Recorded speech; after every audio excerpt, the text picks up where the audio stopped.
Oh, hi. Welcome in. Welcome in. Happy Thursday. That's right.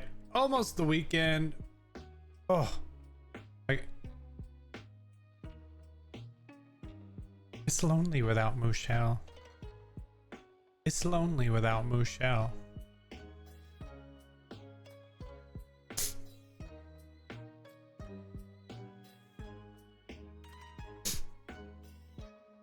okay. She'll come back. She has broken API-itis. Her API's broken.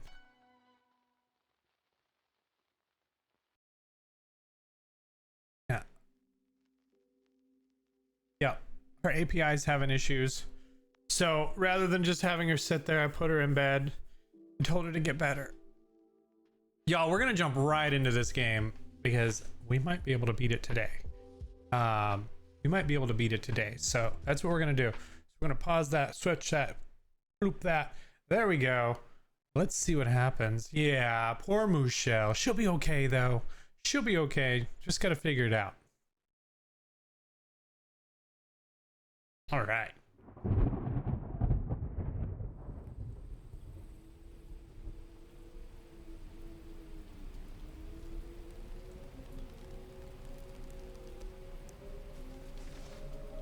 Dear reader,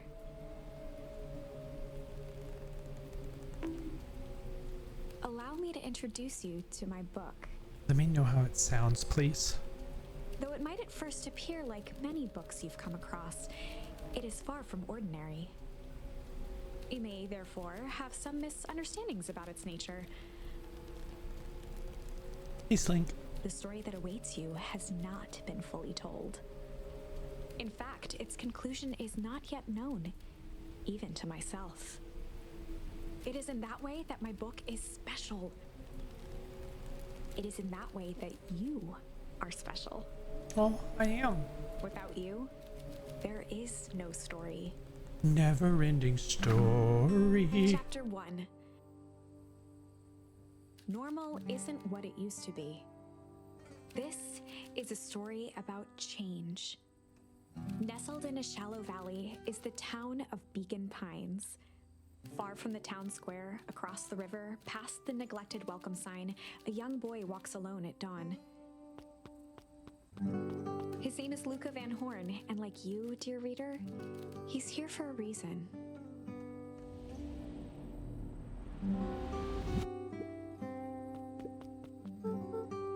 Hey, Dad. How are things going? Today's the first day of summer vacation. I start middle school next year, I guess. I was 6 years old when you died. And it's been 6 years now. From here on out, you'll have been gone longer than you were here. It feels like that should mean something. Mom always said that this tree was your favorite spot in the world.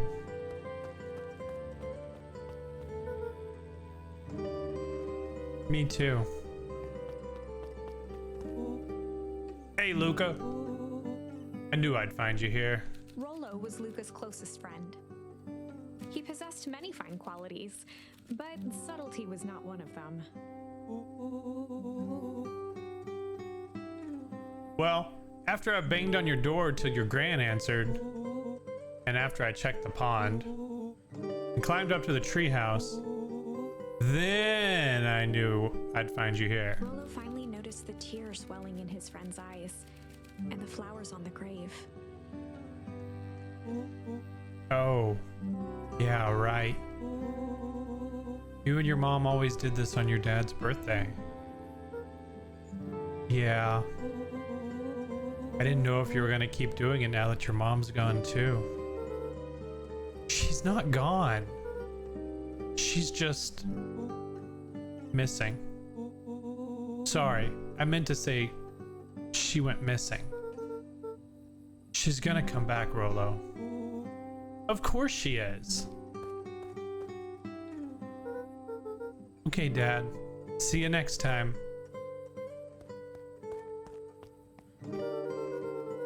I think I'm ready to get out of here. Sure, lead the way.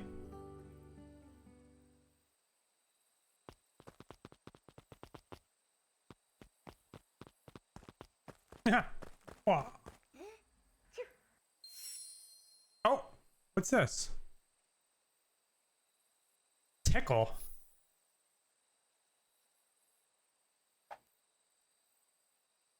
Wonderful.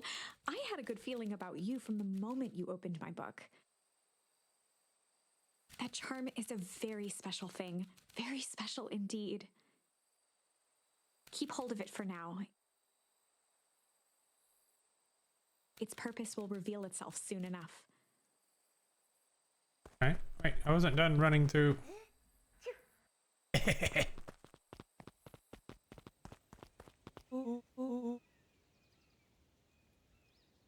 Oh, yeah, I almost forgot. The whole reason I was looking for you. I was wondering if you'd ever get to that. I found the perfect way to start our summer. How's that? Rollo looked to the side suspiciously. Not here. They might be watching. They? Who?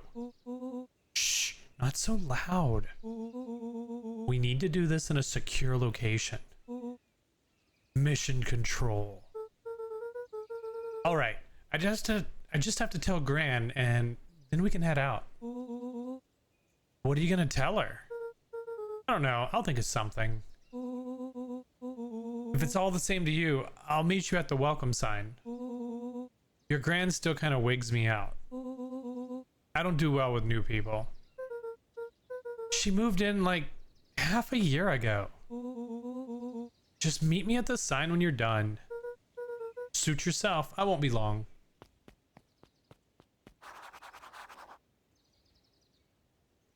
Tell Gran before heading out with Rollo.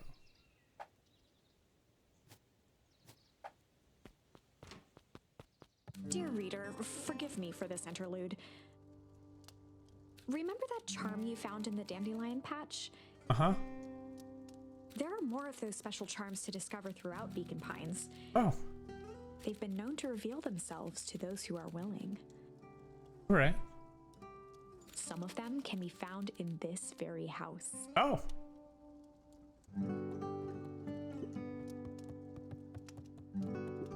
An array of prepared meals crowded the refrigerator, each labeled with the day of the week. A pair of dull scissors, a broken can opener, a mostly empty bottle of glue, and some loose string.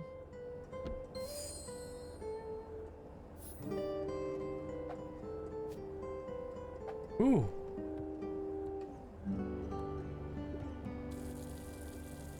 We'll just leave that going. The only piece of furniture Gran had brought when she moved in was an old hutch.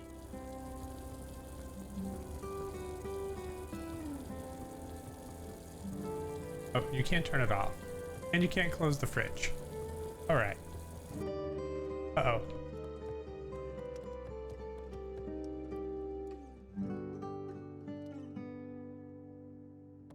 Oh, Luca paused at his parents' bedroom door. He just wasn't ready to go in yet. Gran had commandeered the upstairs closet when she moved in. Some things need shelter from a young boy's mischief, she said. oh.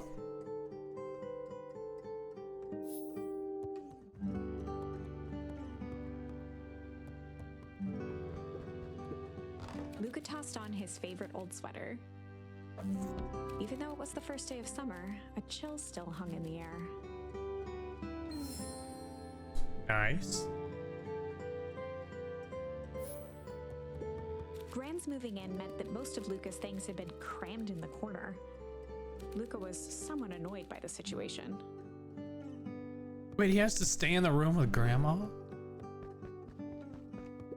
Gran's bed was undisturbed. It was good. Just another 30-minute walk. Luca didn't mind that she And had then a some habit of bacon and falling asleep eggs. in front of the fireplace. It meant that he could read Oh, late shit. into the night.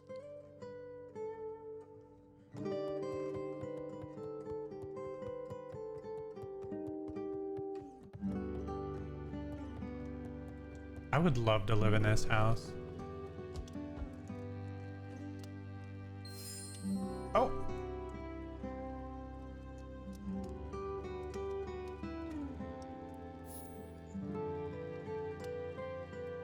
Oh, wouldn't you love to just sit there?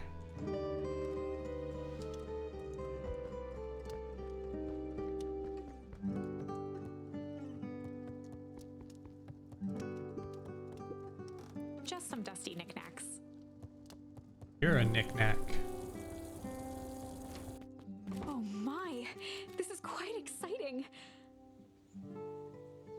I am now certain that you are the one I've been waiting for all these years. You'll recall I was a bit coy regarding the use of charms earlier. Excuse me, I tend to have a flair for the dramatic. You are about to encounter your first turning point.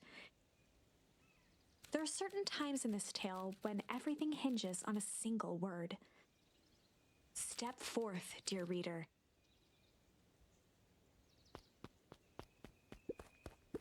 A sturdy old wheelbarrow. Grandma!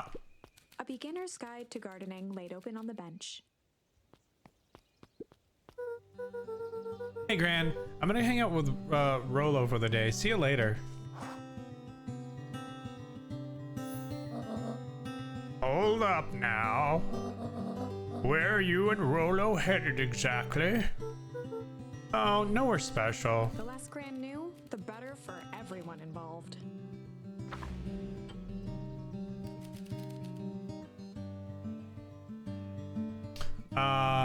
We're gonna go.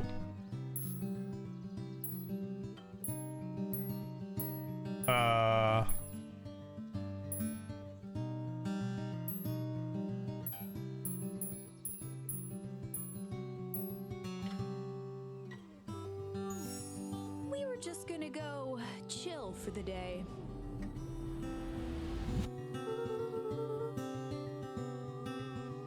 The best lies are built on truth.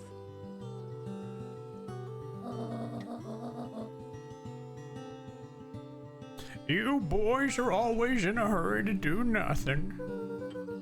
We stick to what we're good at. Well, make sure you're done chilling in time for supper. Easy. Impressive. You've managed to navigate your first turning point without too much of a mess. That is the power of charms. A single word can change everything. I think it's time to introduce you to the Chronicle. Ooh.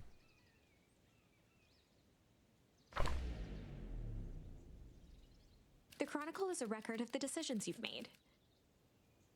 You can see the turning point, which has been revealed. At any time, you can use the Chronicle to go back and invoke different charms, creating new branches. Luckily for us, this is the one and only turning point where the charms won't dramatically alter fate. It's the perfect opportunity to experiment with rewriting things.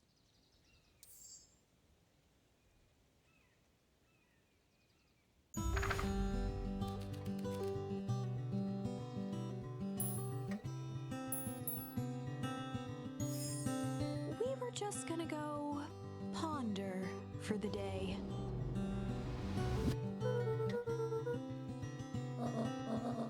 Oh, really? What are you boys going to ponder on such a lovely day exactly? This was Luca's chance to sell his alibi. You know, big stuff. Small stuff, medium. Mostly medium pondering. Nailed it. Well, make sure you don't overburden yourself with a preponderance of pondering. Huh? Oh, forget it. Off with you now.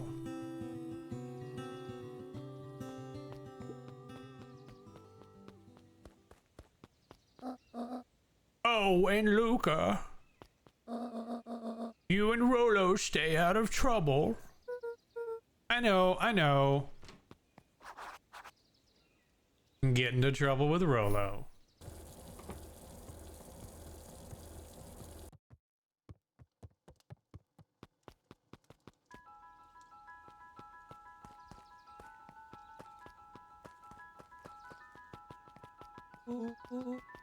Come on, come on. Woo!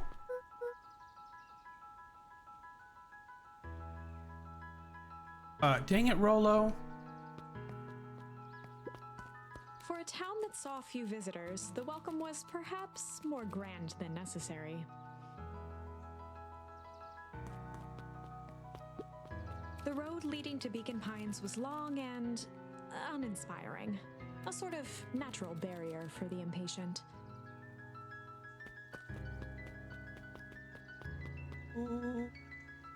You know the drill. Don't let anyone discover our secret path.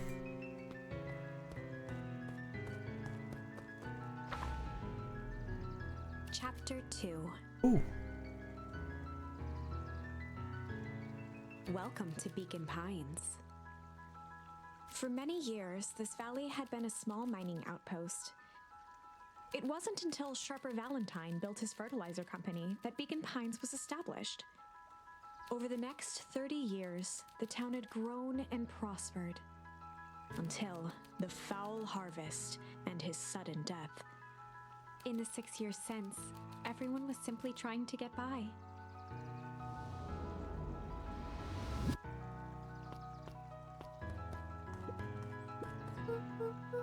Hey, Mr. Kerr. Hey there, pal. William Kerr was the CEO of Perennial Harvest Company. He had become a fixture around town over the past few years. After the failing of Valentine Fertilizer, the town was hungry to welcome a new source of employment. Excited for the big festival? Oh, sure. Come on now. When I was your age, there was nothing more exciting than a town festival. The food, the music, the dancing. Sounds pretty alright. You're gosh dang right it is. I'm looking forward to letting off some steam myself. Make sure to invite all your little friends. I couldn't keep Rolo away if I tried. Excellent. Sorry, Luca. I've got to get back to the proverbial grindstone. Our harvest awaits and all that. Oh, now. The left side's a little low. Let's go for Rolo. Wait. Old Pickler's Pond. Old Pickler's Pond, huh?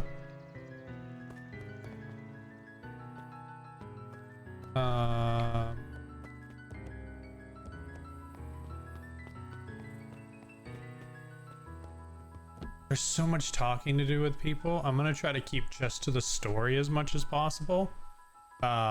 We'll see what happens.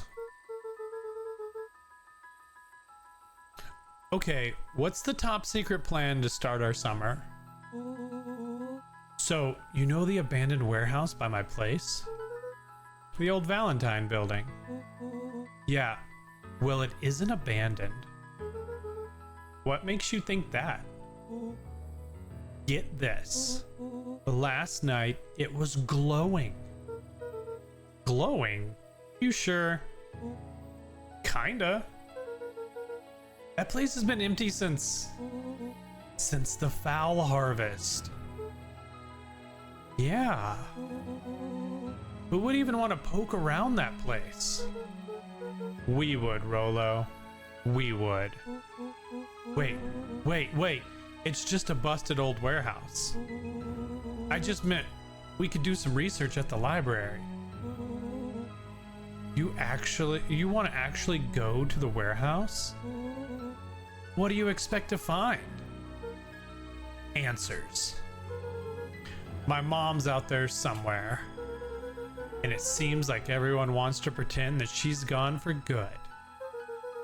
You don't have to come, Rolo, if you don't want to. Luca, remember that time I sort of accidentally burned down the chicken coop? And you jumped in and said it was your fault before my paw throttled me? This is a flaming chicken coop sort of deal. I've got your back. Thanks, Rolo. Now that I think about it, poking around a decrepit fertilizer warehouse is exactly how I want to spend the first day of summer. Luca's winter coat decommissioned for the summer.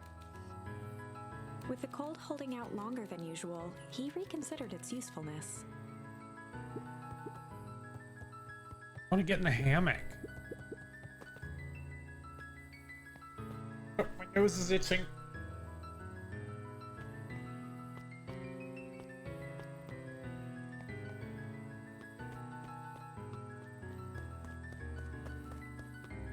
Wait. There is another door. Luca looked up at the satellite dish. Rollo nearly killed himself putting that up into the tree. Oh! Nice. While it didn't turn the radio into an interstellar communicator, as he'd hoped, it did at least boost the signal enough to overhear truckers one town over.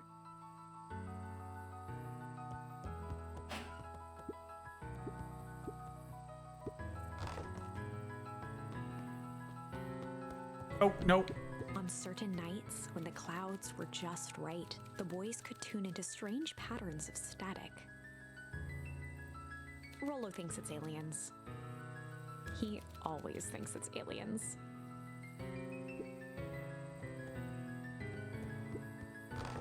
There we go. Didn't mean to click that.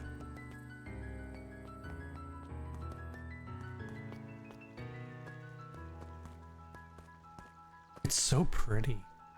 I like how it looks like a painting that you're just walking around in. Alright, where's Rollo? Yo, homie. I'm just catching my breath a bit. Go on, I'll catch up.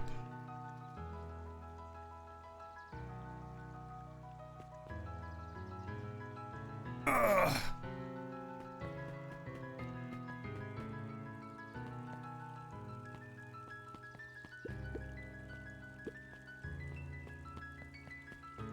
Look at all this.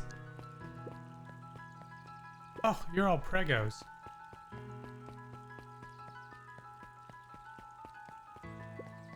Holden Wilder ran the local paper of record. The Beacon. Hey, Mr. Wilder. Morning, Luca. What's the day have in store for you? I was wondering if you heard any news about... News? The Beacon knows the news that needs knowing. Any news about the old fertilizer warehouse? Nope. Oh. Rollo thought he saw some lights there last night. Rollo ought to be careful poking around that part of town. The winds of change are blowing, and change is a dangerous animal. Oh.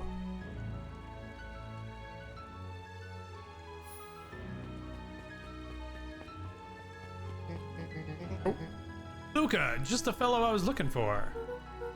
Hey, Roxy, what's up? Oh, right. Rendezvous with Roxy.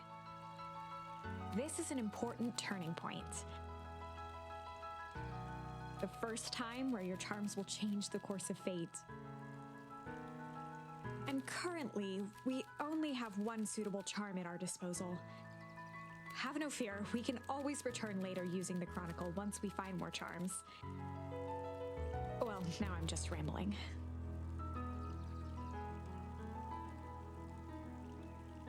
Where were we? I keep forgetting to press A.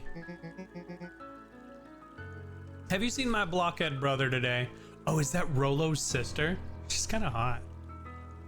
She's kind of hot, but I'm also a cat. He skipped out before breakfast. Well, not really, no. Can't say I have. Can't say or won't say. Roxy, would I lie to you? Luca, wait up! I almost forgot to tell you. Roxy might be lurking around here. This is one of her favorite places to stand around and be useless.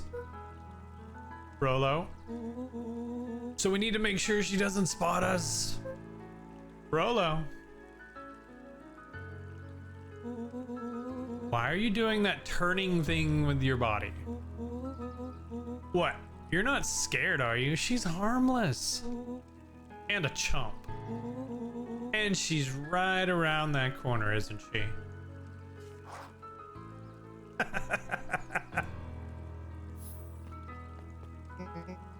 Don't mind me, just over here lurking, uselessly. Oh, hey sis. Nice weather we're having, eh?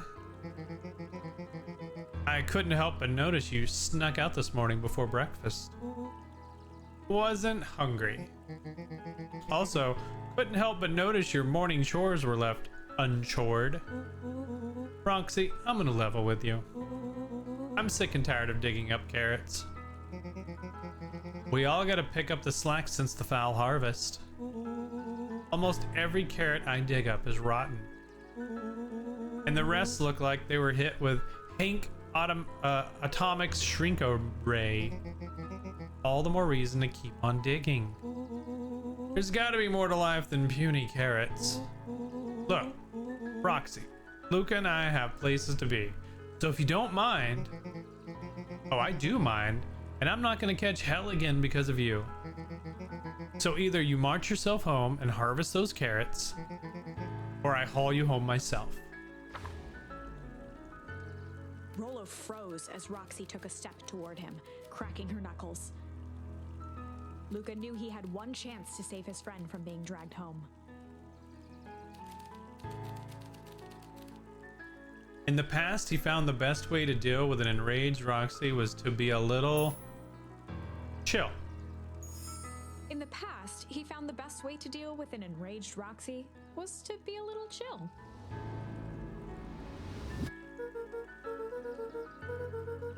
Come on, Roxy, it's the first day of summer, the sun's shining, and we just want to take it easy. Let's leave tomorrow's problems for tomorrow. That's great and all, but Rolo's problems have a way of becoming my problems. And Pa always says tomorrow's work is best left for yesterday. March, you big oaf. Oh, rats. I expect a full report about the Valentine place. A full report! Dinkelberg. Hey.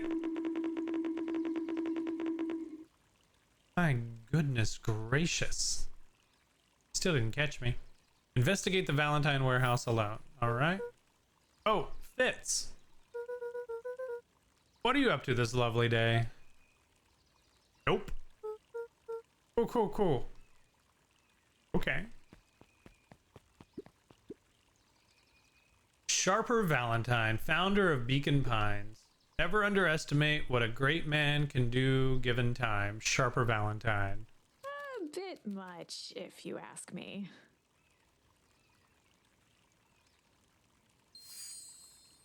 Oh. So do you just randomly get charms from looking at stuff? Should I go back and talk to everybody? I don't. Listen. We're just gonna go. Hey, Solomon. Apologies, no time for chit chat.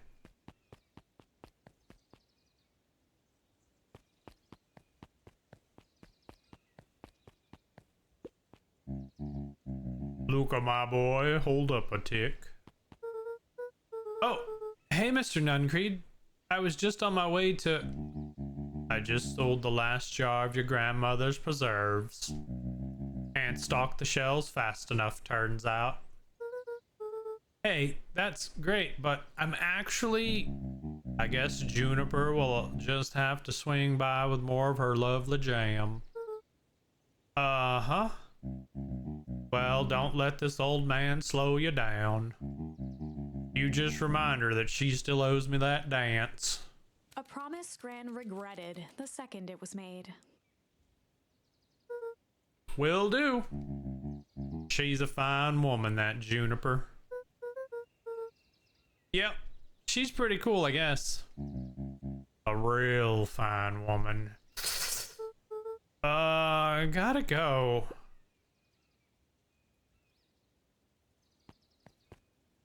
He's kind of creepy. I'm not gonna lie.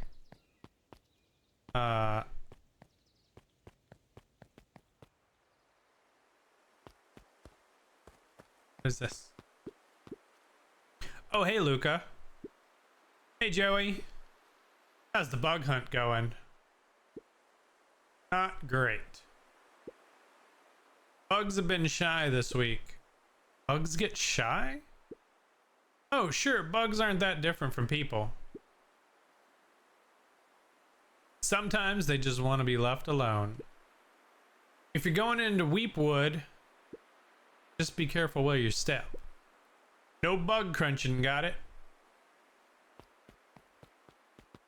The path led into a small hollow at the edge of Weepwood.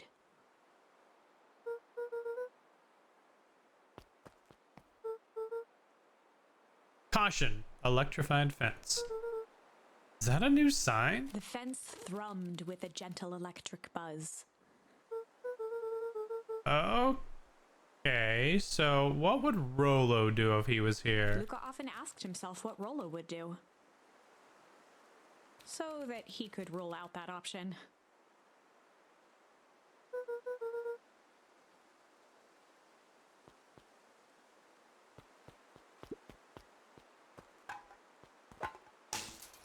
As sparks flew from the fence, the light atop that section shut off. 2 bulbs remained.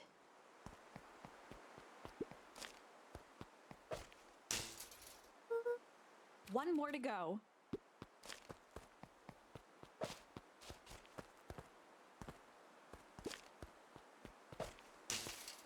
The fence's buzzing gave way to silence.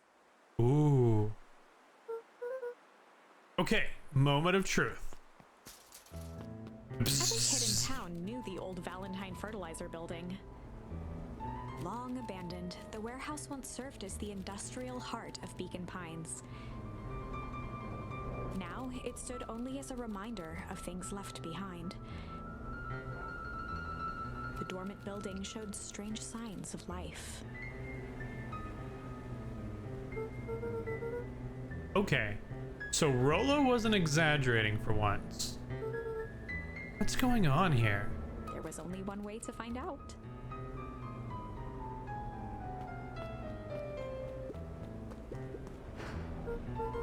Wow, that smells awful. Too bad Rolo's not here. He'd have no problem poking around in there.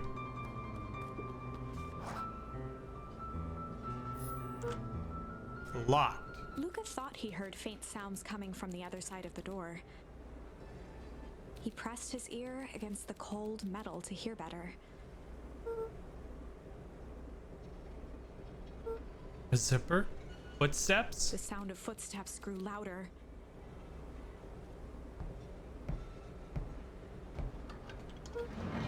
Hello? What the fuck? Shit.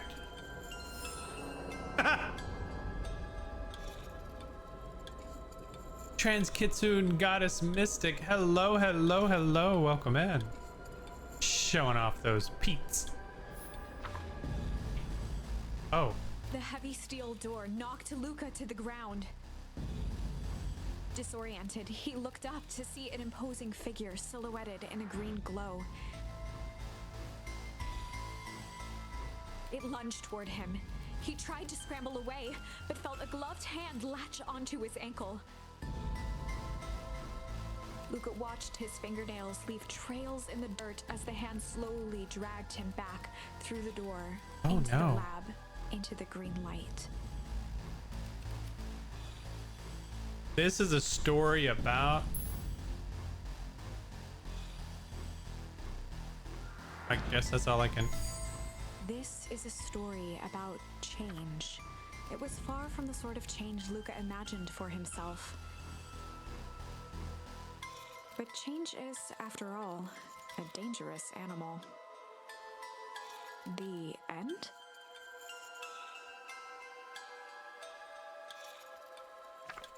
Oh. I probably should have warned you about this. There are many paths that our story can take. Is this a choose your own adventure book? Most will end in tragedy, but don't let that discourage you. We will find the ending that this story deserves. I just know it. From here on out, a charm will have a check mark when it's been used to its full potential at a given turning point. Now, let's try something different.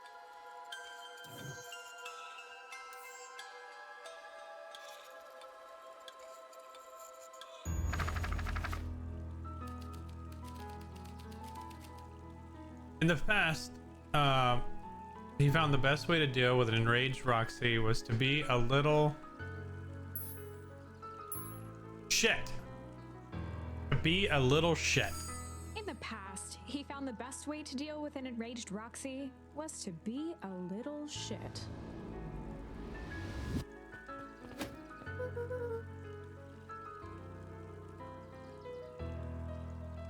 Make a break for it. What have you done? Did that little shit just kick me? Run all you want, little twerps. You gotta come home eventually. Sorry.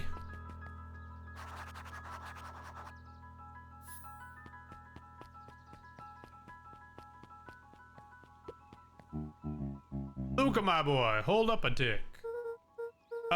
Sorry, Mr. Nuncreed. Kinda in a hurry right now. Oh. Boy's got too much of his father in him.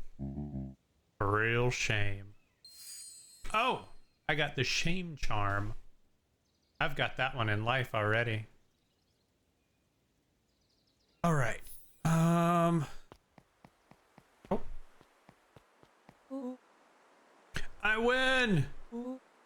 Little help. Like, me and Rolo have a lot in common, like running small distances and being out of breath. I am the champion. We were racing. Did that road get longer? Like, anything ever changes around here? It seemed longer. You're just lightheaded from the run. You really need to pace yourself better next time. Not sure why I would take advice from second place. Has that sign always been there? Wait, what? Caution. Electrified fence. No, that's definitely new. Creepy. How are we gonna get around an electric fence? Don't worry, I've got this. Why did you do that? Always says you can figure out what the plan was when you're done. Great. Now what? Well, I did my part and established that touching the fence is bad. I'm sure you can handle it from here. I'll supervise. From a safe distance. Alright, we already know. Whoa, you're a genius! Yeah, because I've already done this. Oh! I think that did it! Luca, you never fail to impress. As the glowing windows of the old warehouse came into view, Rolo began to bounce excitedly.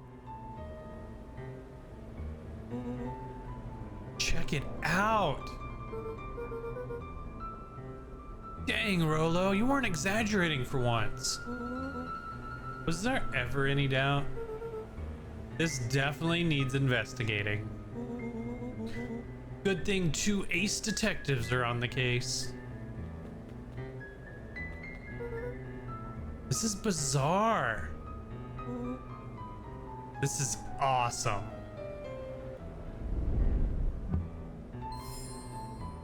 Rumble. Did you feel that? What, the excitement in the air? You bet your butt I did. Check out this puddle. That's not normal. And this hose.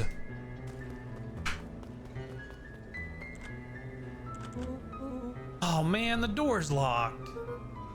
Try harder.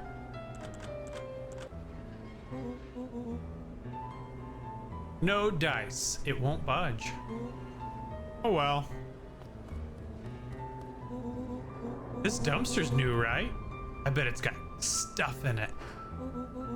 I can't really see what's in here. Who did all of this? My nose is itching. I think I smell some treasure. Are you sure that isn't hazardous waste? Just help me get in. Rolo, it would be my honor to throw you in the trash.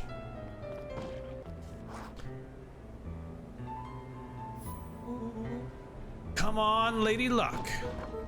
So, what's in there? Let's see. There's a squishy bag of squish. Wow. A good inch of stagnant sludge. Your natural habitat. Wait, hold the phone. Hold 2 phones? Check these bad boys out. Are those walkie-talkies? Just like Hank Atomic communicators. Do these actually work? Ground command to Hank Atomic. Hank, do you read me? This is Hank Atomic ground command. You're coming in 5x5. How are your vital readouts, Hank? It's getting a little stuffy in here. Requesting assistance for evac. Help is on the way.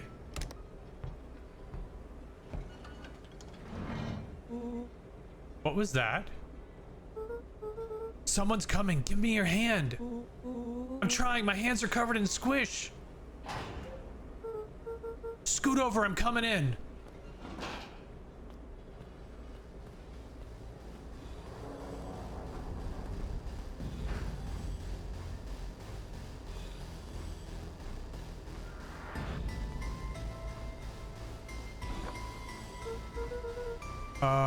Tell me you saw that?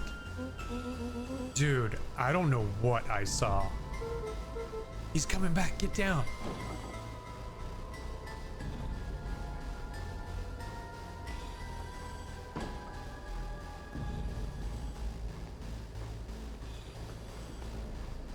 The boy sat petrified under the weight of the bag.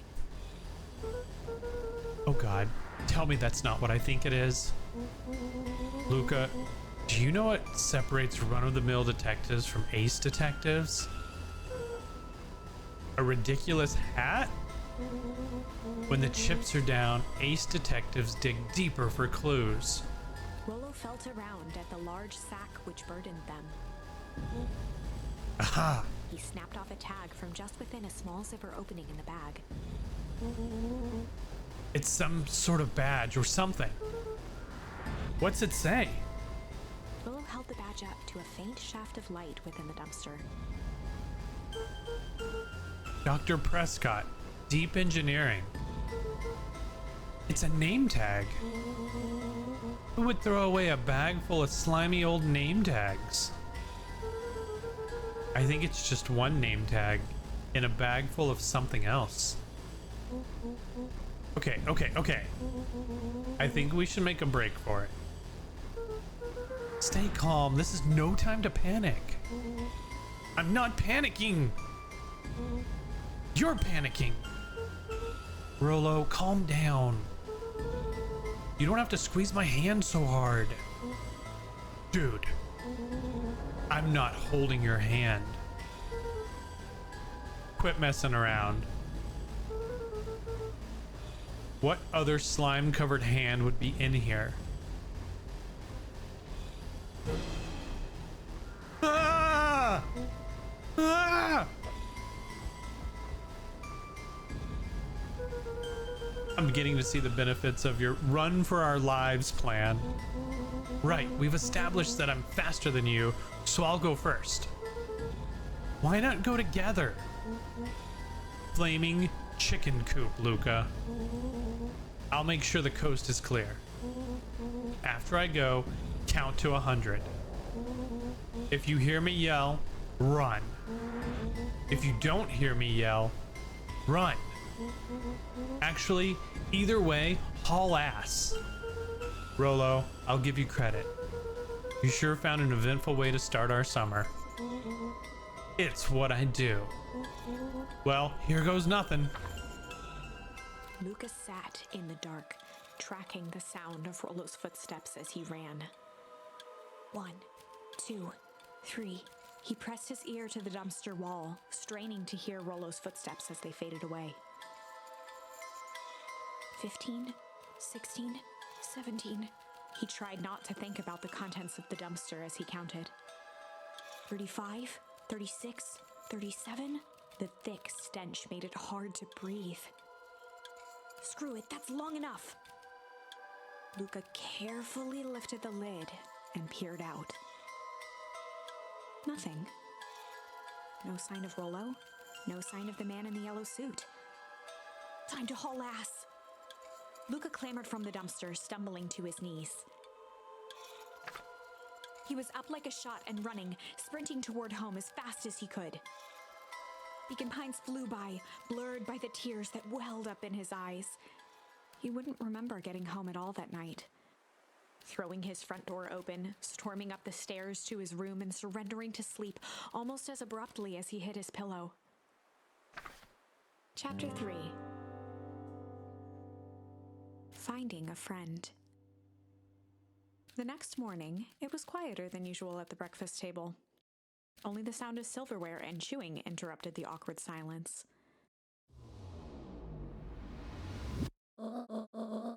I finished jarring a mess of jam last. Oh, I finished jarring a mess of jam last night. So that'll need to get delivered into town today. Okay. So, what did you and Rolo get up to yesterday? No, nothing interesting.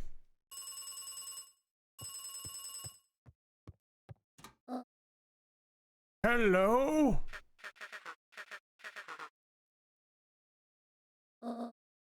Calm down.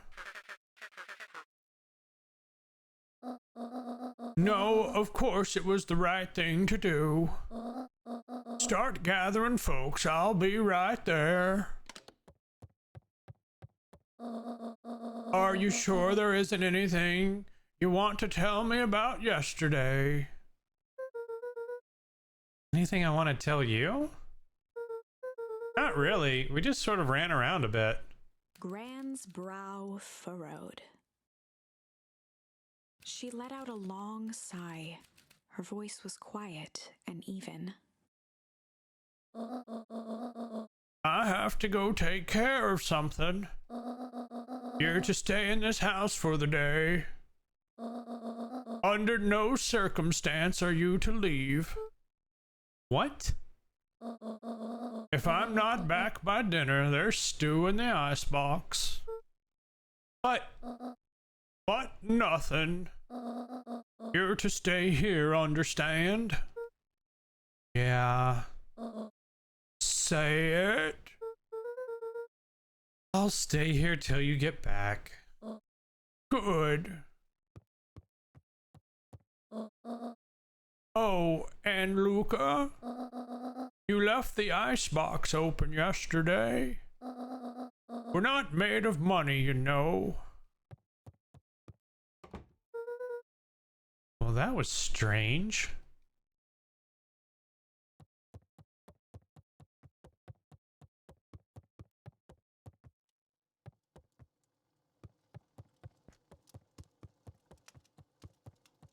An eerie electronic sound echoed from Luca's bedroom.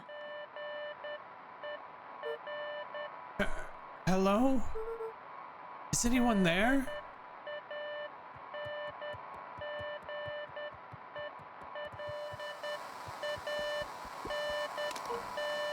Hello? Rolo, is that you?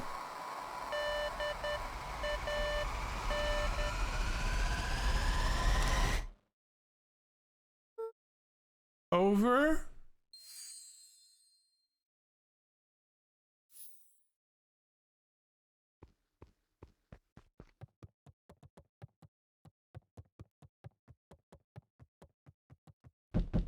Oh no.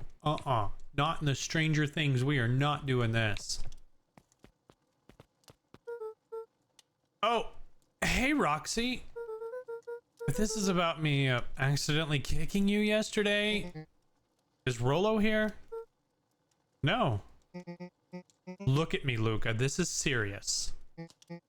Is Rolo here? No, I haven't seen him since yesterday. Rolo didn't come home last night. What? A pit formed in Luca's stomach. Where was the last place you saw him?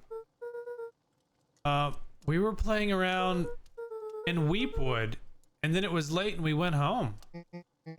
Weepwood? If he's alive, I'm going to kill that little creep. Is there anything else? Anything that he said? Luca's mouth felt dry. No, we were just messing around. Okay. I need to go let people know to check the woods. You just stay out of trouble. Go see if he's hiding in the library or something. Luca could feel his heart beating in his throat. Rolo. Where are you?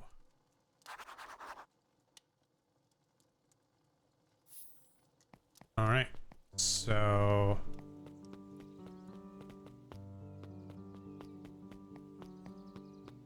the characters are adorable in this game, y'all.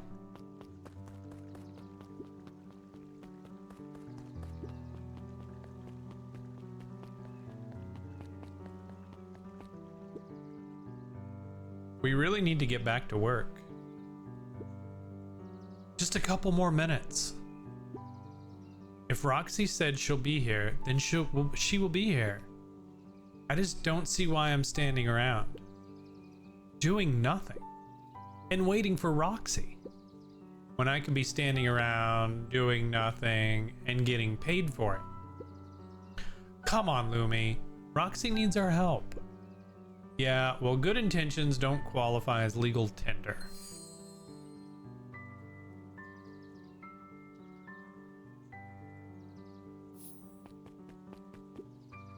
Oh, my parents wouldn't listen.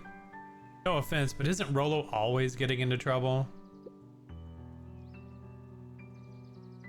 Something feels different this time. What can we do to help? We need to check where the adults aren't. So I guess it's up to us to check Weepwood. Our shift doesn't end for a couple hours. We could spend the time making posters. That would be great. I guess. Right, Fitz and I will check Weepwood. We'll be back later to pick up the posters. I think my dad has a map of Weepwood. Let's swing by my house and grab it before we head out.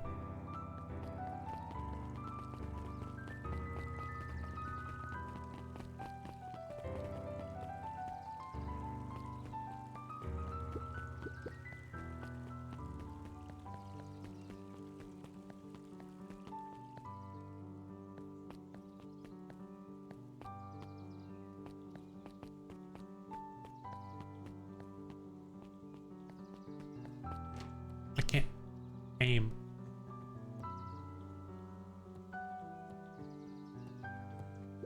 Kato volunteered at the library during the summers.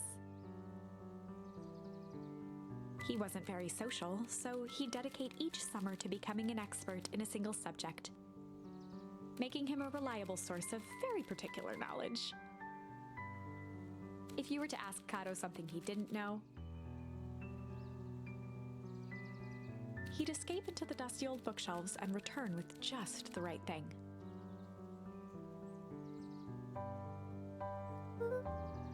Hey, Kato. Kato was lost in his reading. Kato. Luca crooked his neck to see the title, Introduction to Melitology.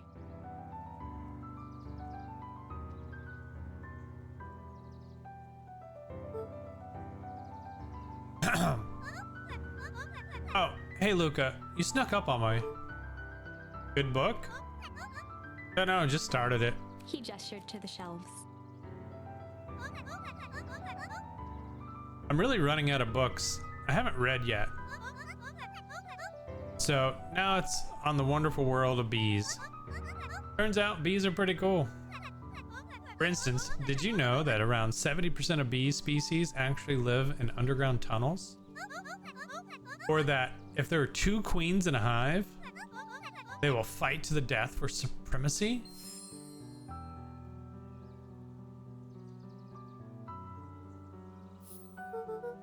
That's interesting, but you haven't seen Rolo around recently, have you? Not since yesterday. Keep an eye out for him, okay? Sure thing. If I see him, you'll be the first to know.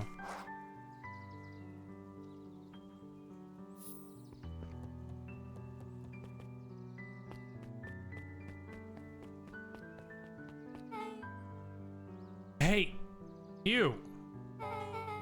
What sort of monster put candy behind a locked door? Oh, yeah, Mr. Nuncreed works weird hours sometimes. Of course he does. How about you? When do I work? No, what's your name? Oh, Luca Van Horn. You new here? Yeah, not by choice. Beck's family moved often, giving her little time to establish any real connections. She would tell you she prefers it that way. I'm looking for my friend Rolo. He didn't come home last night. So he's missing? I guess so. Like missing? Does that sort of thing happen a lot around here? Luca shifted his feet uncomfortably. Well, that sucks. Yeah. So I should probably get going. Hey, wait up. What? Beck pulled a coin from her pocket.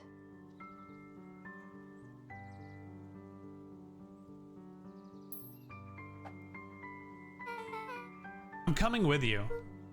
What? So says the unlucky penny. Unlucky? Yep, well, technically, it landed on heads. Leave this kid to find his friend alone.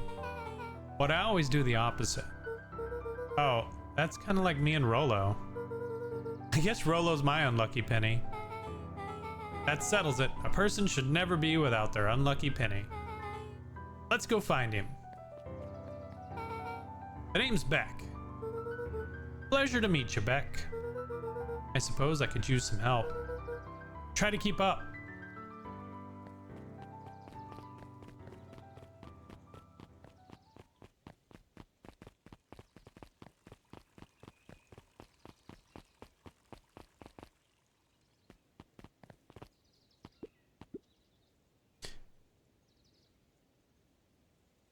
I'm gonna say Son's his name. Hey, son. History Museum. It's laughable, really.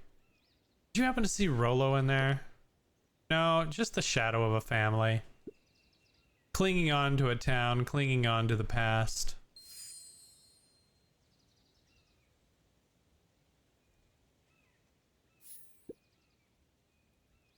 Feel free to check for yourself, but don't expect to have your mind blown.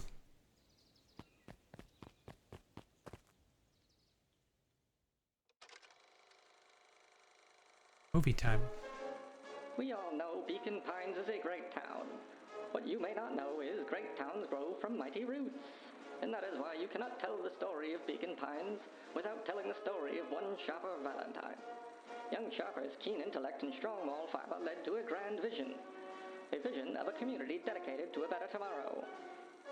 In his own words, a better tomorrow is within our grasp, but it requires a singular mind to harness it. Lucky for us, he decided to grow that vision here in Beacon Pine. And how does one grow a better tomorrow? With fertilizer, of course. Valentine's Fertilizer Company became the lifeblood of a town yearning for purpose. But then tragedy struck, a scientific experiment gone wrong. An accident which took Shopper away from us far too soon. To this day, we struggle to pick up the pieces. But one foul harvest isn't enough to stop the people of Beacon Pines. The spirit of Sharper Valentine lives on. It lives in the hearts of everyone with a dream for a better tomorrow. Together, we will follow his example and grow a bountiful future. Paid for by the Valentine family and the Valentine Fertilizer Company Remembrance Fund. So I'm curious what happened. That was unhelpful.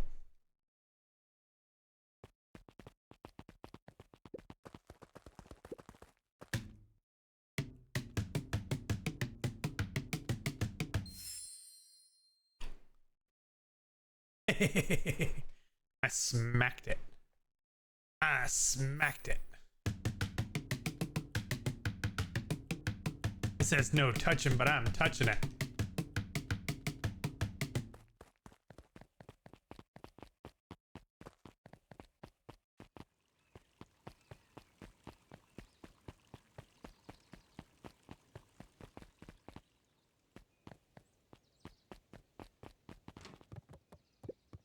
Oh, the cobs I've eaten.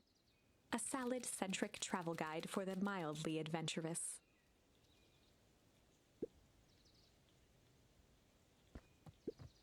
Sally Seashore's simple, succulent sun. Luca brushed off a smudge of dust. Or maybe it was flour.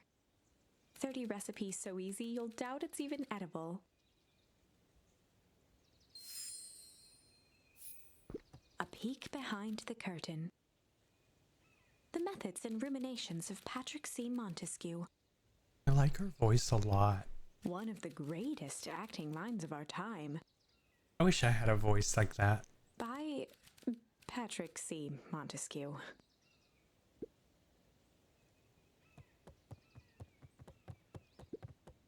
There were rarely any actual new additions.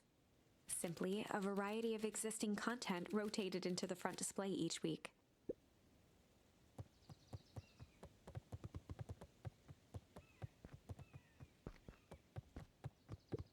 Mycological phosphorescence. I'm reading all the books because last night in Guild Wars 2, I read all the books in the library and got an achievement. The bottom corner shelf was a dusty array of thick science books. Only one binding was clean enough to read: Cellular Biology and the Chemistry of Mitosis. Boring. The entire top level of the library was devoted to comics, most of which were Hankatomic and the myriad of lesser revered spin-offs. Hey Darius. I am enjoying it so far. The story is very interesting.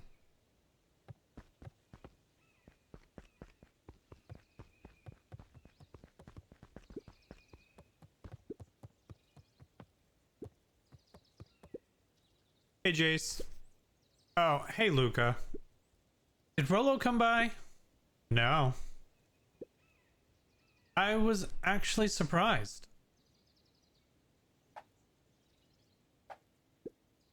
I usually here early on days when a new issue drops. Rolo's the biggest Hank Atomic fan I know. I'm not a Pokemon, you can't catch me. Besides myself, that is. Well, if he does swing by, tell him to meet me you know where. I don't know where. No, he knows where. Oh! Roger that, Space Cadet.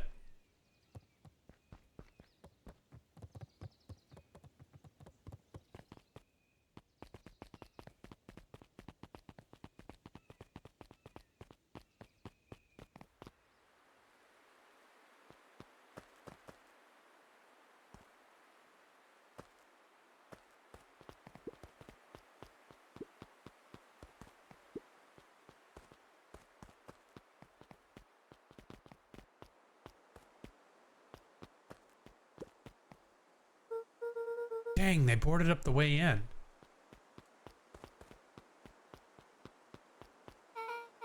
Hey, Luca, it looks like a path goes this way.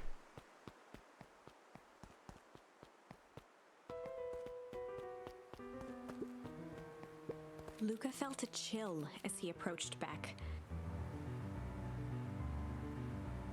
Her eyes were locked on the strange green liquid.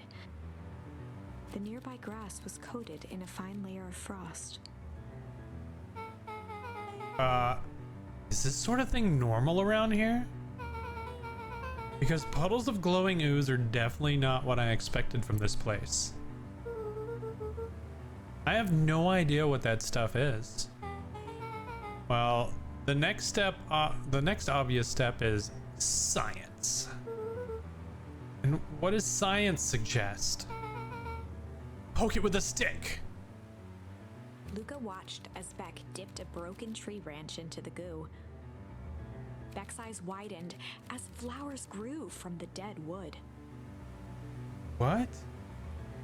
First small buds, which quickly bloomed into vibrant petals.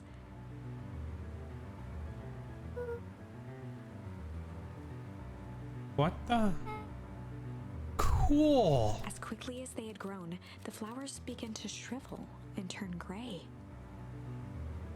Beck dropped the stick with a grunt of disgust. Okay. So the science tells us this gunk is weird as hell. Yeah, it seems dangerous. Hey, Tish, look what the cat dragged in. Yup. I don't have time for this right now, Iggy. Aw, don't say things like that. It hurt Tish's feelings. Ain't that right, Tish? Yup. She looks fine to me. Why, hello. I don't think we have been properly introduced. Iggy's the name. This is my compatriot, Tish. Yup. You've probably heard of us?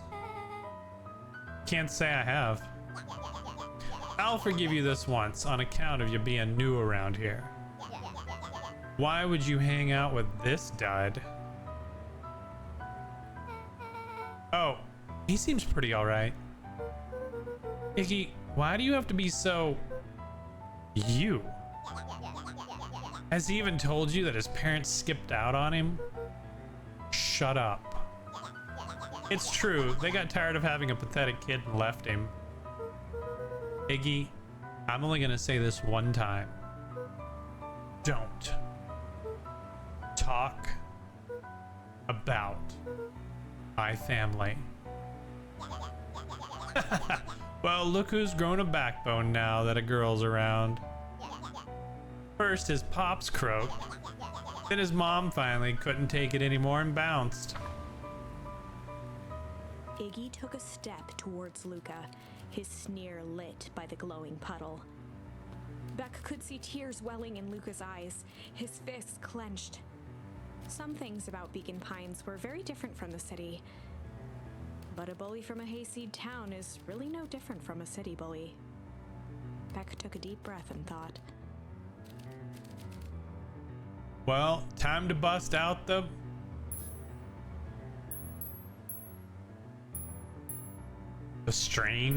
tickles. well, Tickles. time to bust out the tickles. Hey Tish, wanna see something cool? You? Check it. Beck lunged forward and began to tickle under Tish's arms.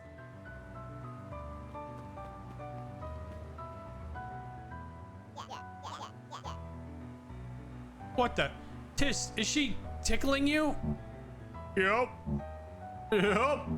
Yep. Tears began to form in Tish's eyes as she gasped for breath between gales of laughter.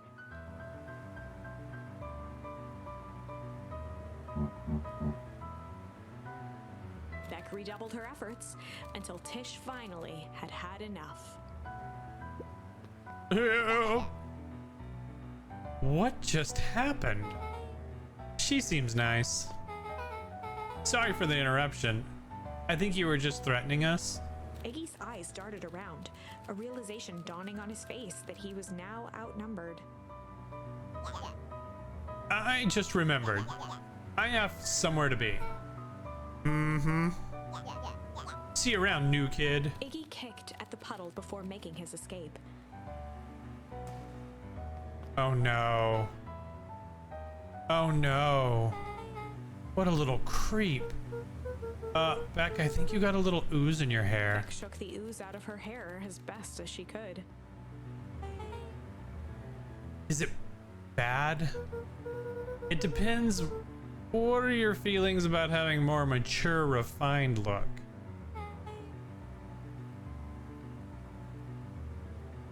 Oh, God. Chapter 4. The Best Policy. Luca paused for a moment, catching his breath. He'd only just met Beck, and somehow he already managed to drag her into this mess. Hopefully he could make it up to her, but finding Rollo was his primary concern.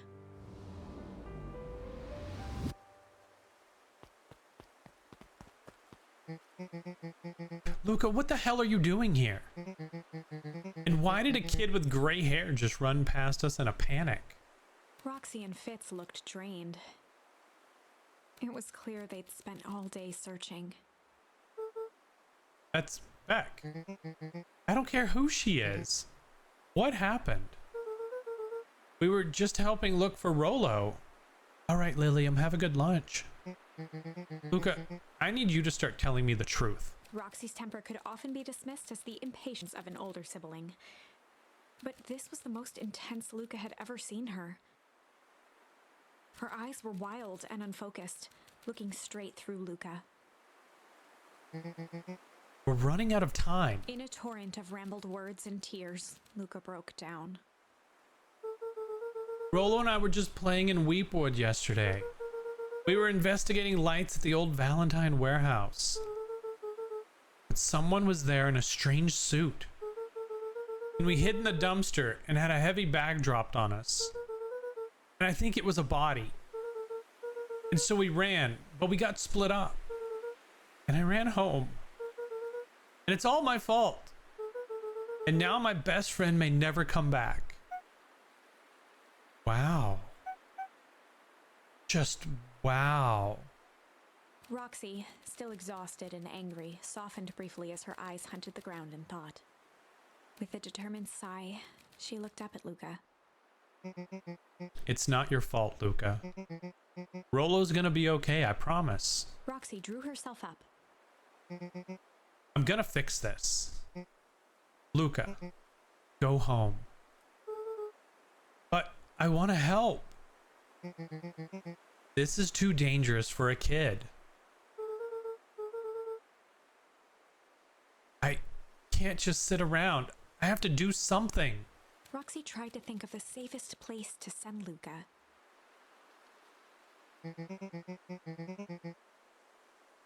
You go back to that little treehouse you two like to play in. Wait there in case Rollo shows up.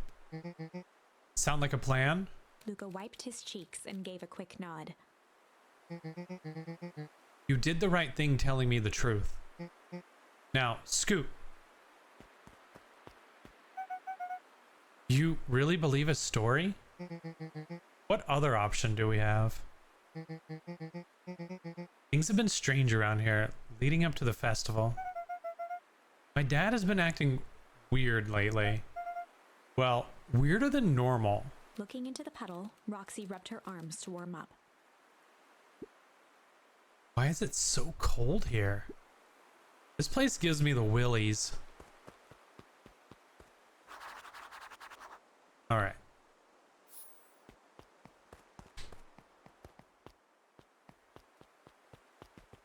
Mr. Nuncree jumped with a start. No. Whoa, don't sneak up on me. On an old fella like that? Sorry. Who are you talking to? What? Luca motioned to the phone booth. Oh no. I was just checking because I thought I heard it ring. But the dang thing never does, of course. Yeah, I've never seen anyone use it, really. The whole thing's a waste of money, if you ask me. Any word from Rolo yet? Not yet. Long time for a boy to lose his way. Rolo knows those woods too well to get lost. I suppose you're right. Silly boy's antics have this whole town worried sick. Antics? We all know Rolo likes to play his little pranks. You think this is a prank? What other possible explanation could there be? He's not playing a prank and he didn't get lost. Someone took him, I know it. How would you know that? Unless... Luca, is there something else that you know? Mr. Nuncreed gently placed one of his substantial hands on Luca's shoulder. Dang it, boy, if there's something you know, something that could help your friends, you need to tell folks. Luca peered up at Mr. Nuncreed. Kind eyes warmed a stern face. There was a deeper emotion hiding beneath it all. It was subtle, but Luca could sense something eating away at him.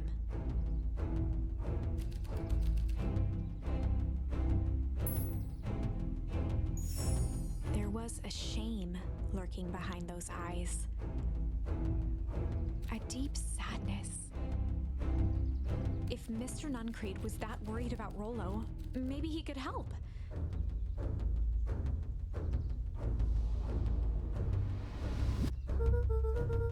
Yesterday, Rolo and I were messing around at the old Valentine warehouse. Mr. Nuncreed raised an eyebrow. Both of you? You were with Rolo when he went missing? Not exactly. I was hiding in the dumpster. The dumpster? What were you doing in there? At first, we were just looking around. Then someone in a strange yellow suit came and dumped something on us. We both got scared and ran. That was the last I saw of him. You got scared by some garbage? Well, that's why you don't go skulking in someone's dumpster. But it wasn't garbage. I think it was a body. I'm sure it was just some trash. No, there was a name tag. It said Deep Engineering. Mr. Nuncreed's shoulders slumped. I wish you wouldn't have said that. A deep sigh bellowed from his chest. Why did you have to? I tried, Luca. God knows I tried to keep you safe. Luca attempted to take a step back, but Nuncreed's hand clamped down on his shoulder. But you Van Horns just can't help yourselves, can you? We were all so close to being done with this. With a firm shove, Nuncreed manhandled Luca into the phone booth. What are you doing? It's out of my hands now. The door latched shut with a mechanical hiss.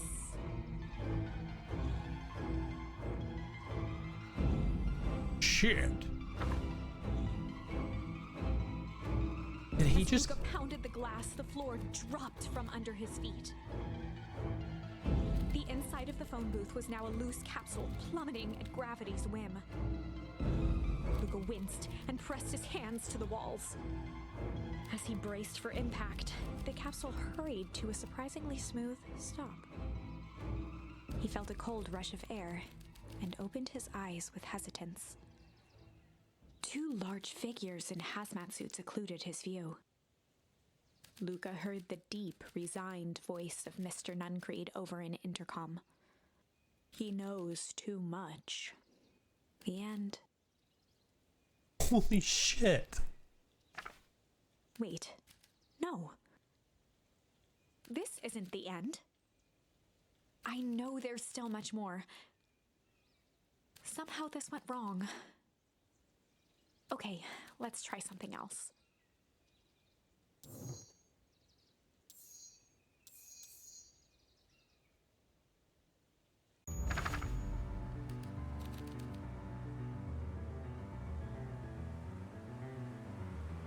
Oh, so maybe we shouldn't have tickled. Well, time to bust out the strange.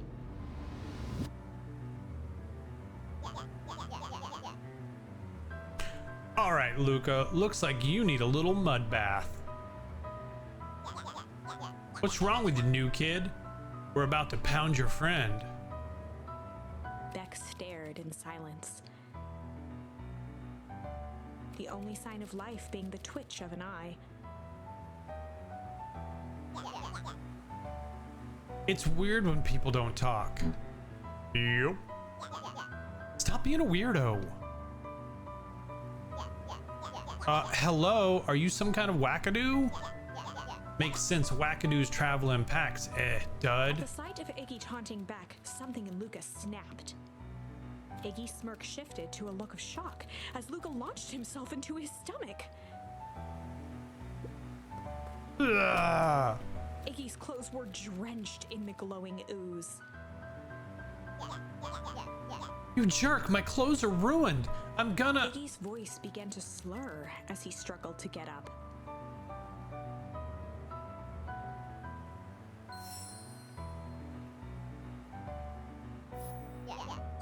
I don't... It feels so good, Mr. Stark. Help! I'm sorry, I just... Oh, shit. Yup.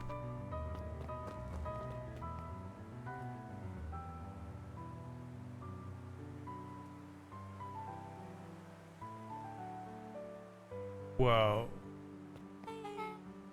That was intense. Iggy's gonna be okay, right? Nothing about this seems okay. The person at the warehouse. This strange ooze and what it did to Iggy. Was Rollo caught up in all of this? We have to find Rollo.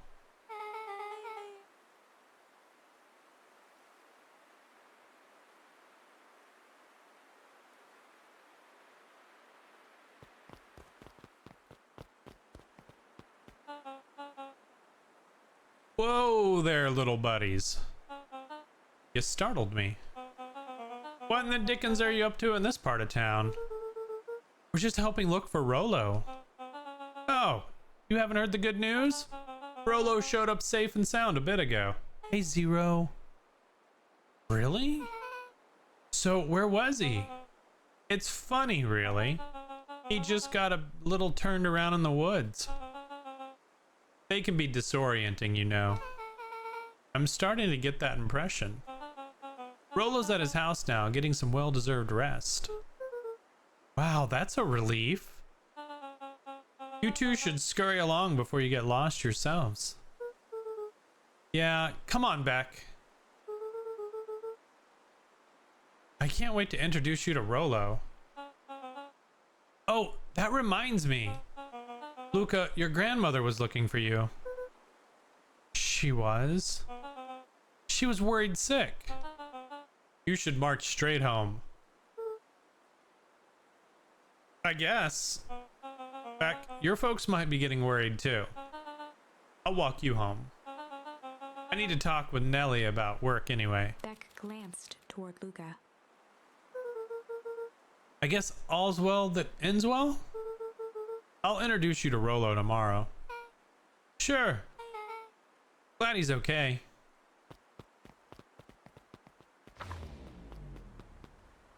Rollo was safe. A wave of relief washed over Luca, which was quickly replaced by a sense of dread. Gran is going to kill me. If he hurried, he might just make it home before sundown. Chapter 4. Our harvest awaits. Luca took a deep breath and gingerly opened the door, steeling himself for Gran's wrath.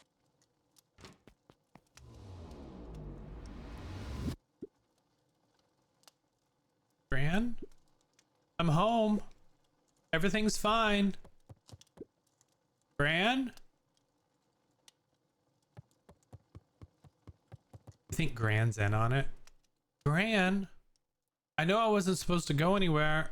I was just helping look for Rolo. Luca was alone. The house was empty.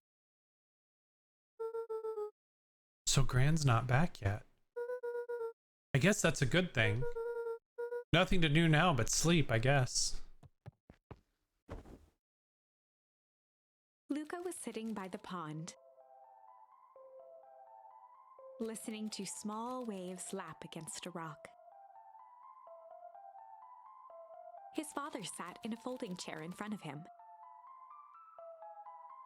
Without turning, he spoke.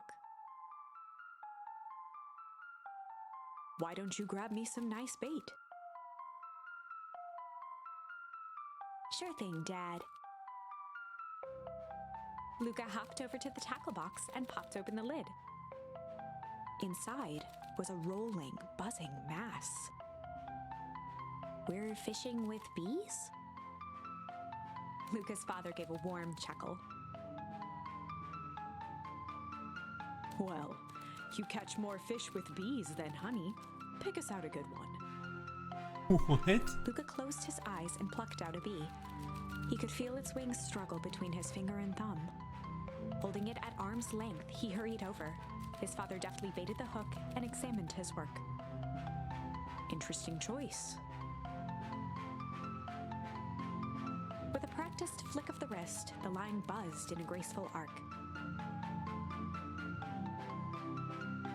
The water accepted it without a splash or ripple. The wrong choice, but I respect it. The pond began to freeze over. Sometimes we gotta make the wrong choice before we can make it right. Pallid ice propagated across the still surface with an alarming speed.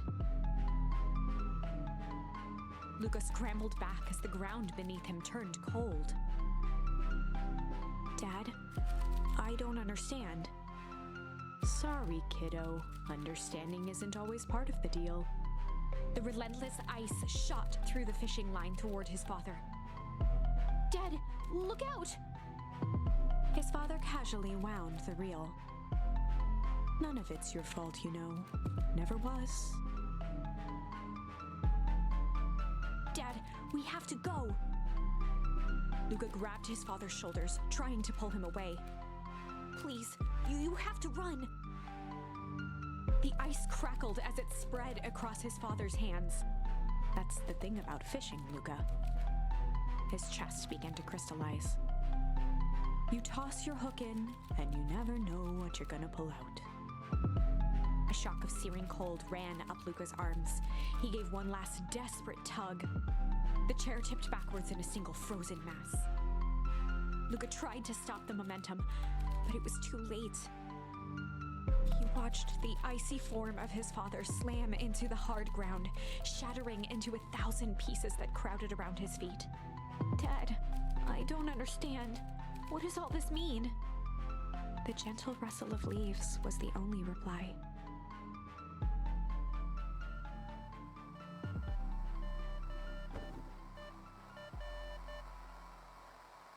Luca's eyes struggled to focus on the walkie-talkie. Rolo?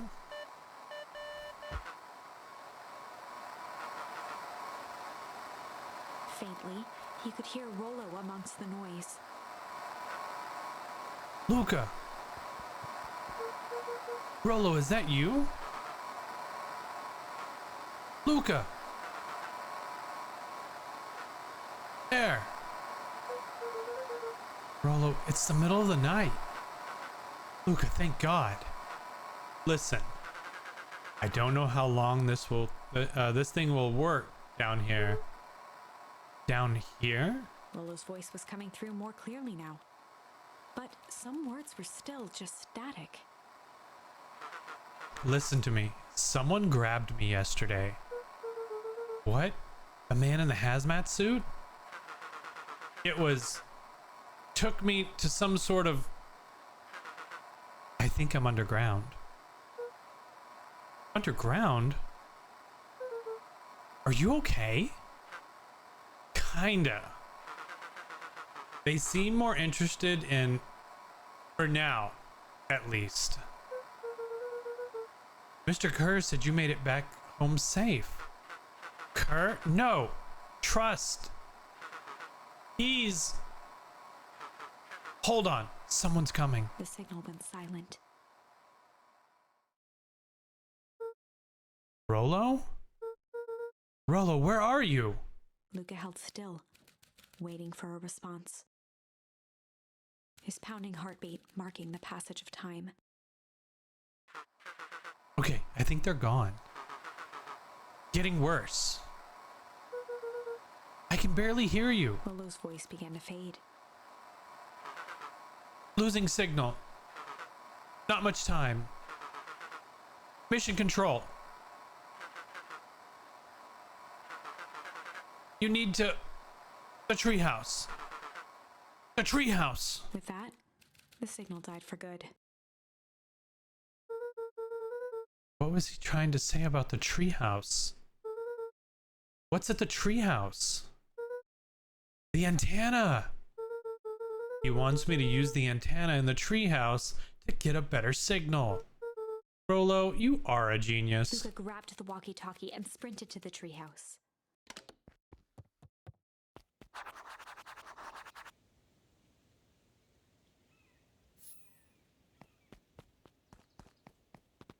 Luca heard a group of footsteps approaching. He dashed behind the bushes to avoid being spotted. Oh no. So, we all understand our roles. You can count on me. I still think we need more time. This wasn't the original plan. Is that Ned Flanders the squirrel? Mr. Tolliver paused, shifting his eyes to one side. We're all in danger now.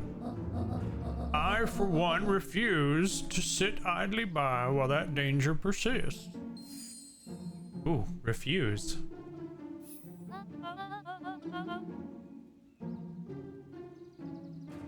Hiram, you just keep your wits about you. Mr. Tolliver took one long, quiet breath. You're right. You can count on me. I just wish we could have made it that deal with Eris Valentine. Her resources would have still come in handy. As I said, I had no time to contact her after your call this morning. Plans change. How is Luca holding up? He's fine.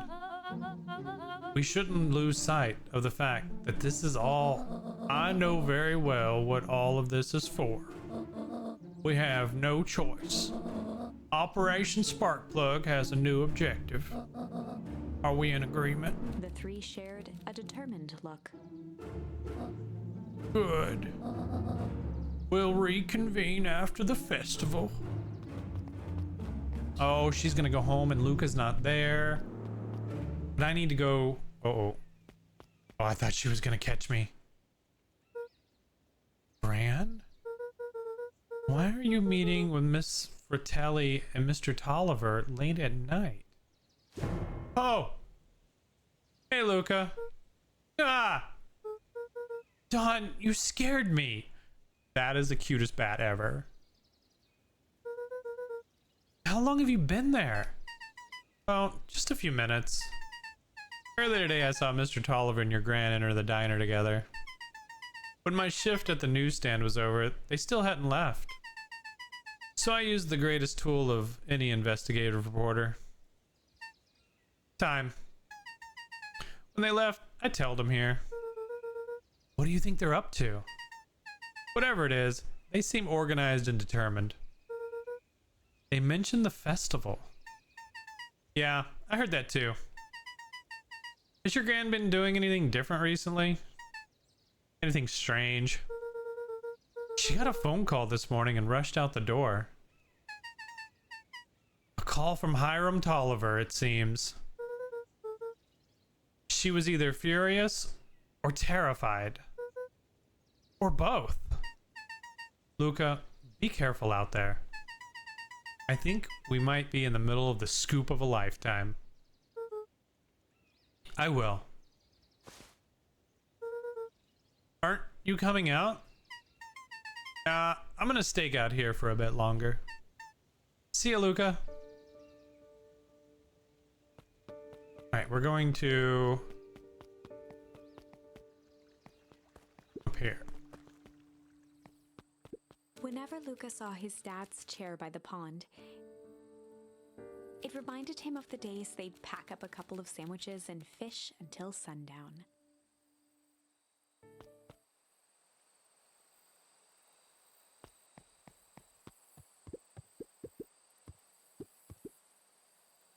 Go pick out your bait from the tackle box, buckaroo. Luca opened the tackle box and picked the perfect bait.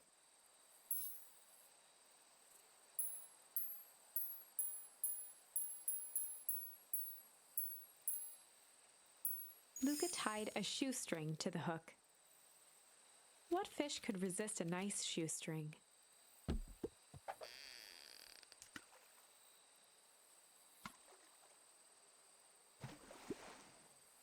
You have to reel it in a bit faster, or your catch will lose interest.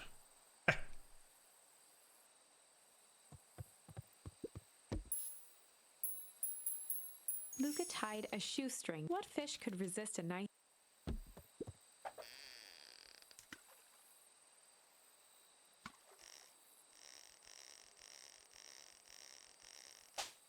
Oh.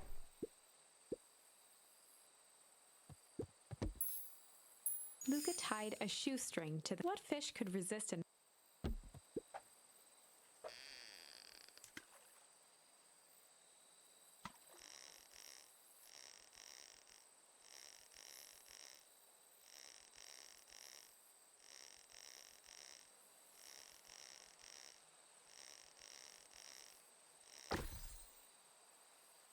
Nice. Where do you think the other one is? Hard to say. Sometimes things drift away. That's not fair. No, it's not. Well, whatever it is, I hope that other boot at least has a sock to keep it company.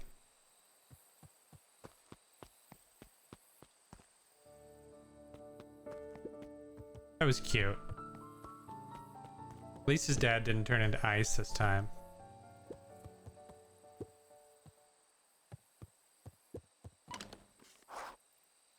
Alright, hook up the walkie-talkie to the radio.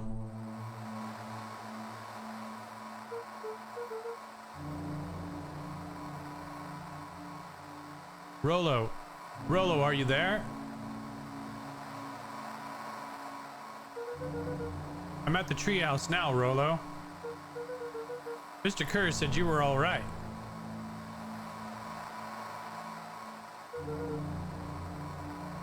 What happened out there? Dang it, Rolo, where are you? Hey, you haven't really missed a lot. We went to sleep, and then we found out Gran is involved in some of this. Rolo was on the radio, and now we're hooking it up to the antenna to talk to him. And somebody just knocked. Who's there? Luca could only see a cloaked shape behind the rocket. I've got weapons in here, so you'd better come out right now. He strained to hear as a muffled voice began. Weapons? How could you hurt something that's already dead? Fear gripped Luca's throat. Hey, Loco.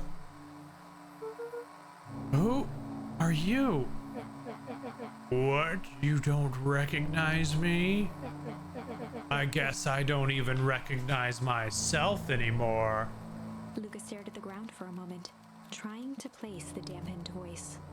The figure shifted slowly from behind the rocket, revealing itself to Luca.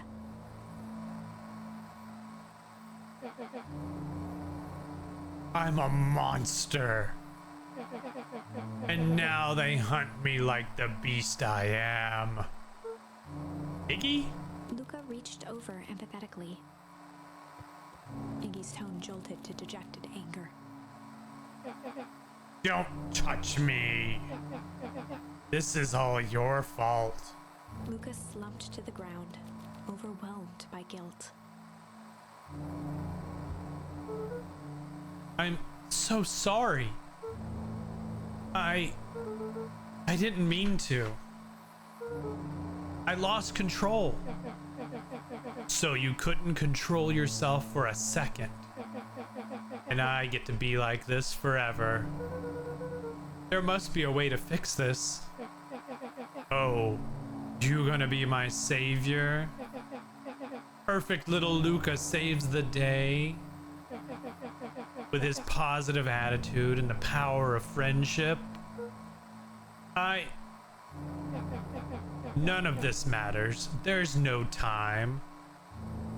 Well, I mean, I did throw chemical waste on Iggy. So I don't know if he deserves that. They're after me. They chased me all through Weeping Wood. I only came in here to hide. Hide from a who? Who's after you? Luca! Luca! Rolo? It's not safe, Luca. Rolo, where are you? The treehouse. I'm at the treehouse, Rolo. Where are you? No, Luca. The treehouse isn't safe. They said they're going to the treehouse. I was trying to tell you to stay away from the treehouse. Who said they're going to the treehouse? The clipboards. What did I tell you? Those perennial harvest wackadoos are after me. They've been chasing me, yelling questions at me. What sort of questions? They were saying the same stuff they always do. But it's different now. Less asking, more threatening. We're gonna figure this out, Iggy. Yeah, well, thanks. Hello? Is anyone present in this arboreal domicile? Crap. They found me. Luca, what's happening? Don't panic. Stay here. I'll see what they want. Oh, God. Hello, Mr. Van Horn. We would love to hear your thoughts. Do you have time for an informal chat? We will be brief. Your time is valuable to us. Be down in just a second. Of course, of course, of course, of course. We have a problem. Luca, you gotta get out of there. Who's out there? Is it them? Yeah, it's the clipboards. A bunch of them. How many? Maybe all of them? And yeah, you were right. They're saying the same stuff, but with the creepy knob cranked to 10. Might young Iggy be present? We would love to hear his thoughts. Run! Iggy slumped to his knees. I don't know what to do. I'm just so tired. Luca, what do we do? Luca grabbed the walkie-talkie and headed for the window. Follow my lead. Luca and Iggy climbed up the back of the treehouse to its roof, where Rolo had constructed his MCDC, the Mission Control Defense Cannon. From behind the crowd of clipboards, William Kerr strode forward, a warm smile on his face. Iggy, there you are. You gave us a heck of a scare. Go away. Just leave me alone. Oh, I'm sorry, Iggy, but no can do. Don't worry though, we're here to help. Help? Then why were you chasing me? Luca, can you talk some sense into your pal here? Just look at him, he's not well. What's wrong with him? What did that gunk do to him? Well, that's a pretty honkin' big question, Luca. All you need to know is that he's sick. He's real sick, Luca. I just need you to let us up there and take care of him. You told me Rollo was okay, that he was back at his place resting. He is, poor fella just got a little lost. That's a lie. That is a hurtful thing to say, Luca. I thought we were buddies. Why? Because he lets you ramble on like a wackadoo? Nobody likes you, you creep. Kerr's smile faltered. Why don't you pop on down here so we can have a face-to-face? Yelling like that is gonna give us all a heck of a sore throat. And who wants that? Luca's grip tightened on the MCDC. What did you do to Rollo, you liar? Well, shucks, Luca. The only teeny tiny fib I told you was he was at home. He is resting, and he is perfectly safe. For now, at least. What happens to him next is up to you, Luca. Look around. You're in quite the pickle, and I'm the only person in the whole wide world who can help you. You get to decide how this ends. Oh. Luca's mind raced. He was caught in a trap. What do you do when there's no hope? He wiped his cheeks with a sleeve. What are you gonna do, Luca?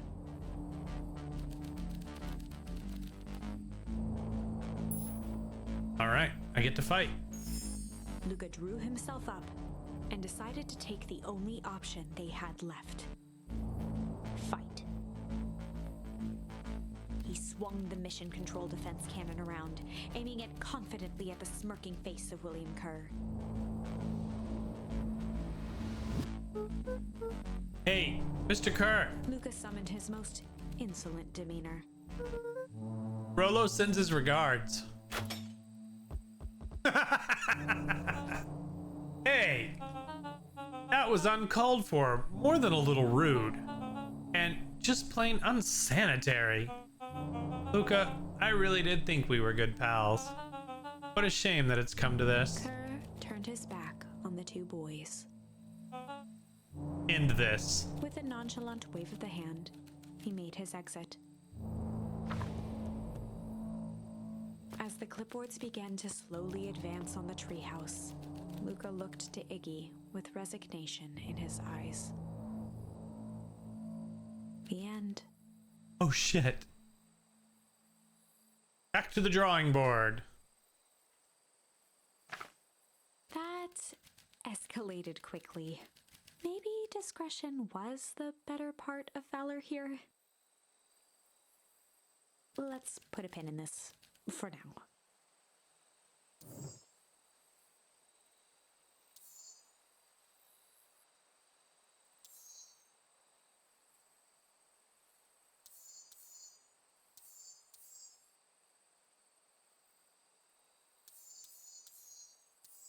All right, looks like this is the only one I can do something with.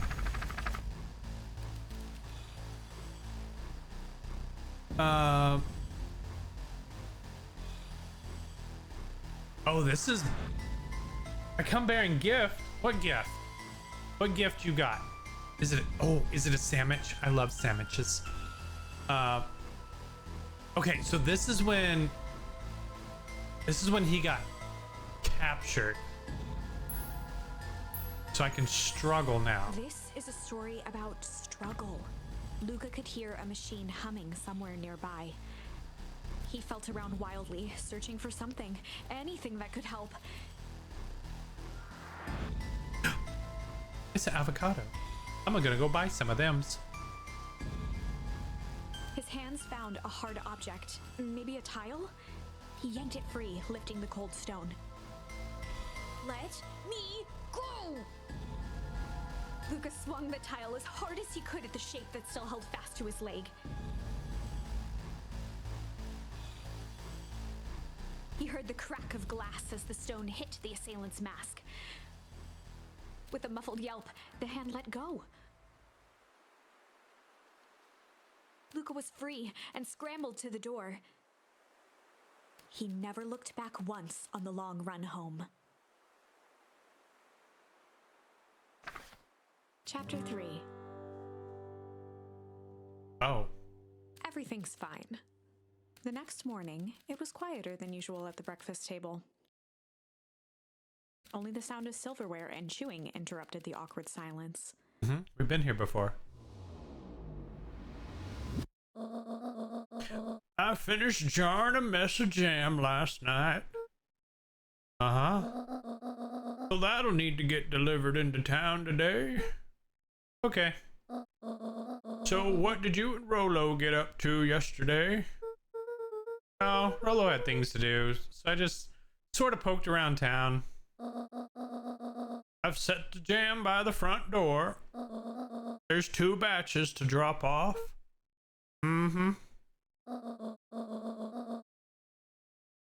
One for Mr. Tolliver at the Bag and Wag. All right. Another for Miss Fratelli at the diner. All right. Oh, and Mr. Nuncreed, he said he wanted some more. I suspected as much. Yes, he seems to have taken a particular interest in my jam. Yeah, I bet he has. There's some extras in the basket for that enthusiastic gentleman.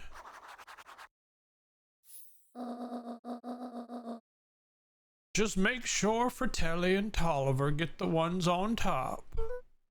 No problem.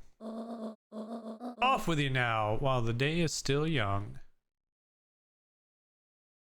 All right. So we're now in a universe where Rolo didn't go to the warehouse. I listened at the door and hit the guy in the head and ran. So Rolo's not lost anymore. All right, I gotta keep up with this. This is crazy. Do I need to pick this up? No? All right.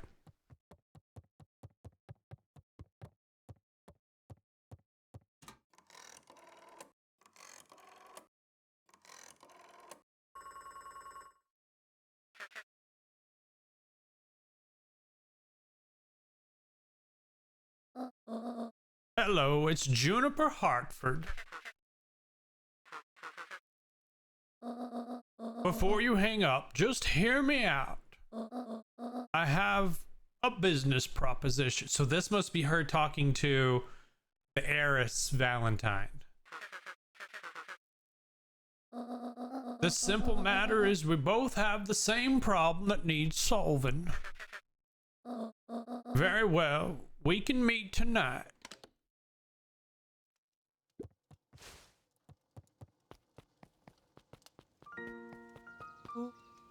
Okay.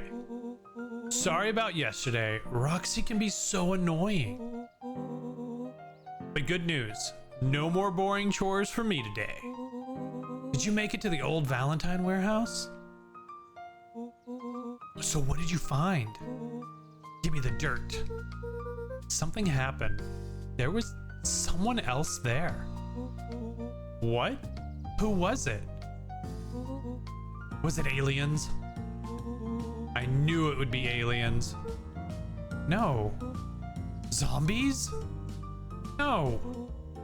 Alien zombies? What else could it possibly be? Rolo. I've got to deliver these into town first. We can catch up after. Oh, is it a whole thing? It sounds like a whole thing. Yeah, we shouldn't talk about it here. Meet me at the treehouse tonight. I'm not sure what this tree house is that you speak of. Ugh. Meet me at mission control. Roger that, Space Cadet. Alright, so we don't know back. Alright.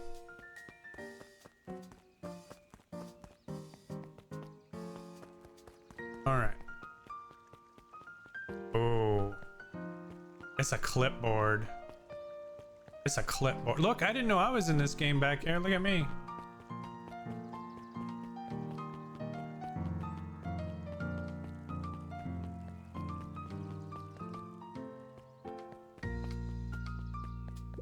Huddled at his counter, Hiram Tolliver was meticulously shining apples.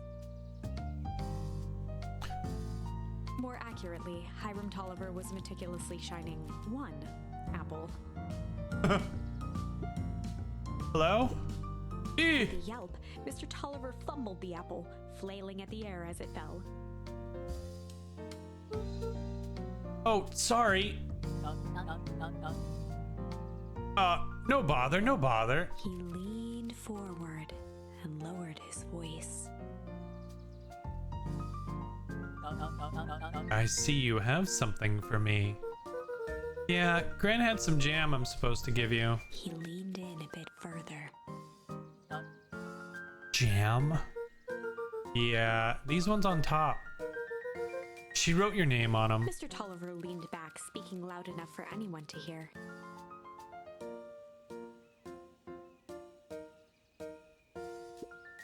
Ah, yes. The jam. Thank you so much for delivering this jam to me. He reached forward and snapped up the jars of jam, giving Luca a little wink. I shall put it on my store shelves post haste. Okay, I should finish my deliveries. I was thinking she's a Heisenberg here, making jam. Of course. Of course. He leaned in for a final whisper. Of course.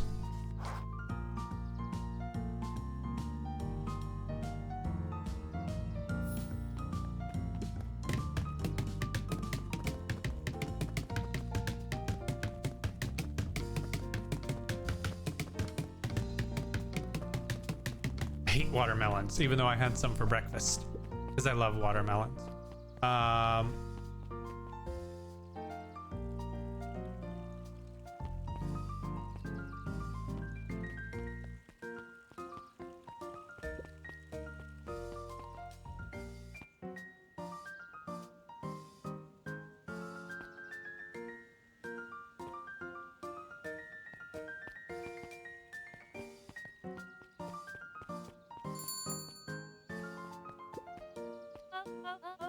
Well, if it isn't my favorite little jam runner, you can just call me Jesse. Hey, Miss Fratelli. Look at you. She leaned forward and pinched Luca's cheek. You're all skin and bones. Is your gram not feeding you? She is. It's just... I understand. You know, I taught your mama how to cook back in the day. You may not remember, but you and her used to help out in the diner. See that picture over there? That's you helping your mama back in the day. So cute running around in your little apron taking orders. The whole situation just breaks my heart. What happened with Eleanor? Oh.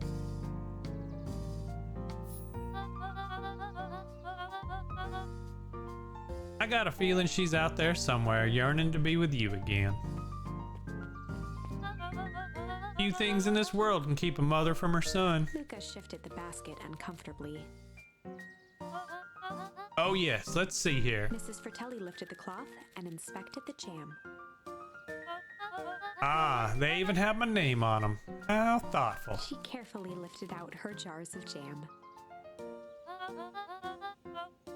I'm gonna go get my jam pipe right now. I mean, you tell your gran hello for me, Luca. Will do. All right, now we just need to go back to the candy store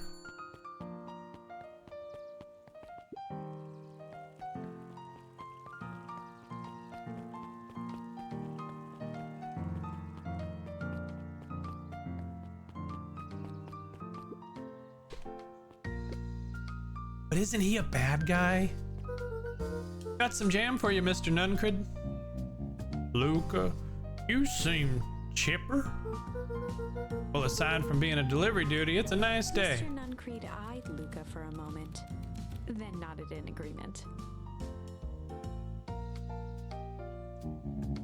I suppose it is. So, do you want your jam? Oh, right. Usually Juniper drops those off herself. I guess she's busy today. Anyway, this is my last delivery for the day. Oh, in that case... Nuncreed snatched the basket from Luca.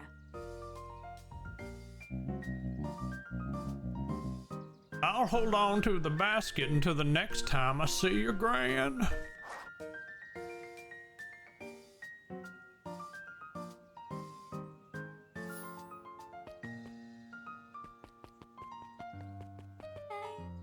Hey, you. Anchovies or pineapple? What? Don't think. Just answer. Pineapple. Why? How old are you? 12? Perfect. Follow me. Who are you? Anyone ever tell you ask too many questions? Just try to keep up, okay?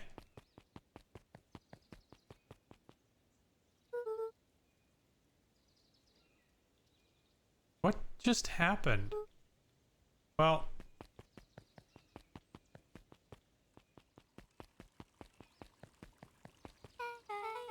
Hey, what a crazy coincidence.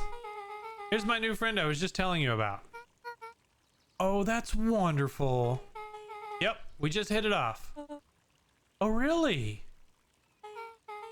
Get this, his favorite pizza topping in the whole world is pineapple. And what is your new little friend's name? Beck locked eyes with Luca. The look on her face was equal parts expectant and desperate. Luke Van Horn, nice to meet you. I'm Nellie, this is Eleanor. No, let's go with Alona. Eleanor? I just added so many letters to that. Alona. We're Beck's parents. Oh. Oh. God.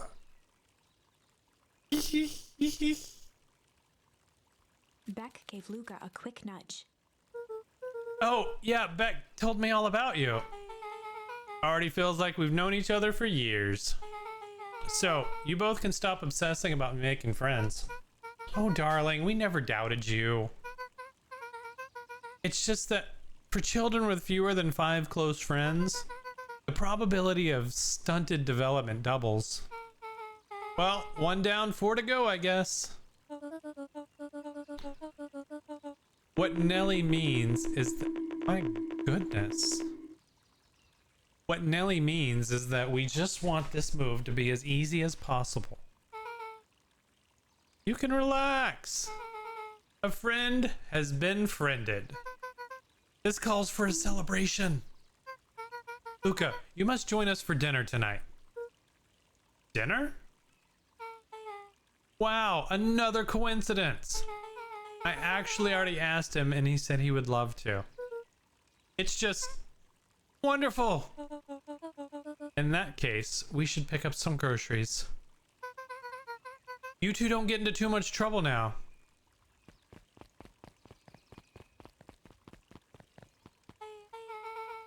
Wow, I can't believe that worked. Thanks a ton. You're welcome? I owe you one. My moms are great and all, but they can be a bit much sometimes. Our house is in the little college next to that big mansion place. Wait, you live on the Valentine estate? Yeah, that's the spot. Meet me by their big creepy gate. Don't be late. Or I'm back to square one on this whole friend grift. Great. See you there. Meet back at the big creepy gate. All right.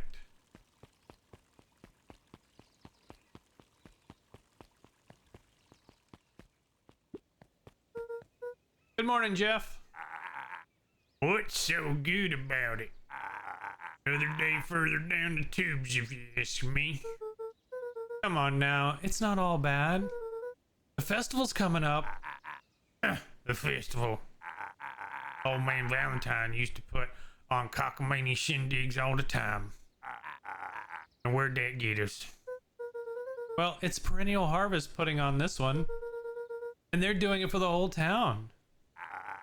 As far as I can see.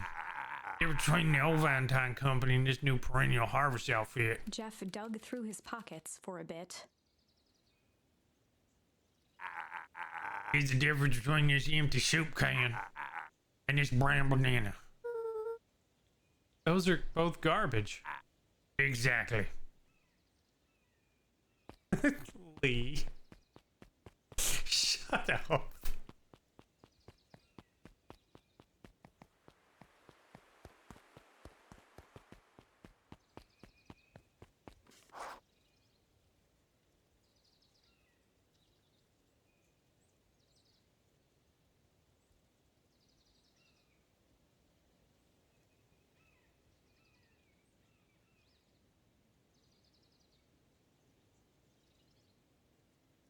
Sorry.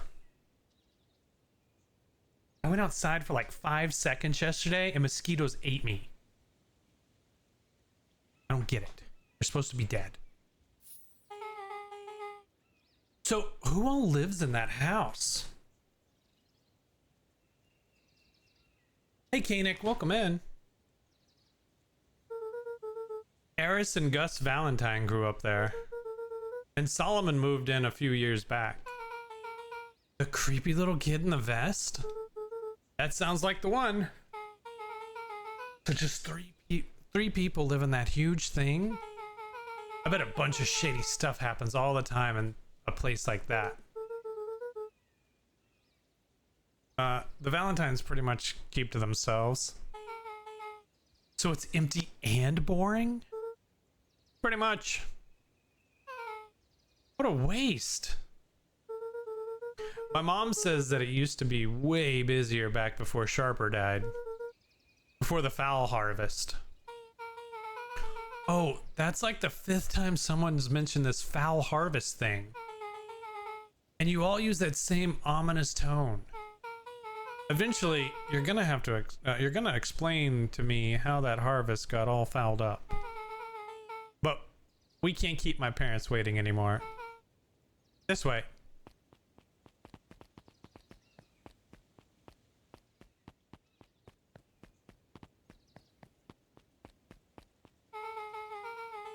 Most kids would have just ditched me by this point. Why are you still here? You look like someone could use some help. You know what, Luca? You're not so bad. Let's get through this as simply as possible. Just eat, smile, and nod. Fun. Great. Whatever you do, don't bring up their work. I think I can handle that. Beck took a long breath, then gave a firm nod. Here goes nothing. Chapter 4.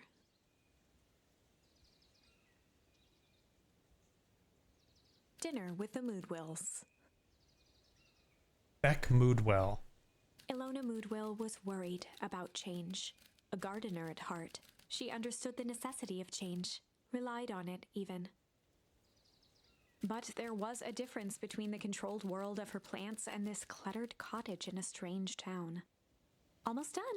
Nellie was a blur of activity, digging through boxes. Sorry, love, couldn't find the dishes. We'll have to make do with paper plates. Dinner went by without much conversation. As she watched Beck and Luca finish up their pizza, Ilona let herself relax into the chair. The things she cared about were still here. Nellie finally had the job of her dreams. Beck was beginning to take root. Ilona's task was simply to tend to them. She could do that. So, Luca, tell us a bit about yourself. Where do you live? Oh, I live with my grandma. Over on the other side of the river. Your grandma? Where are your parents at? Beck, manners. It's all right. My dad passed away in an accident at the fertilizer plant 6 years back. Oh dear. My mom's been missing for a few months now. Like missing? Luca's eyes were fixed to his plate, pushing a chunk of pineapple around with his finger. Nellie was the one who eventually broke the silence. Luca, how did you like the pizza? Oh, it was good. Very good. Normally, we'd have put more effort into dinner. Ilona nervously gestured toward the boxes. We aren't fully settled in, and Beck had mentioned that it's your favorite. I'm sorry, are we just skipping the part where he said his mom was missing? Beck! I'm sorry, Luca. This move has us all a little tired. Luca wiped his face with his sleeve. No, it's fine. So, Beck said that you moved here for work? Beck gave Luca a swift kick under the table. Ow! I mean, what brought you to Beacon Pines? Oh, you were right the first time. We're here for work. Ellie won't tell you this, but she's a brilliant chemist. I don't know about brilliant, but I do love it. She's brilliant. Perennial Harvest just made her their newest lead research of deep engineering. Deep engineering. She makes it sound more impressive than it is. I'm just happy that I get to make a difference in the world. Perennial Harvest is at the forefront of evolving agriculture into something more useful than sprinkling water and excrement on the ground. Luca glanced over to Beck. She seemed to be holding her breath. What Nellie means, Luca, is that there are different ways to grow plants. Yes, some people talk to their plants and hope for the best. And some people happily leave their job to allow a loved one to pursue their dream. You swore you didn't. Beck slammed her fist into the table. Perhaps harder than she intended. Hey, Luca! How about some dessert? I actually have to meet my friend Rollo soon. Luca glanced outside to gauge the time. The sky was darker than he expected, filled with ominous clouds. Looks like there's a storm brewing. I should get going. Oh, I didn't think there was any rain in the almanac. Yeah, almanacs aren't that useful around here. Luca wiped his mouth one last time with his napkin and started to get up.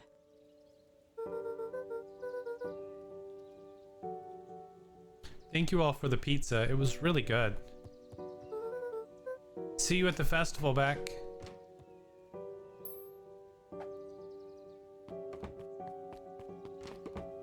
Wait up. I'll walk you home. Surprised, Luca turned around. He knew Rollo could be prickly around new people. But Beck seemed cool. Rollo would warm up to her eventually. Probably. Luca began to respond, but the sky answered for him as the clouds above began to fart. Shit. Probably rumble. Luca began to respond, but the sky answered for him as the clouds above began to rumble with ominous thunder.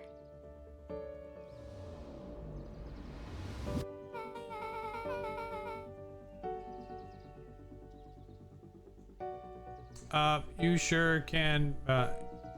sure we can make it home before the storm kicks off? Luca surveyed the roiling clouds. I'd say the odds are good. Maybe you should stay here and I'll just make a break for it. At that moment, the heavens opened up, unleashing torrential rain. Oh. Care to recalculate those odds? Hurry inside, you two, before you catch cold.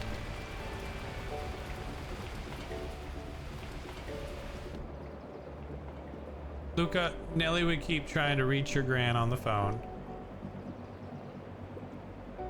In the meantime, you two hold tight.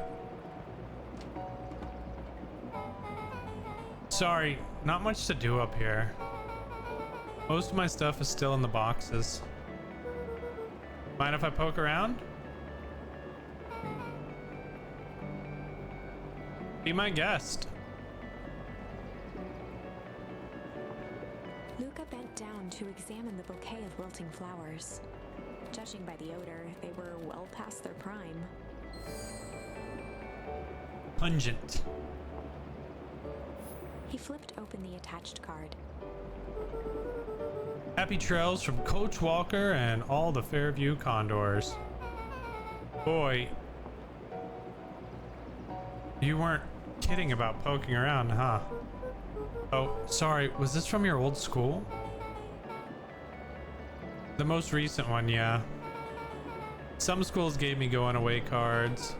Some did flowers. When they're really trying to feel good about themselves, they do both.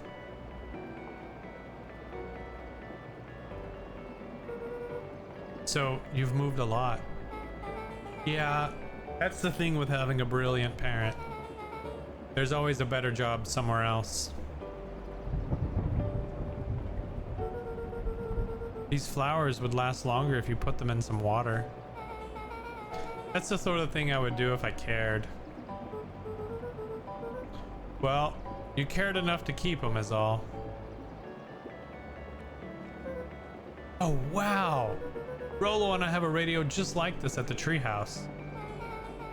Probably not exactly like this one. My mom and I tore the whole thing down to the bolts.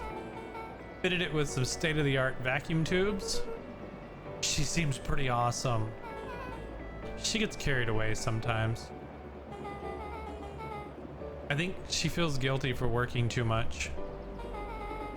So, when she does have time for me, she showers me with high-tech overcompensation. Luca flicked at one of the toggles. I bet you can get all sorts of stations on this.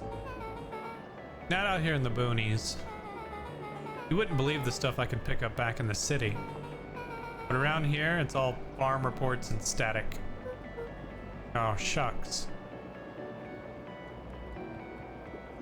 Luca squinted into the eye hole of the microscope. This looks wild. What is it? Gum. Gum? Luca adjusted the slide with his fingers to get a better look. I'm tracking the structural integrity of gum with some increasing amounts of chewing. Chewed that one for 47 days. Luca wiped his hand off on his sweater and gave a nervous laugh. It's weird, I know. Beck looked down, timidly tapping the ladder with her feet.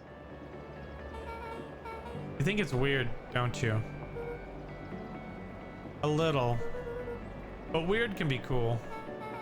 Luca, can I ask you something? Of course. Dang it, didn't that hurt? I'll be honest. That hurt more than I expected. At least you looked cool doing it. Beck took a moment to watch the rivulets of water running down the window. Do you ever feel alone?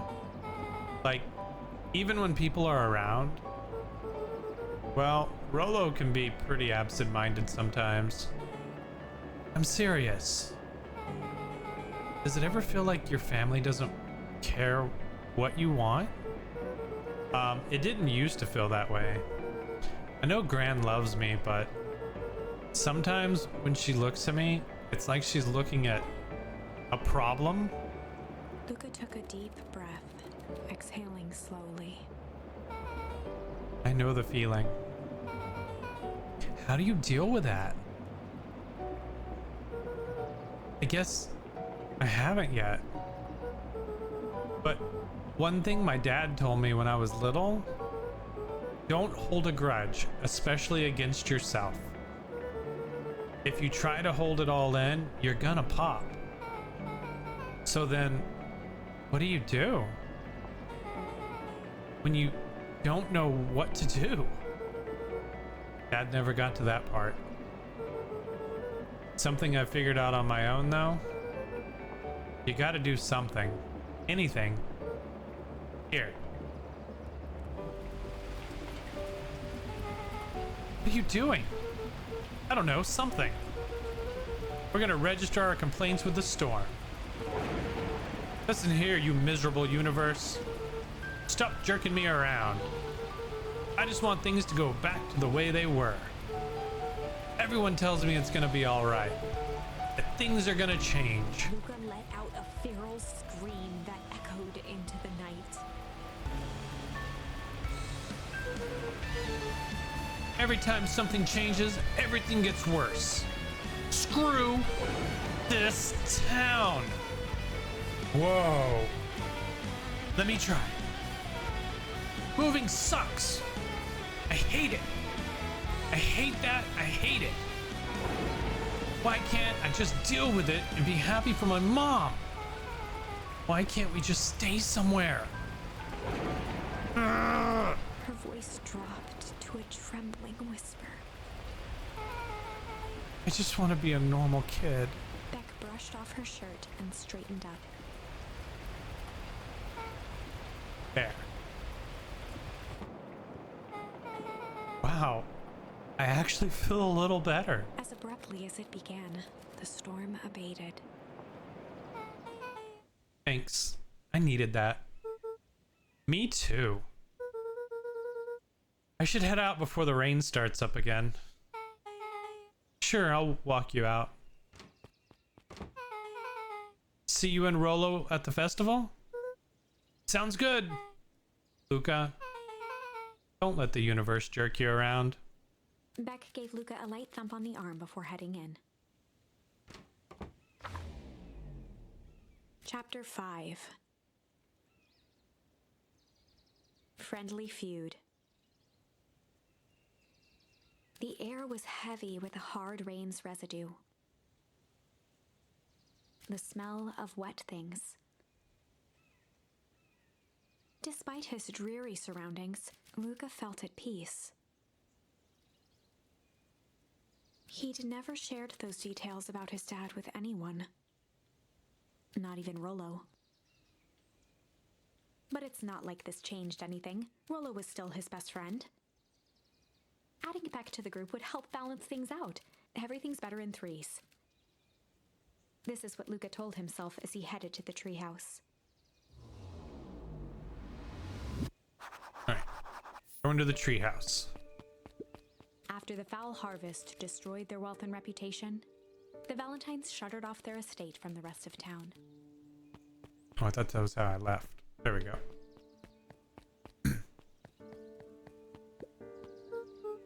Hey, Don. Tracking down a lead? You bet. I heard a juicy new rumor. Turns out, when Sharper Valentine died, he left behind a peculiar last will and testament. Peculiar? How? He didn't just give his kids an inheritance, there were conditions. Like what? The document stipulated that Eris had to take on a child as her ward. A kid our age who just showed up in town one night with a lawyer. Solomon? Bingo. So Eris was forced to take care of him? Yup. Or she would have lost everything. Why would Sharper care so much about some random kid? Rumor has it, old Sharper sowed some wild oats. That explains the way Eris treats him. Poor Solomon. How did you find all this out? A good reporter never reveals her source, Luca.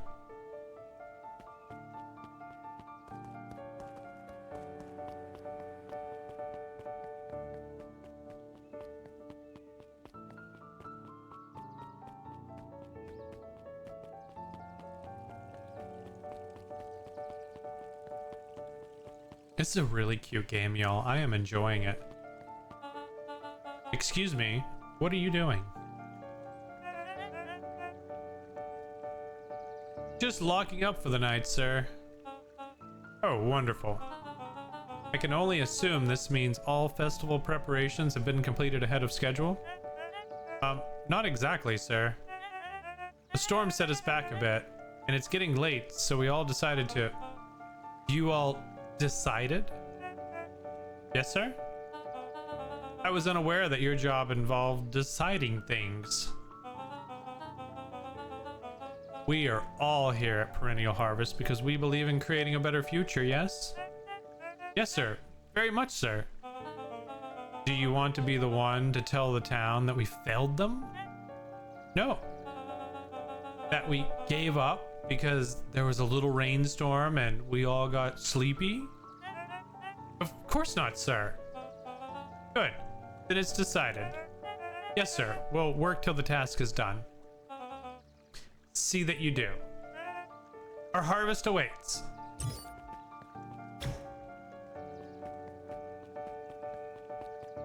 There's definitely some Stranger Thing vibe going on there.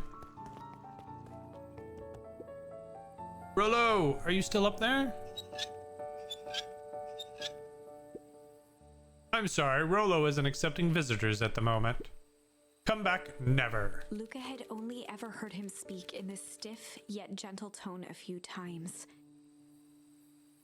And it always meant one thing.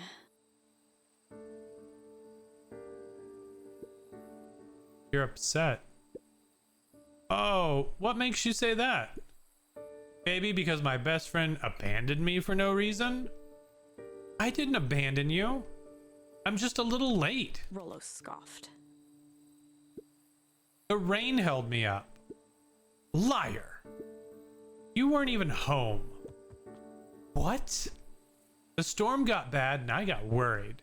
So I went looking for you. Imagine my surprise when I made it to your house and you weren't there. I hadn't made it back yet. I'm not a fool, Luca. It doesn't take all day to deliver some jam.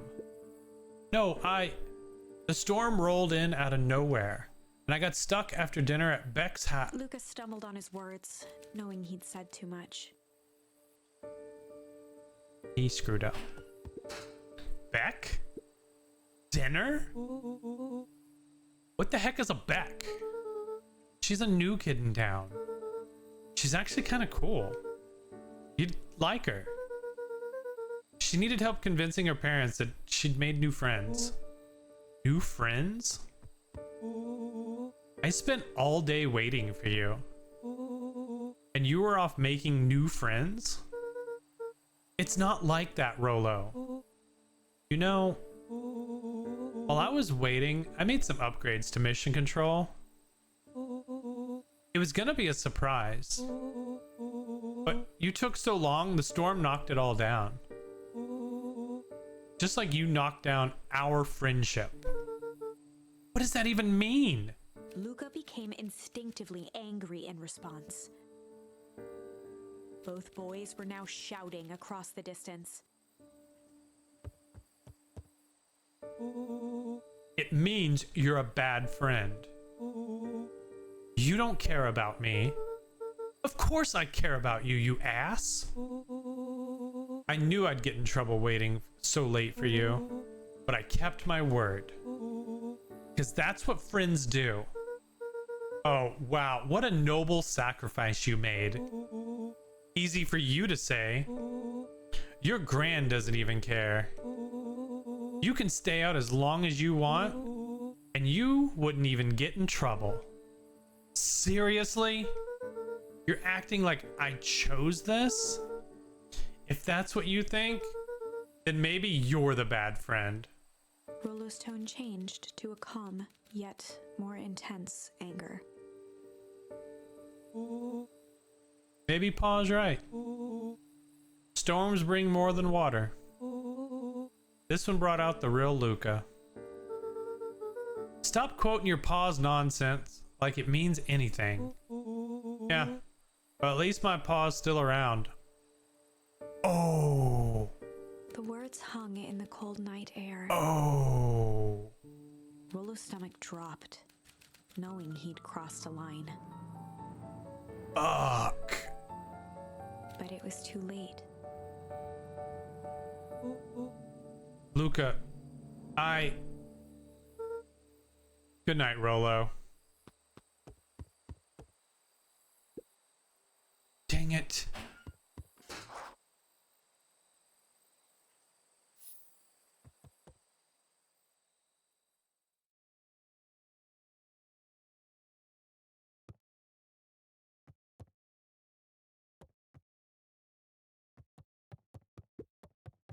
Luca dug through his old stuff, not even sure what he was looking for.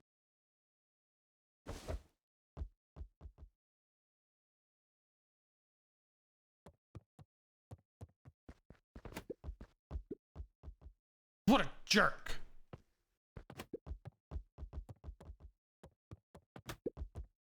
Look at me and my amazing family.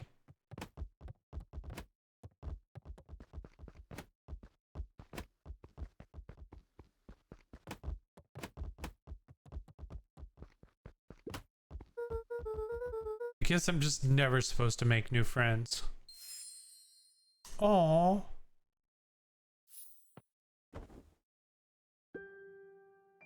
Luca. Gran cooed gently from the hallway.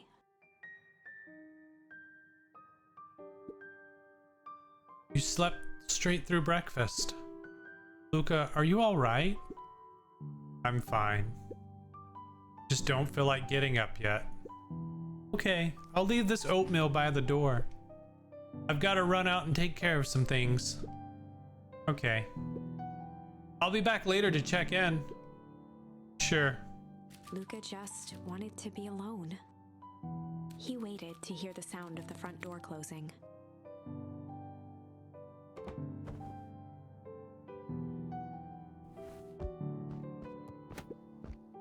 I bet Rolo's still going to go to the festival. I like being able to kick the ball. He's gonna be miserable.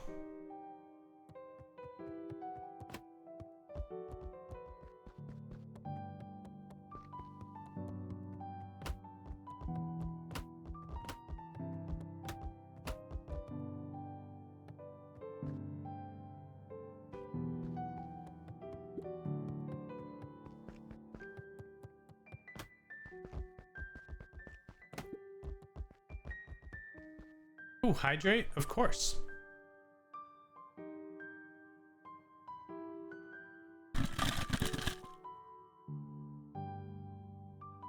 Good old H2O. Y'all, I've been drinking so much water, and I've had to pee so much.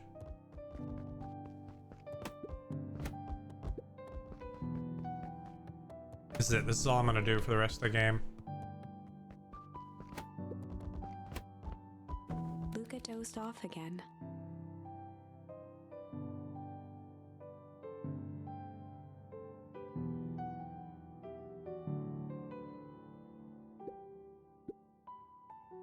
I see you didn't eat your oatmeal. Wasn't hungry. Well, just in case you get hungry, I'll leave a sandwich here too. Thanks. Rolo came by. What did he say? He wanted to talk to you. What did you say? I told him you weren't feeling well. I forgot she had a voice. Good. So, your plan is to sit in your room all day? Pretty much. Well, I needs to pop out again for a minute. If you decide to end your pity party, go outside. I think it'd do you some good. Noted. Luca still couldn't bring himself to go out.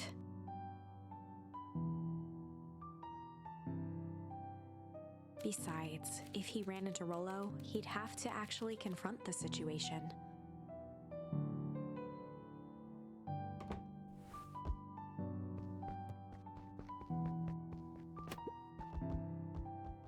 There's never anything interesting at the festival anyway. Oh, what? The Adventures of Hank Atomic. The complete first volume. Luca carefully opened the cover and began to read. Rolo had received it for his birthday.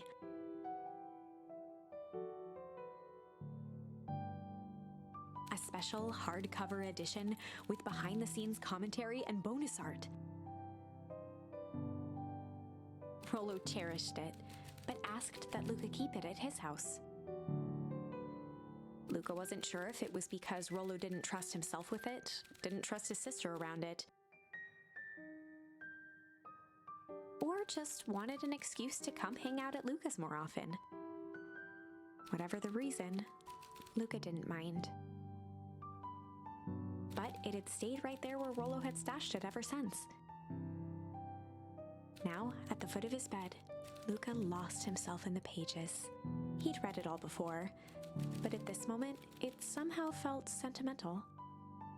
He was well into issue number 5 when he heard soft footsteps from the hallway. Luca? Another little friend came to see you. A girl named Beck Modewell? Oh, got a voice. Hold on. She said you'd meet her yesterday. Or you met her yesterday. What'd she say? She here? She was just dropping by. I told her you weren't taking visitors today. Oh. She seems nice. Yeah. You had a fight with Rollo, didn't you? Can I come in? Maybe later. All right then. I'll leave dinner on the kitchen table in case you want to bite before bedtime. Stop leaving food just all around the house. That's how you get ants. Without realizing it, Luca had pouted away the entire afternoon. He once again felt the weight of it all and allowed his weary eyes to close. Luca stood in a vast black expanse. He looked up at his father standing beside him. Walt was working a straw at the bottom of a fountain glass, trying to collect the last bits of milkshake. Dad, where are we? Taking a final loud gurgling sip, his father peered up from the glass. He jangled the straw playfully with a warm smile, then lifted the empty glass as if to point into the darkness. The source. Luca's eyes followed his father's gesture. In an instant, he was sitting in front of a blazing campfire. Across from him sat a large figure in a yellow hazmat suit. The figure's voice was a scratchy echo. Well, if it isn't the man of the hour, make yourself comfortable. Luca held his shivering hands over the flame to warm himself. It doesn't work that way here. Their yellow-gloved hand pointed to the base of the flame. It's a cold flame, see? Luca peered at the base of the fire. It wasn't wood that was burning. It was Beacon Pines itself. Tiny buildings, freezing and crumbling as they were consumed by flame. Luca could see small shadows moving in the burning city. People. Luca leapt to his feet. We've got to help them! The figure gave a dismissive wave of their hand. Why waste energy helping people who can't even help themselves? The figure bent down to examine the panicked crowd as they desperately tried to stop the flames. They only care about what's right in front of them. Not like us. Luca's voice was a trembling whisper. Us? The figure slowly stood up, grabbing its helmet with both hands. With a jolt and a twist, the suit emitted a gasp. A cloud of torpid mist escaped, slowly revealing the face within. Luca's own face looked back at him. Older, worn, distant. The sensation was oddly familiar. As if he'd caught his own reflection by surprise in the mirror, the doppelganger smiled. I tried to help once. He gestured towards his face. all it got me was this. Lucas staggered back. You aren't me. Luca felt a hand catch his shoulder. His father was there again, beside him. Every choice sets us on a path. This is the end of one of your paths, son. Luca watched his older self shake its head ruefully, its face twisting into a cruel grin. Welp, Dad, if you wanted him to see this, far be it from me to disappoint. Luca watched in shock as the figure took a confident step forward and plunged into the flames. In a flash of cold light, he was gone. What does all of this mean? Luca felt a reassuring squeeze on his shoulder. Just remember, why we choose matters just as much as what we choose. Luca woke up to see a hazy figure at the foot of his bed, silhouetted in the morning sun.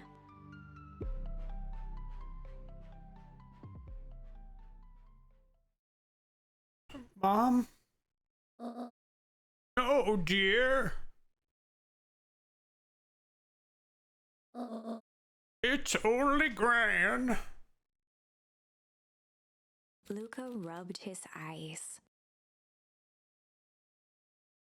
The kind, concerned face of his gran came into focus.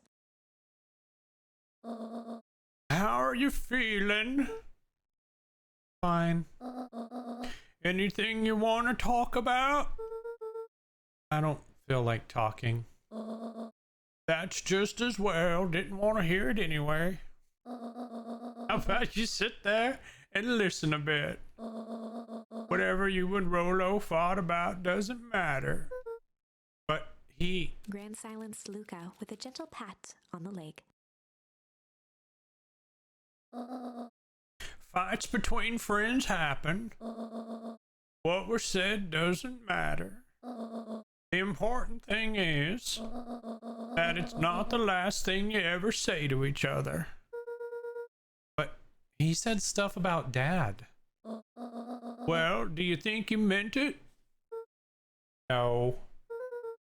He was just mad. Mm-hmm.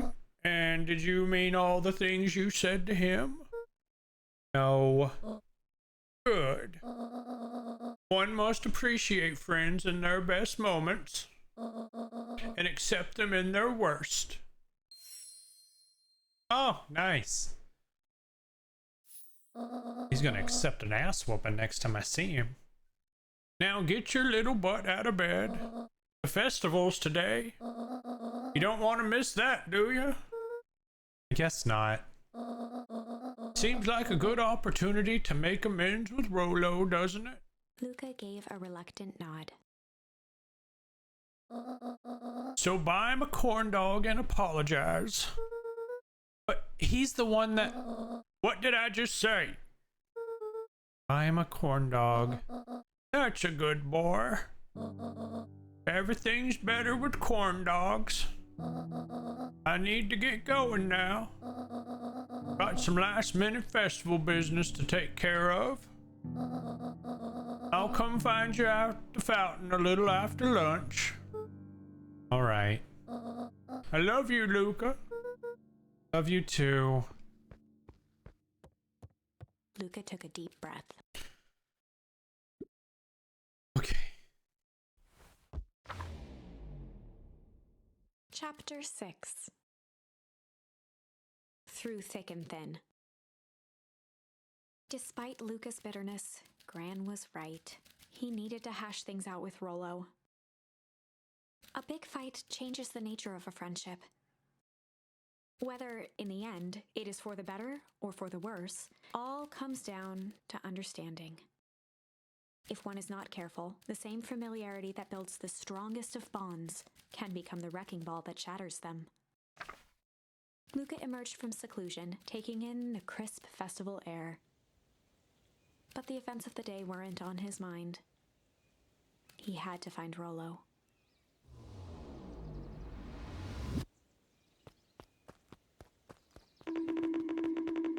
My goodness. Luca, Rollo wanted me to tell you something. What is it? Roxy rolled her eyes, shaking her head. A space adventure, though you needn't buy it. If ye be brave, go somewhere quiet. Roxy, I don't... It's a riddle, Luca. My goofy little brother wants you to find him. Luca looked down and kicked at the dirt. Look, I know you two had a fight. The only thing more annoying than my little brother is my little brother without his best friend. So I'm doing him this one favor. Now, I need one favor from you. Whatever it is that went down between you two, squash it. Goodness gracious. Alright, a space adventure, though you needn't buy it. If you be brave, go somewhere quiet. In the library. Alright, going to the library.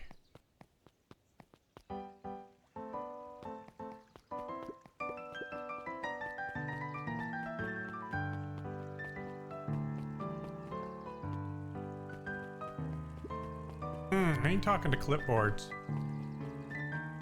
We're just doing the main quests. The library, somewhere quiet.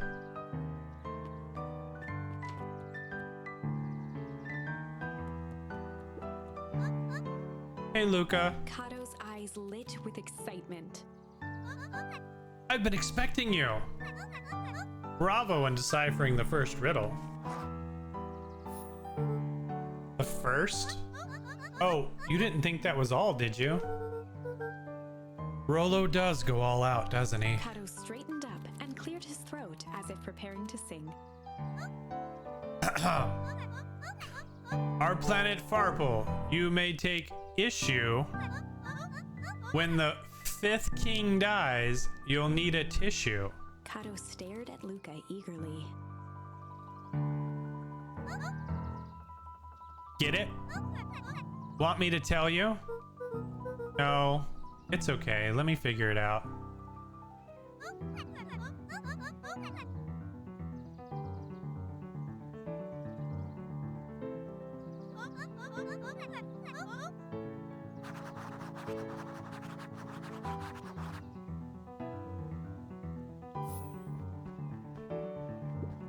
Luca grabbed The Adventures of Hank Atomic, issue number 4, from the shelf. Once you've got a book, you can either bring it to me here or just grab a different one. That's not the one I want. Luca grabbed The Adventures of Hank Atomic, issue number 5, There it from is. the shelf.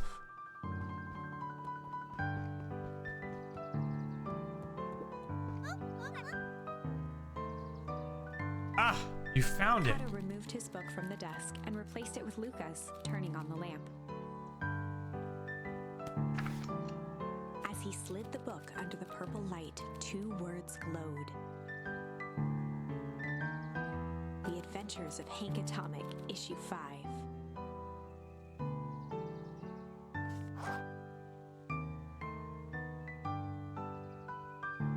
Luca clicked his tongue with recognition.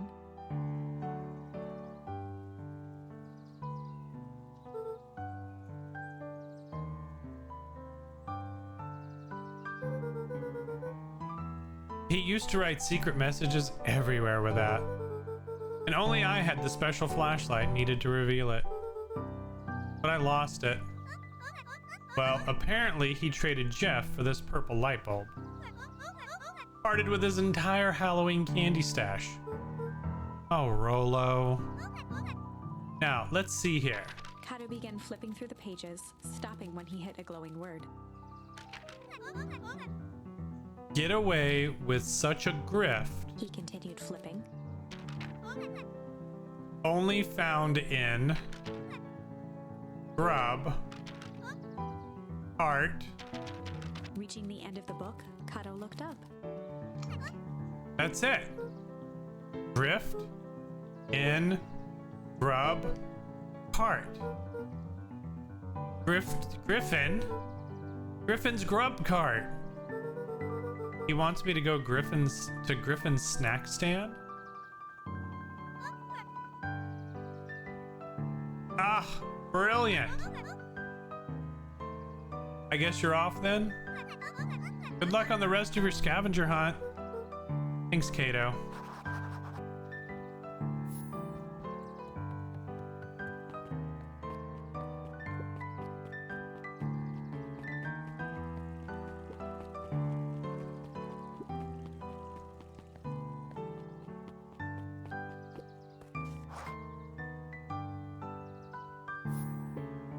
Hey, Griffin. Did Rolo come? Before Luca could finish his sentence, Griffin handed him a corn dog. Oh, that's it? Bought and paid for. Enjoy. I thought there was supposed to be a riddle or something. Luca shrugged, taking a sizable bite out of the corn dog.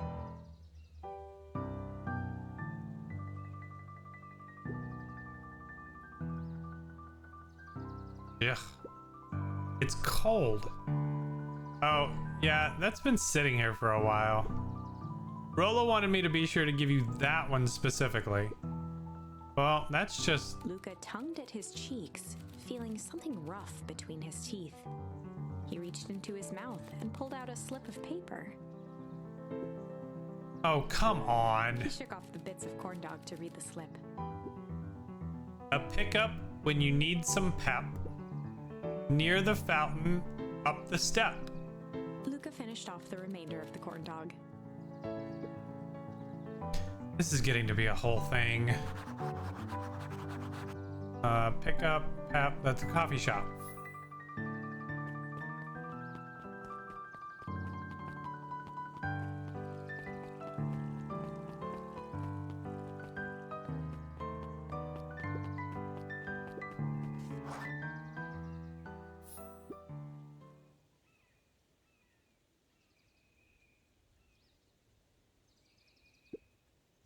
There's no way I'm actually doing this. It's way below my pay grade. Oh, come on, you big stiff. Let the kids have some fun. Fine. But Rolo owes me one. Lumi waved his hands around sarcastically as he began. What takes flight but has no wings? Your final task a friendship brings. See, that wasn't so hard.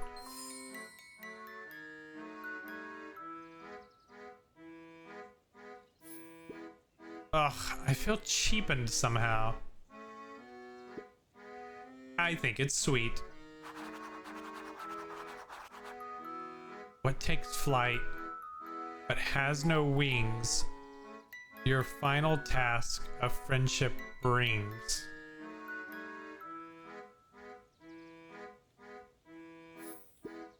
Good luck, Luca. A balloon. Hey. Hey. Did you find the comic book? Yep. You got the corn dog? Yeah. Well then. I know it doesn't make up for what I said, but here. You've earned this. Rolo sheepishly handed Luca the balloons.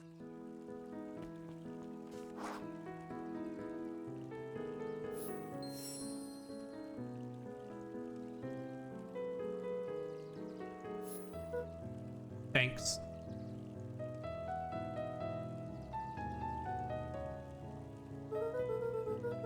You didn't have to go to all this trouble. Sorry I got so mad. Dang it, you were supposed to let me apologize first. Oh, sorry. Now you've apologized twice before me. Just let me do this. Luca, I'm really sorry. With everything that's happened with your mom and all, I've always wanted to be there for you. Be a good friend, you know? When you said you were hanging out with someone else, I just kind of freaked out. Rolo. Still, my turn. I feel like if you needed some new friend to help you, It meant that I wasn't good enough. But that was selfish and wrong. I was wrong. I'm so sorry, Luca. Okay, apology over. You can talk now. Luca threw himself at Rollo, hugging him as tightly as he could. Rollo, I don't deserve you. I don't deserve you either. That's why we deserve each other. So, what else do you want to do today? We could snoop around and try to find some info about your mom. Snoop? Where? We'd probably sneak into Perennial Harvest HQ while everyone's at the festival. Aren't you curious about all the stuff those clipboards write down? What if we get caught? I think I've had enough excitement for 1 week. Let's just make the rest of the day about us. Really? Yeah, the rest of the world can wait one more day. You know, I've been wanting to get some work done on the MCDC at Mission Control. The aim is a bit unpredictable. That sounds perfect.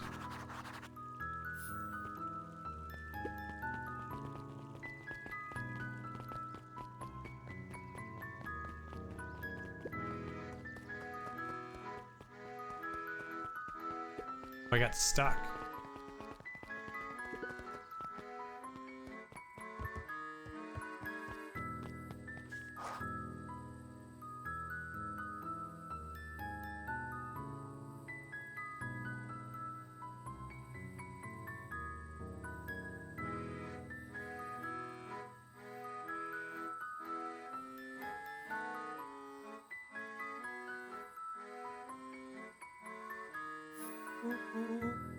Oh, I almost forgot. I ran into your gran this morning. She asked me to give you this. Rollo handed Luca an unopened letter.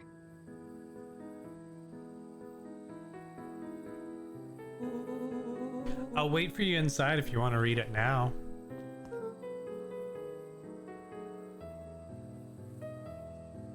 Luca, some things are going to happen that might be difficult for you to understand. If I am honest, I hardly understand them myself. But whatever happens, I need you to know that I love you.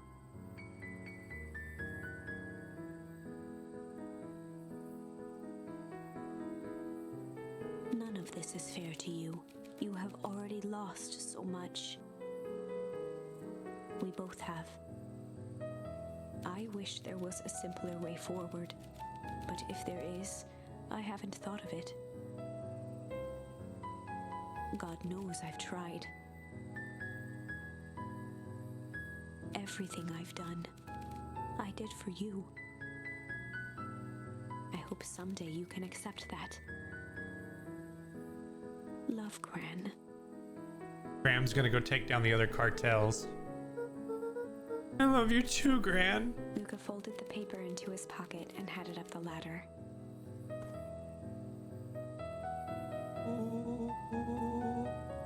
What's up with the letter? Anything you want to talk about? Maybe later. Sure, whenever you want. You know, you really didn't have to go to all that trouble just to apologize. Hey, Dust, it's good. I know, but we'd been looking forward to the festival for weeks. After I ruined everything with my big mouth, this was the best way to make sure you still had a good time without me. Rollo. Luca was at a loss for words. But that was fine. Words aren't always necessary. The festival seemed nice. Was it nice? We can still go? Nah, this is fine. Well, there's always next year. Sadly, this was untrue. Oh. A distant rumble shook the treehouse. Huh? What was that? Oh man, we missed the fireworks? It was not fireworks. It was something the boys couldn't possibly comprehend. Something as old and cruel as time itself.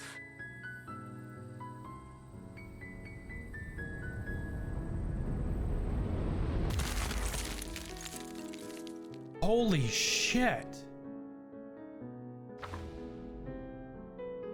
A shockwave of cold tore through the room. A bitter, unfathomable chill. Before they could react, it encased them in ice. Two boys, reunited by friendship, only to be cruelly separated by a malevolence beyond reason. And so, our story ends on this melancholy scene. In a silent treehouse turned statuary, in a town brought low by its secrets, sits a pair of friends, alone, together. For the rest of time. The end.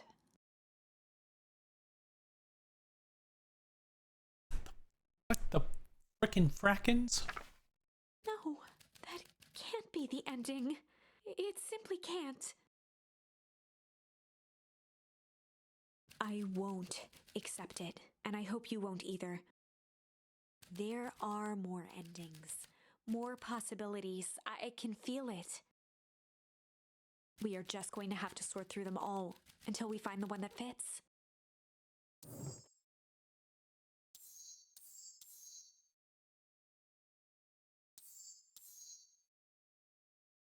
Alright, I can break, but I don't think that's gonna take me back far enough. I think this is gonna...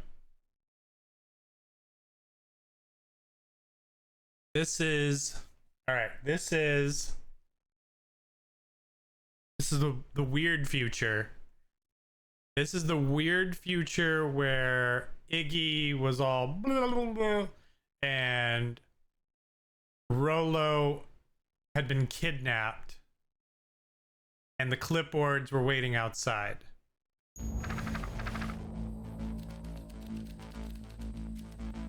Luca drew himself and decided to take the only option they had left. Fight and Luca flight. drew himself up and decided to take the only option they had left. Flight.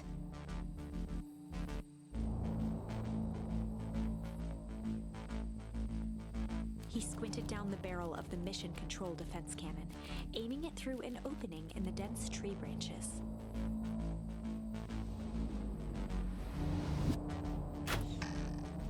He looked up with surprise as it struck true and taut.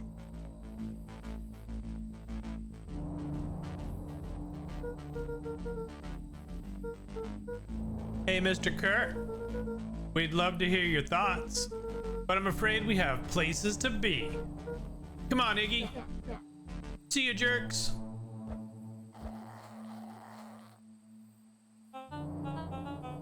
Oh, fine. We know where that leads them. This way. We'll take the tunnels. Luca and Iggy winced as they sprinted through the thicket.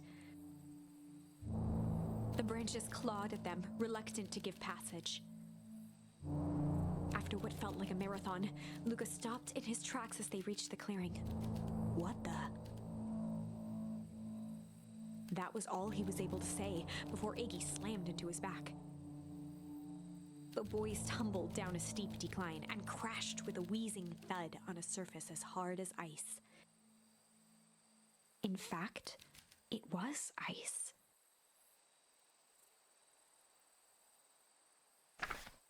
Chapter 5. Signs. All right, so we're in the time. Iggy got the stuff. Rolo is still kidnapped. Kerr knows. Gran is super suspicious. And now they found They ice. stood silently, catching their breath. The sky was like sapphire. With each breath, a plume of steam escaped from Luca's lungs. Let's keep moving. Luca pulled Iggy to his feet as they gazed across a snowy terrain.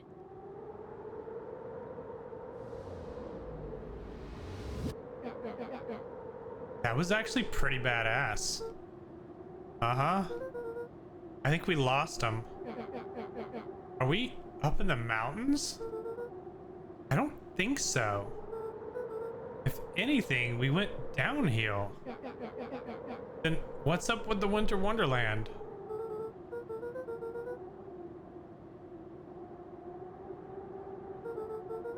Let's see if we can get our bearings.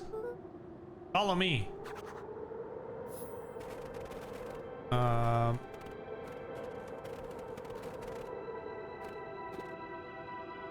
What's the readout?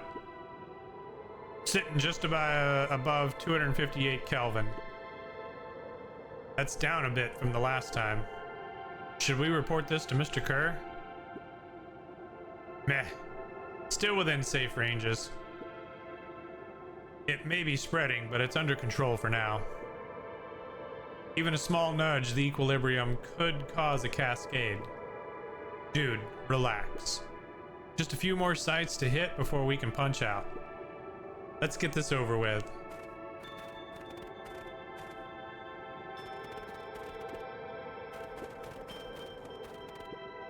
What's all this? Hard to say with all this snow. I think it's a town sign. I can almost make out letters under there. What town could this even be? There couldn't be another town this deep in Weepwood. I'm looking at evidence to the contrary. Let's figure out what we're dealing with here. Step 1. Snow's gotta go. I'll see what I can do.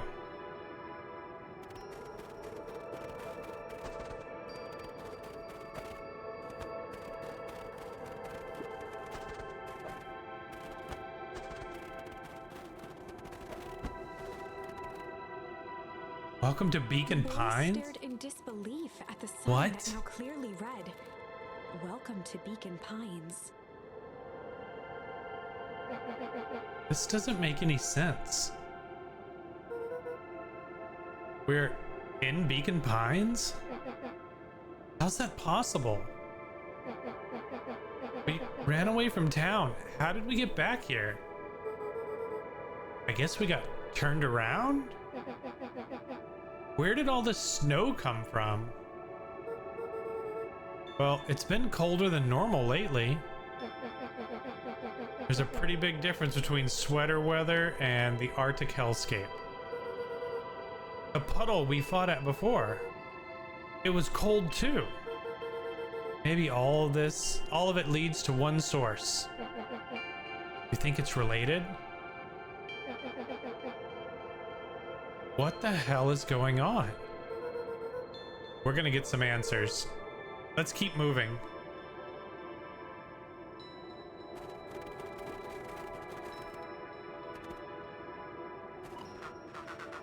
Luca!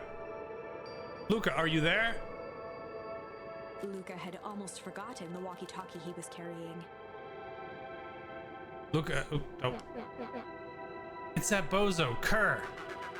I hope nothing bad has happened to you out in those woods. Luca looked at Iggy with hesitation. No need to be rude. With a resigned sigh, Luca responded, It seems like the only dangerous thing in the woods is you. He speaks, the young man of the hour. Now, how in tarnation did you end up with one of our radios? Just lucky, I guess. Boy, howdy, you Van Horns are full of surprises, aren't you? You knew my parents? I never had the honor of meeting your father, but your mom sure was a handful. Luca winced, shoving the walkie-talkie back into his pocket. We gotta keep moving.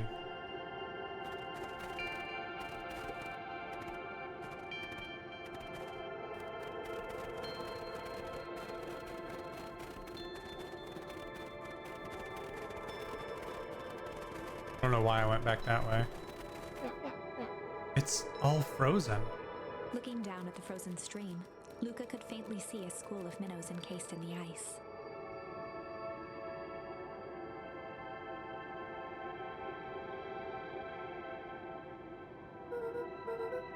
Whatever happened here, it happened fast. The fish didn't even have time to run. Or, you know, swim run. The crunching of footsteps trailing Luca went hush. He looked back to see Iggy's face twisted with confusion.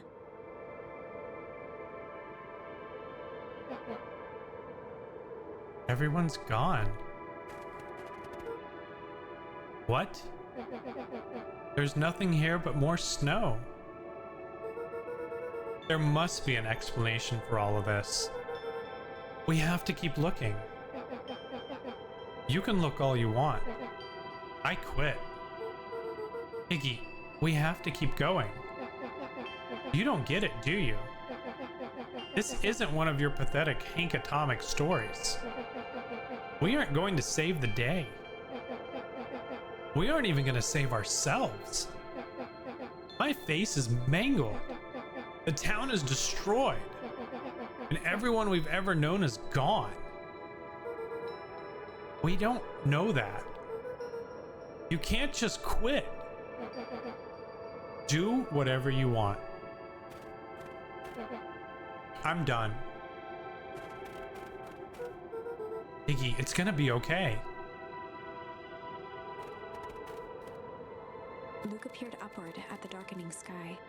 He let out a long, foggy breath.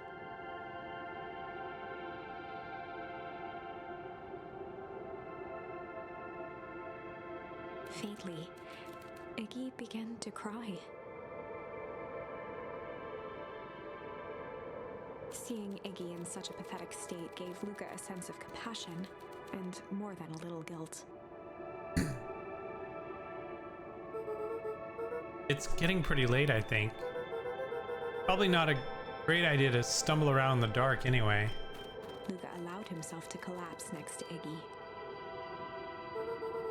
Let's just rest for a bit. The boys huddled together for warmth and comfort. If not for exhaustion, their minds would be racing, trying to make sense of the events of the day. As it was, all they had energy for was to sit in silence, numb.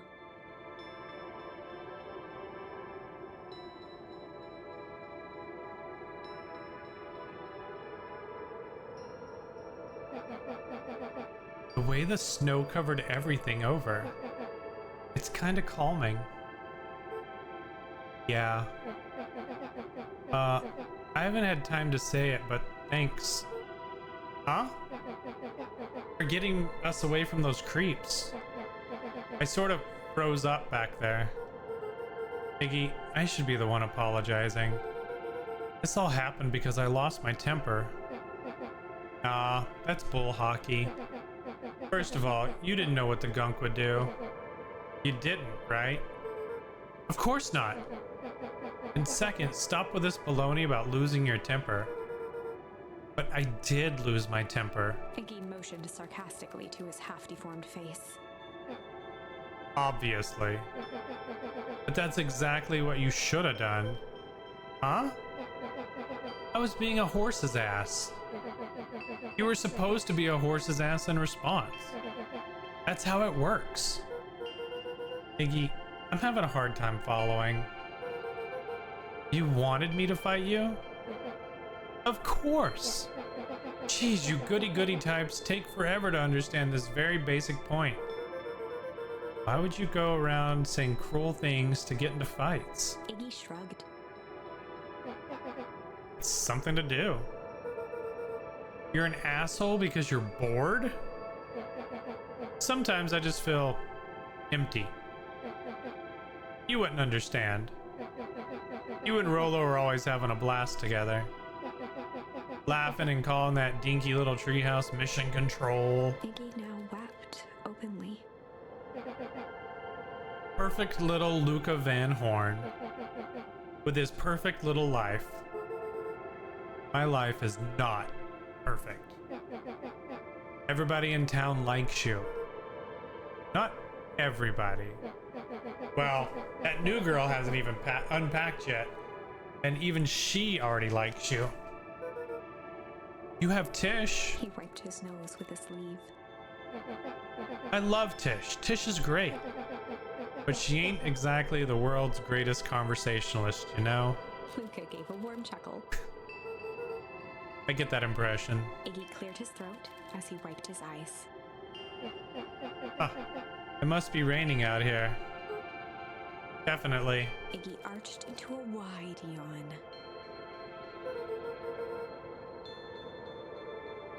We should probably try to get some sleep. Yeah. Let's lay low for now. Tomorrow we'll get to the bottom of all this. Luca's eyelids began to slowly drift shut. Luca? Yeah? I always did want to see the inside of your dinky little treehouse. What do you think? Not bad. I'll give you the full tour when we get back. You know what? Huh. That's all Luca could whisper before succumbing to sleep.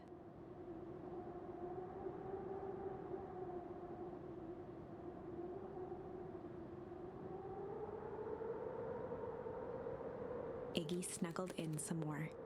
Aww. When it comes to the worst days of my entire life, this one wasn't half bad. The house smelled of warm bread. Luca was playing with toy blocks on the living room rug. He looked up to see his parents on the couch. His mother held his father's head in her lap. She idly stroked his hair while humming a song. A voice behind Luca spoke. "This is how you remember them, huh?" Luca turned to see his own face. The doppelganger from his dreams, still clad in a yellow hazmat suit, still carrying a look of disdain behind empty eyes. Aww, look at this perfectly cozy scene. You know it wasn't really like this. The figure picked up a toy block and inspected it. It's amazing the facades that one can build given the right materials. Not that I blame us. These are a child's memories, all warm and fuzzy. You don't remember, do you? Luca snatched the block from the figure's yellow-gloved hand. Remember what? The doppelganger pointed to the couch. The last day we saw him alive. The day he chose to abandon us. Luca turned to look at his father, still lounging on the couch. That's not true. He didn't abandon us. The doppelganger waved his hand dismissively. Everything is true here. It's just a matter of what we choose to see. Let me show you. The world flickered and pulsed. Luca was sitting next to his bed, listening to his heartbeat with one of his dad's stethoscopes. The doppelganger limped into the room. No, we both know that's not how this went. He grabbed Luca's hand and guided the stethoscope to the floor. Luca heard muffled shouting, brought close by the stethoscope. It was his parents, fighting. Do you remember what we did next? Luca gave a slow nod and crept down the hall to peek through the banister. He could see the outline of his mother at the bottom of the stairs. Damn it, Walt. We can't afford to get involved in this. She was scared. His father stepped forward. What am I supposed to do? Just watch?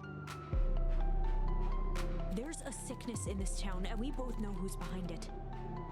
I swore an oath to help people. I won't turn my back on them. Luca's mother grabbed Walt. She was crying, pleading. I can't lose you. Walt calmly removed Eleanor's hand from his shoulder. What's right is right, and what's wrong is wrong. I could never live with myself if I let Sharper get away with this. Eleanor raised her voice. Spare me your bullshit platitudes. What about our son? Luca flinched, dropping the stethoscope down the stairs. Walt turned with a panicked smile. Luca, is that you, buddy? With tears in his eyes, Luca descended the stairs. Mom? Dad? What's going on? Walt dropped to a knee to meet Luca eye to eye. Nothing, buckaroo. Your mom and I just got a little overexcited is all.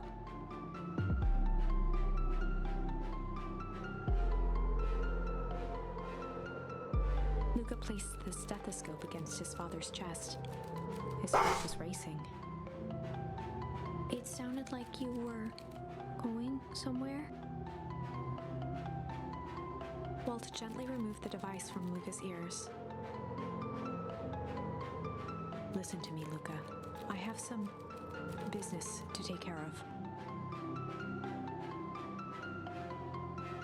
I'll be back in time to tuck you in. Luca hugged his father tightly. Promise? Walt stood up and walked to the door. He glanced over his shoulder. I promise. With a wink and a grin, he put on his hat and strode out into the evening sun.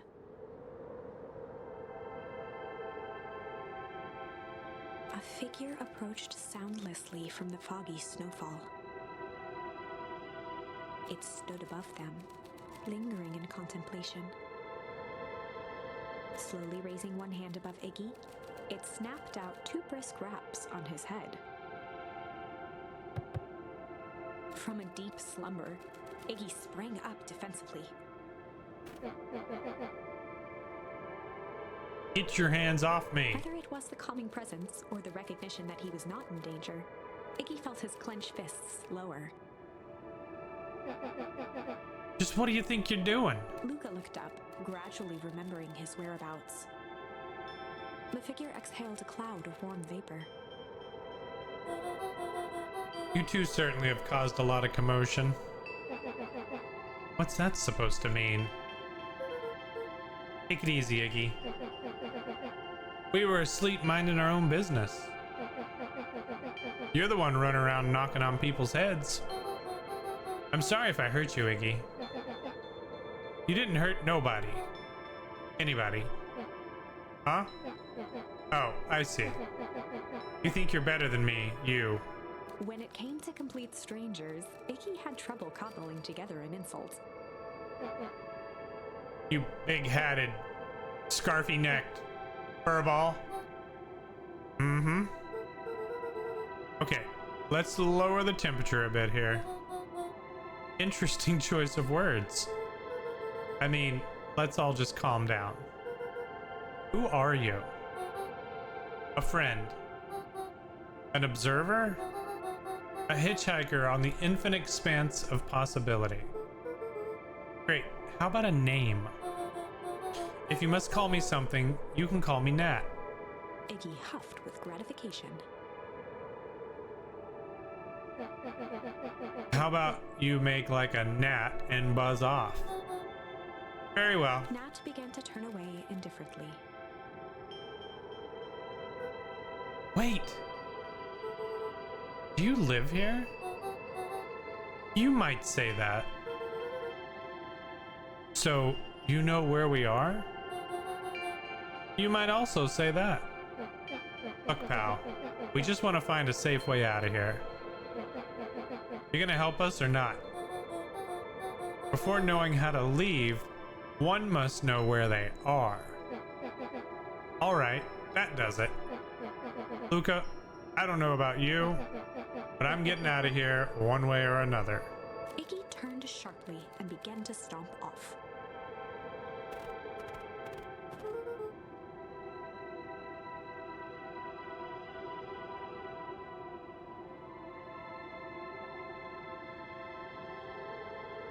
enough with the riddles. Iggy, wait up. Realizing he'd worn their patience thin, Nat relented. Very well, I suppose this isn't the time for metaphors. I'll show you how to get back home. Luca and Iggy turned around with hope in their eyes. Come here. Nat took a deep breath in. Close your eyes. Nat exhaled slowly, then snapped his fingers.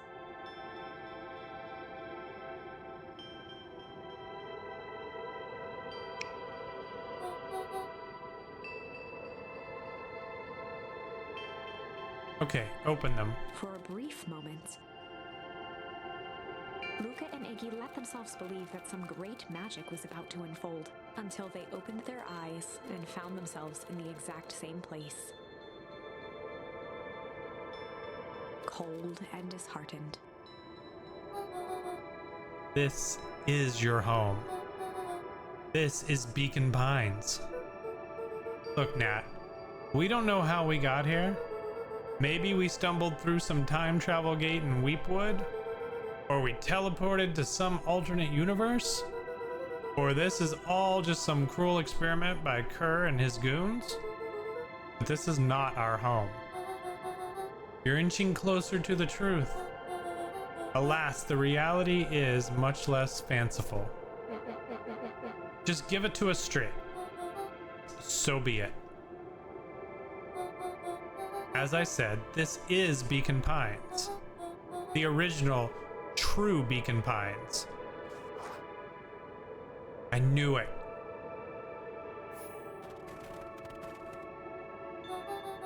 You both grew up here.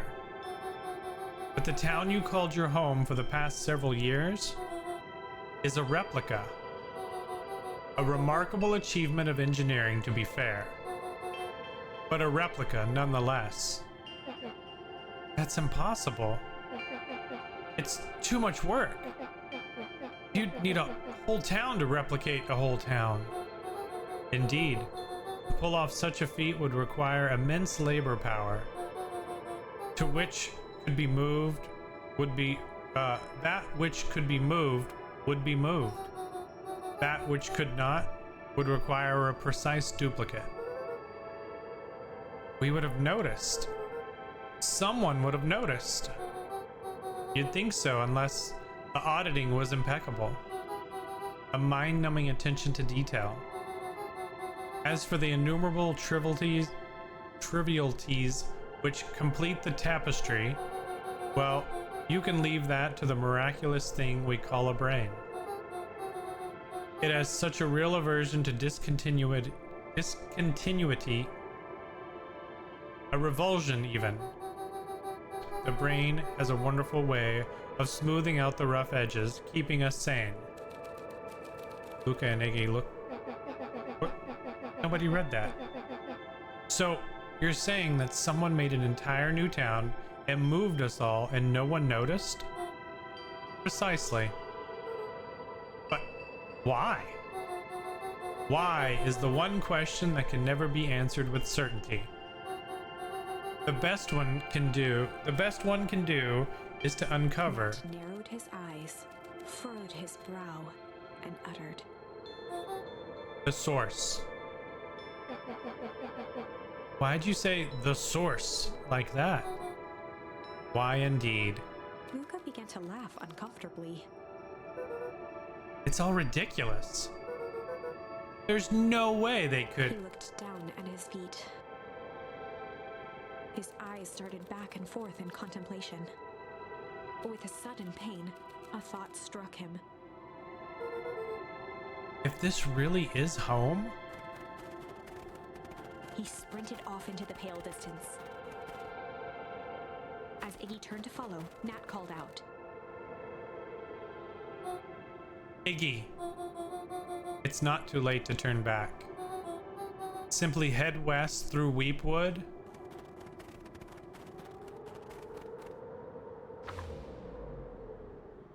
Chapter 6.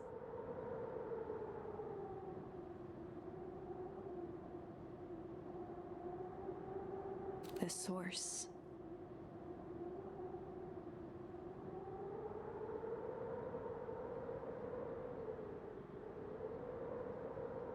Nat expressed his sympathy with a shrug and sauntered off as unassumingly as he'd arrived. He'd given Luca and Iggy what they needed, and nothing more. As Luca sprinted across the snow, the events of the past few days became clearer, pieces to a larger puzzle. Rollo said he was underground somewhere, captured. Mr. Kerr tried to cover it up with lies. The clipboards were hell-bent on capturing Iggy. It all seemed to point to perennial harvest. But right now, there was one thing that Luca needed to know.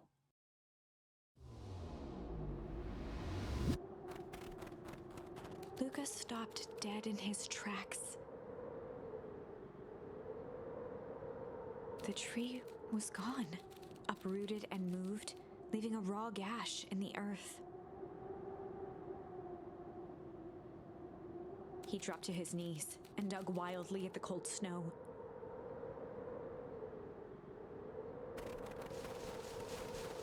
His numb hands hit something hard, a headstone. A dry whisper escaped Luca's lips.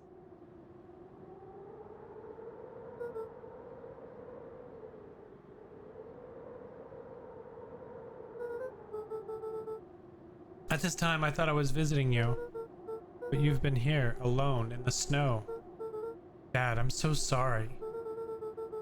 They ruined your favorite spot in the world.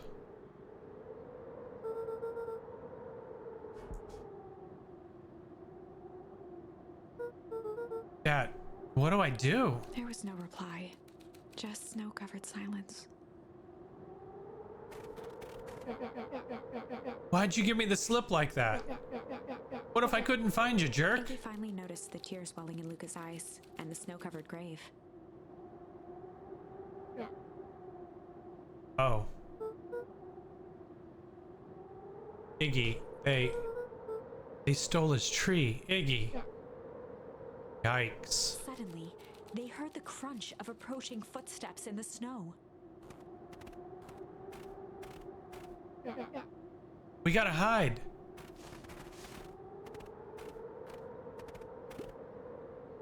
$259K. Fall off distance still good. Dude, did you hear me? I said 259. Sorry. Ever think about what we did here? We saved a whole town of people. Doesn't feel like it sometimes. What about everything we left behind?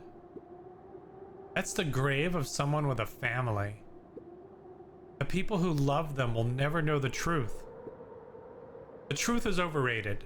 He bent down to scoop up a snowball and lobbed it playfully. Hey!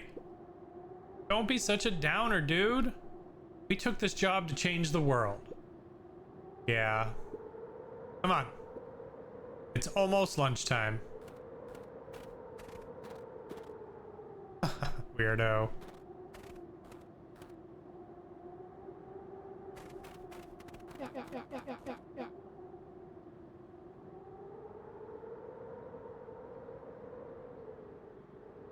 Here I thought I was a jerk. These dinguses are out here literally dancing on graves. Luca stuttered through heaving sobs. I thought I was visiting him. I thought he was with me. Not gonna lie, that's a bad break. Here's some advice. Iggy gave Luca a solid smack on the back of his head. Hey! Who's any of this helping? What? Sitting here in the snow crying like some pushover. Who you helping? Iggy, look what they did. They lied to everyone. Blah, blah, blah. Luca Van Horn. You're a lot of things, but you ain't no pushover. What did I tell you before? When some jerk comes at you, acting like a horse's ass, I should stand up for myself. Hell yeah. Kerr and his merry little band of clipboards pulled off this switcheroo for a reason, right? Nat mentioned something about a source. Luca wiped his eyes with a sleeve. Whatever's at the source must be awfully valuable to Perennial Harvest. Sure would be a shame if something unfortunate were to happen to that precious source, wouldn't it? What do you have in mind? If it's small enough to steal, we snatch it. If it's too big to snatch, we smash it. And what if it's too big to smash? Iggy flashed a mischievous smile and cracked his knuckles. I'm always up for a challenge. I'm gonna make this right, Dad. I promise. Let's do this.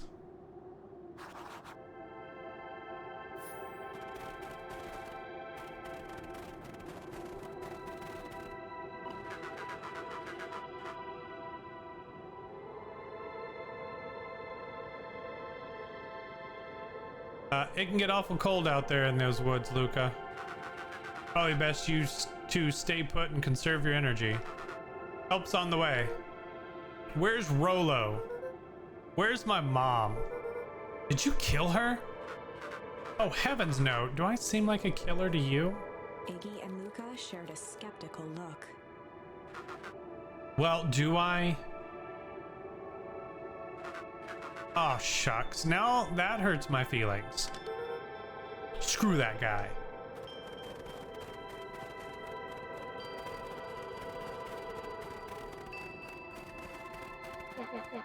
Wait a minute. If this is the original town, then that means... Iggy darted behind a large pine and began digging furiously. He emerged holding a shoebox with a crude skull painted on its lid.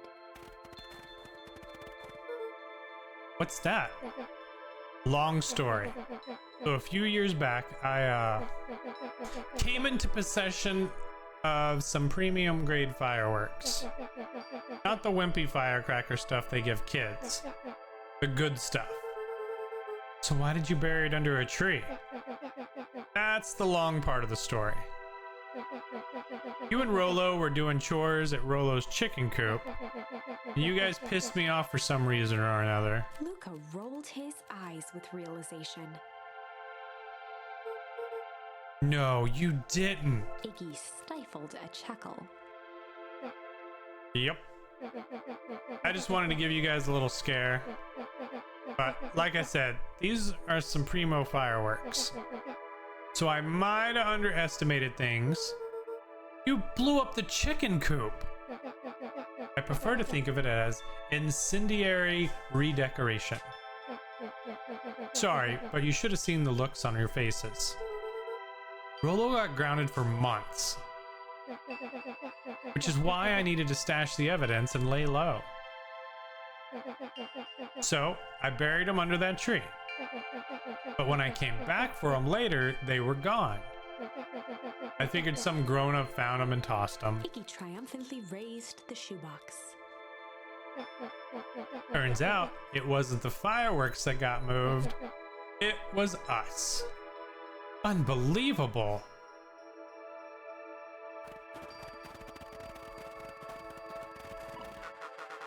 Do you think this is a game? Newsflash, boyo. You're not a hero. You're a little brat who is in way over his head. A hero is just someone who refuses to give up. Comics these days are rotting children's brains. Everyone thinks they're a spaceman superhero. I was always partial to Hank Atomic myself. Is that so? Do you really think you have a chance against us? You have no idea how powerful we are. Prepare for blast off, loser.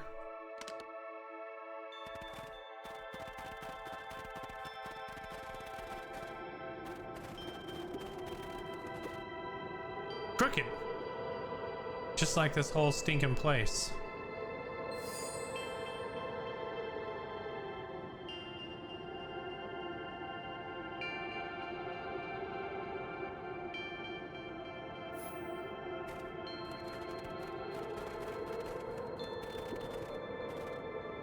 Luca and Iggy inched up to the edge of the hole with bewilderment in their eyes.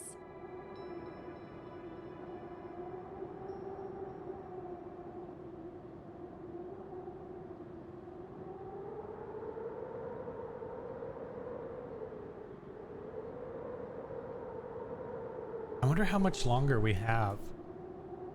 Arctic air breathed out of the cavern in heaving gusts.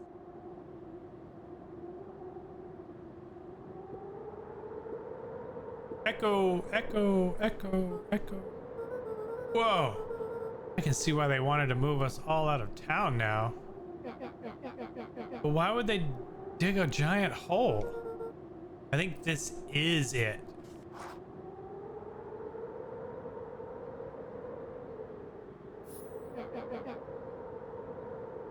This is the source? It's a dang hole. How do we smash a hole? You'll learn.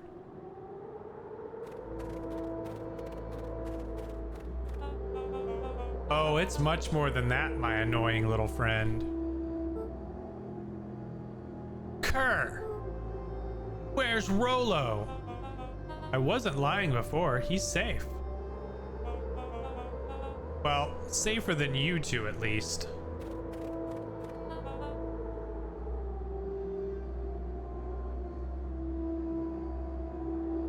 Drats, it's cold. You just had to drag me all the way out here, didn't you? Mr. Kerr gazed down the abyss in contemplation. It really is something, isn't it? What did you do to our town? What is all of this? Well, that's a doozy of a question. This is the source, where they collect the unrefined, Kerr scratched the back of his head. Honestly, boys, I don't understand any of this well enough to explain it. Fact of the matter is, I'm not paid to know. What do you mean you don't know? Ain't you in charge? Oh, heavens no. My role is merely to flash a winning smile and manage various complications. Complications like us. You're a smart boy. His face contorted into a saccharine grin.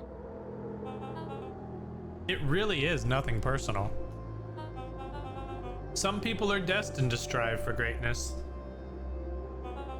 and others simply obstacles along the way. Seems like you were destined to be a creepy lackey. The point is that we all play our part in life. Mine just happened to be a lead in the role of a lifetime, and you happen to be extras ready for your curtain call. We aren't giving up without a fight. Your smile's not going to be so winning after we're done with you. Now, boys, there's no need for melodrama. It makes even a professional such as myself embarrassed for you. Let's change the mood a bit. Kerr snapped his fingers. Scene change.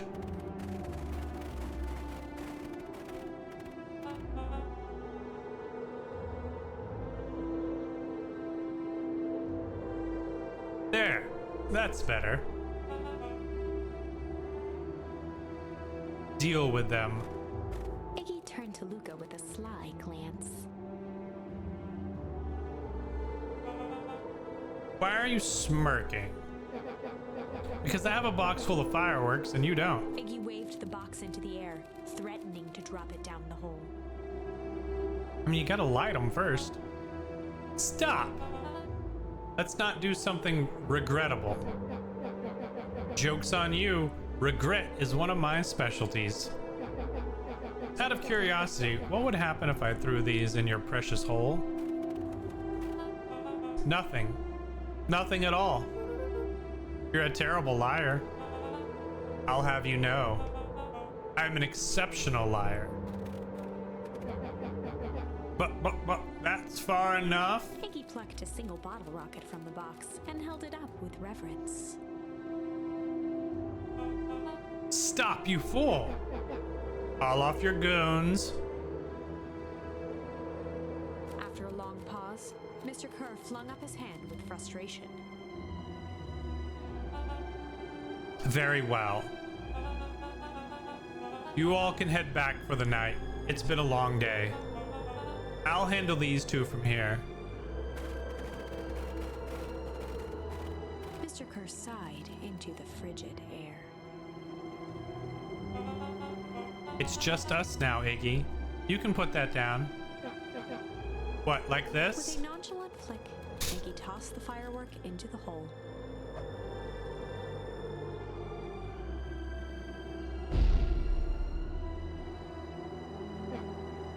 Oh! Whoa! With a growl, Kerr leapt at Iggy, crashing through Luca. Iggy tried to twist away, but in the struggle they both tumbled over the side. Luca dove forward, bracing Iggy's hand just before it slipped. His grip was made precarious by the cold, wet snow. He could see Kerr further down, clinging to Iggy's coat. You reckless child, what have you done?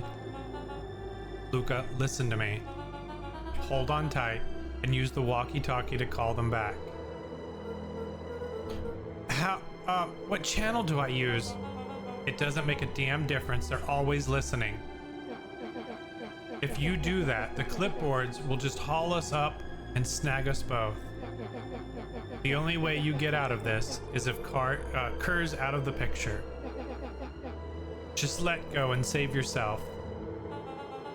If he lets go, we both die.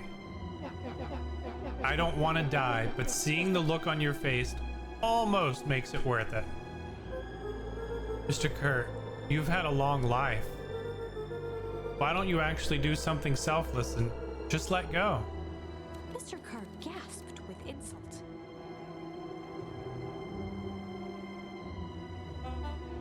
Long life? I'll have you know I can still play 25. You should have heard me sing the part of Phyllis Young. With a wild look in his eye, Mr. Kerr began to hum a proud melody. Rum-da-dum-da-dum. Rub-a-dub-a-dum-dum-dum. Wow, can you believe this guy? Oh, I got hum.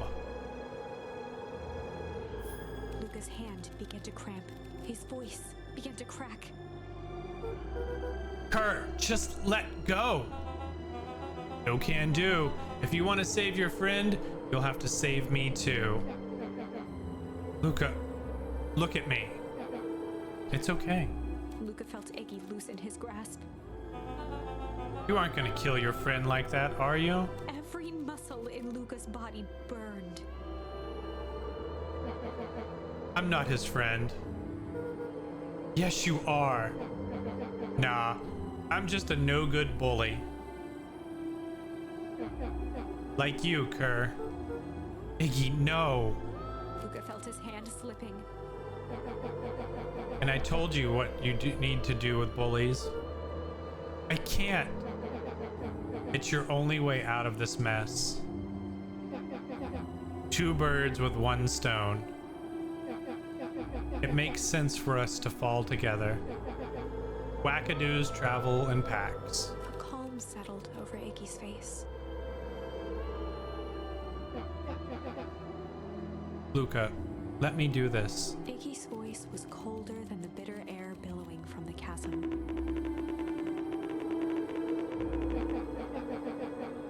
Let me do this. Let me do the right thing for once. Hey, Bastion.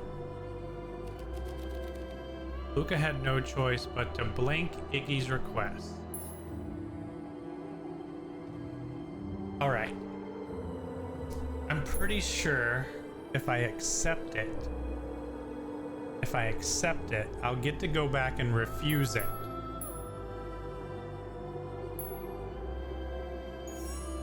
Luca had no choice but to accept Iggy's request.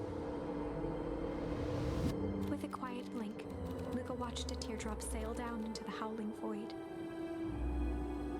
As his fingers slowly gave up, he met eyes with Iggy. Good. Holy shit. The the two silhouettes were swallowed by darkness.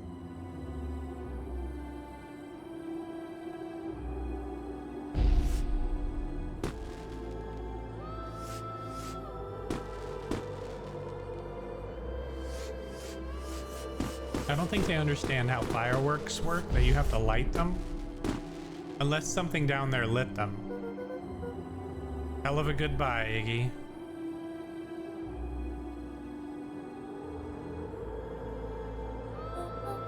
Luca, you should really step back. What? Quickly.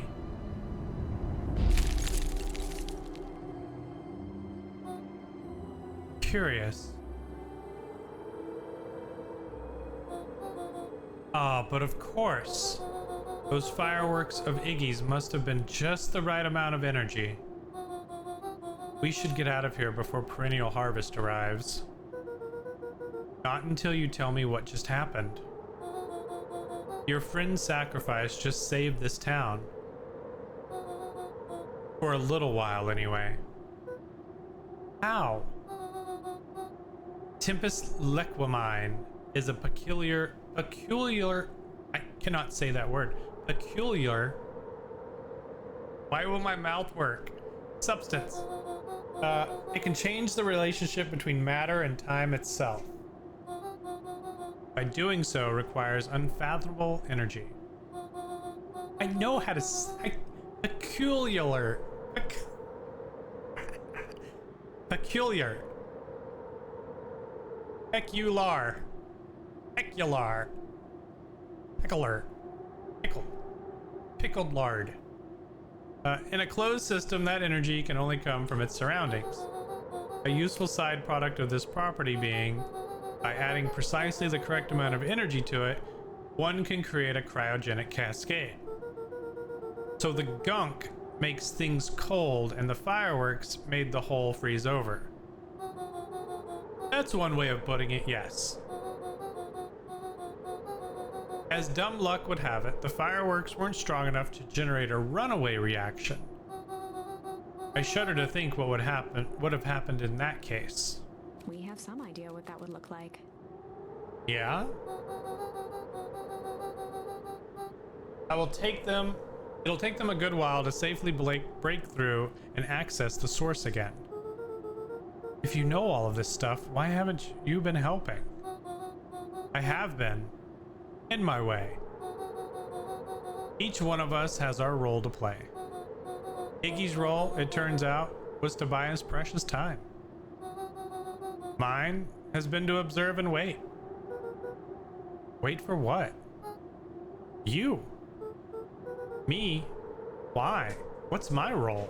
A fierce twinkle flashed in Nat's eyes. Luca Van Horn. You are going to save the world. With a chuckle, Nat turned and walked west. Dumbfounded, Luca followed behind him, trudging through the snow.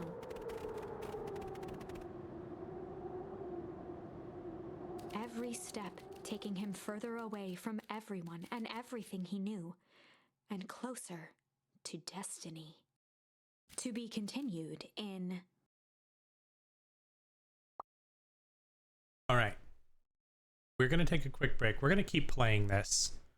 But I'm going to let Frankie out. I'm going to refill my water. We're going to take a quick break during the ads, probably about 5 minutes. So everybody stand up, wiggle your toes, wiggle your butt, wiggle whatever wiggles, and we will be back. All right. See you in a bit.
All right. I think we might just finish this game today.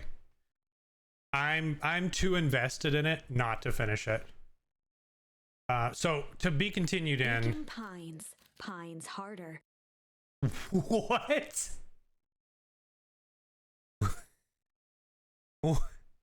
Beacon Pines 2, Pines harder?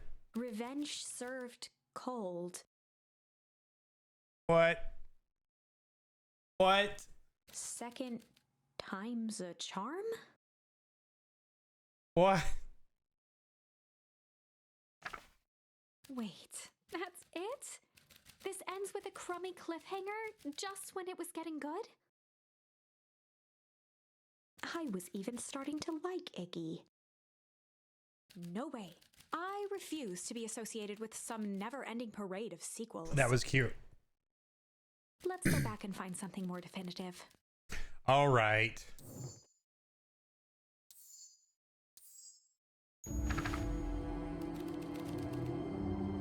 Luca had no choice but to refuse. Luca had no choice but to refuse Iggy's request. He tightened his grip and reached for the walkie-talkie in his pocket. A wild delight crept onto Mr. Kerr's face. That's a good lad. Now, radio for help. Iggy begged Luca with his eyes one last time, but Luca pressed the button and called out. We need help. Mr. Kerr is in danger. It wasn't long before they were once again surrounded by clipboards. Mr. Kerr sighed with relieved frustration. There you are. You really are a worthless lot, aren't you? Mirror, now. A clipboard dutifully produced an ornate ivory hand mirror, and Mr. Kerr began preening his tousled hair. Ah, that's better. Mr. Van Horn, I applaud your sharp thinking under duress. I'll put in a good word for you with the founder. Take them away. A swarm of hands overpowered Luca. The last thing he saw before a cloth bag was pulled over his head was the defeated look on Iggy's face. The end. So it's a no-win situation.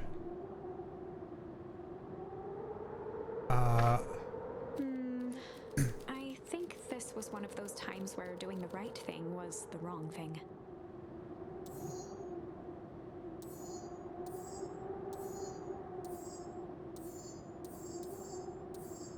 Oh, I have this one still. What is this one? Oh, this is the one where I went and had dinner with Beck. Luca began to respond, but as the clouds above began to break. Luca began to respond, but the sky answered for him as the clouds above began to break, revealing patches of star-filled summer night. Moonlight filtered down, shimmering in the treetops.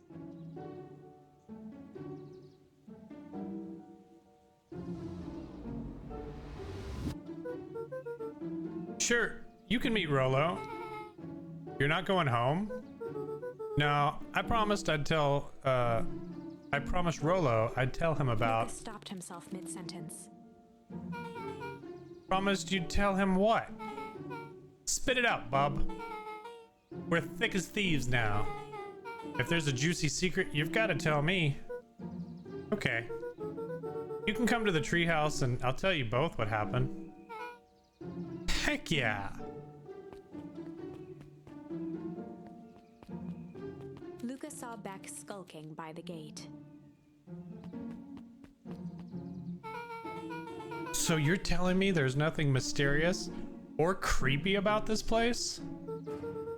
It's mostly boring and empty. I refuse to believe that.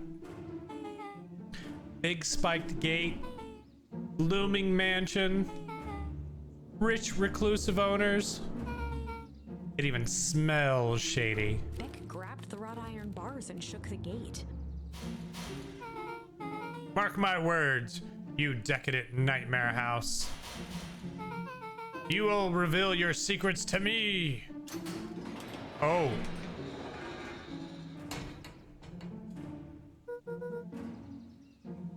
What did you do? First of all, I told you so. Second, hide.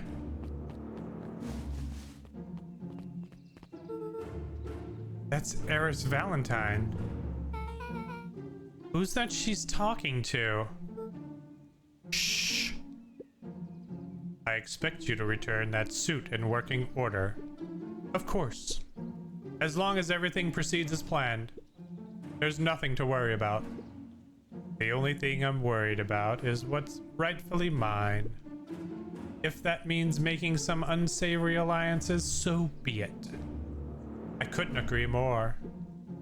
There comes a time to suspend hostilities. I'll deal with our common threat. Now this is what I'm talking about. Beck's voice was an excited whisper. Proper shady stuff. Someone in a suit like that tried to grab me yesterday. Seriously? Shh. You don't understand that when this all inevitably fails, I will deny everything. I wouldn't expect any less of you. You just worry about your part in this and let me handle the rest.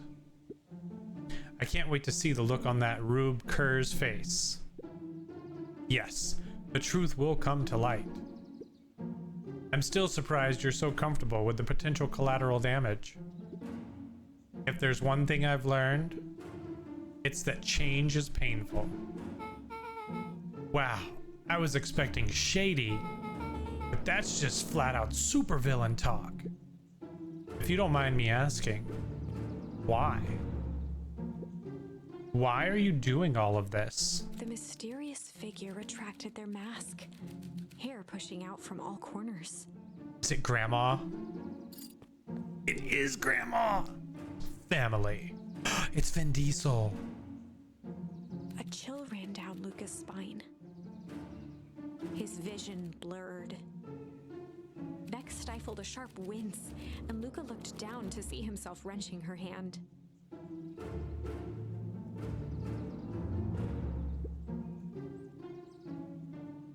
An answer I can certainly respect. Gran tousled her hair back under the face mask.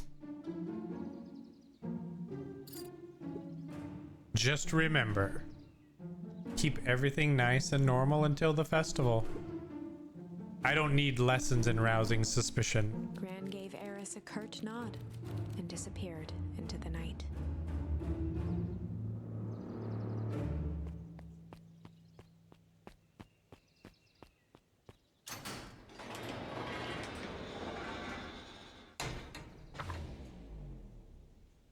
Chapter 5.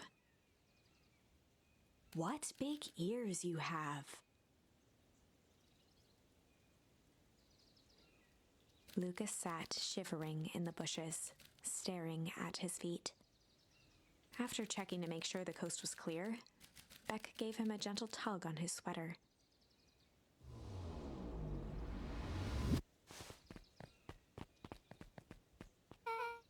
What's wrong? You look like you've seen a ghost. Why were you so scared of that old lady in the hazmat suit? That's my gran. That was your gran? Yeah. Okay, well, I'm sure there's a perfectly reasonable explanation for all of this. Let's just get to the treehouse and figure things out there. Lead the way.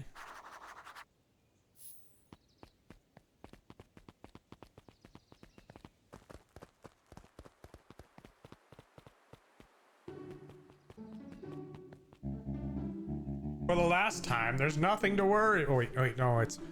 For the last time, there's nothing to worry about. Of course not. We're not worried. The clipboard finished writing with a scratchy flourish and looked up. Just dotting our I's and crossing our T's. Well, maybe try minding your P's and Q's. Mr. Nuncreed, arms crossed over his paunch, gave an exhausted If there's anything you need, you'll know it. Absolutely. If you'll just sign here acknowledging everything is accurate, we'll be out of your hair in a flash. Oh, for the love of... He snatched the pad and scribbled his name so hard the pen nearly snapped. There. And would you like my eternal soul as well? The clipboards looked at each other for a moment, almost pondering the possibility, then broke into laughter as they walked away.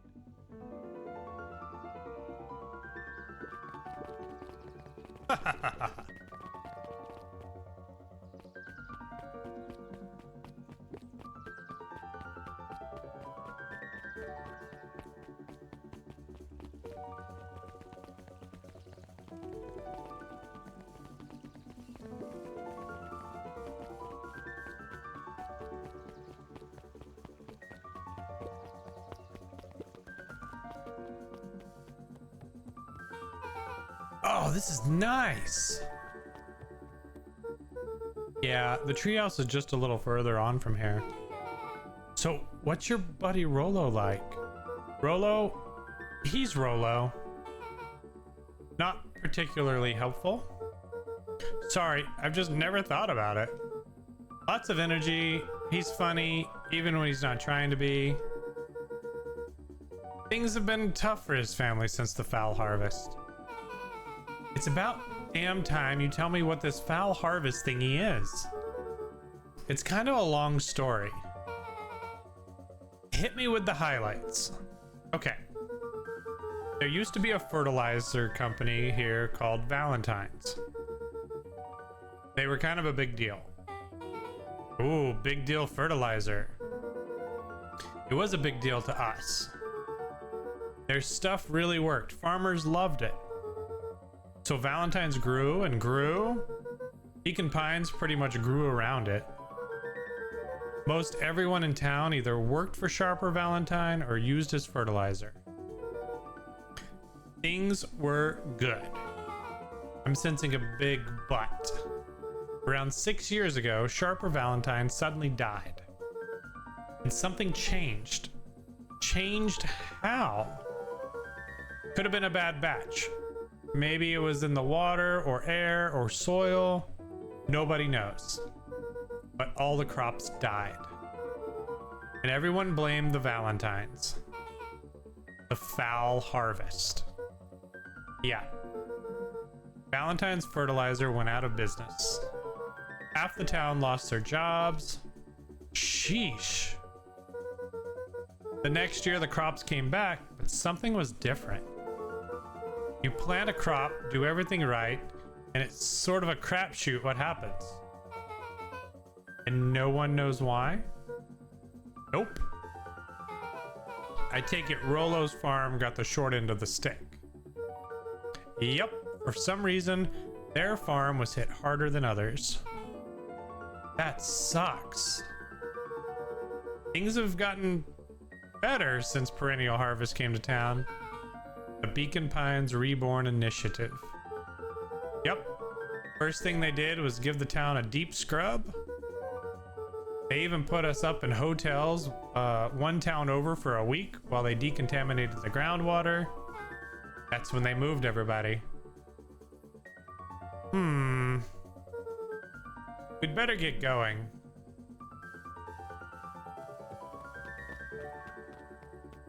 Whenever Luca saw his dad's chair by the pond,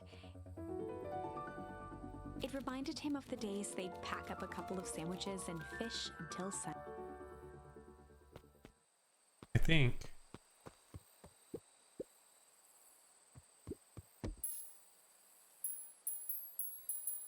Luca tied a bent nail onto the line. If all you have is a hammer... That didn't look like a nail.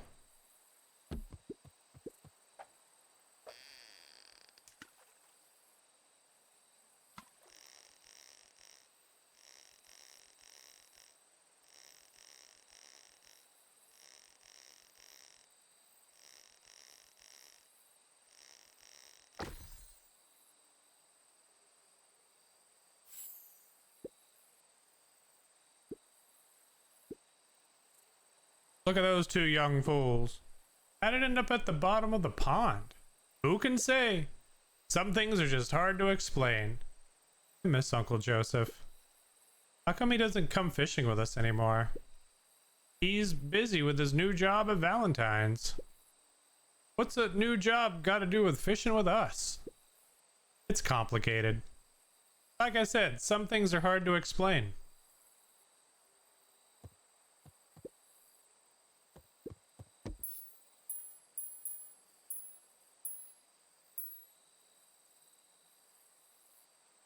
Luca wrapped a twig of thyme around the femfish half-refined taste.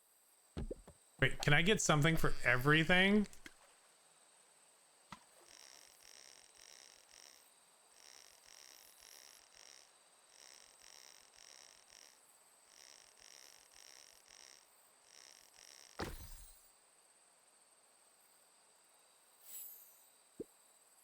Property of Sharper Valentine. Figures. If he had his way, property of Sharper Valentine would be written on everything in this town. Should we give it back to him? He may not even want it back. This man's got conscientious relationship with time. We'll keep it here in case he ever wants to pick it up. Luca placed a sinker on the line. Sometimes the best stuff is at the bottom of the pond.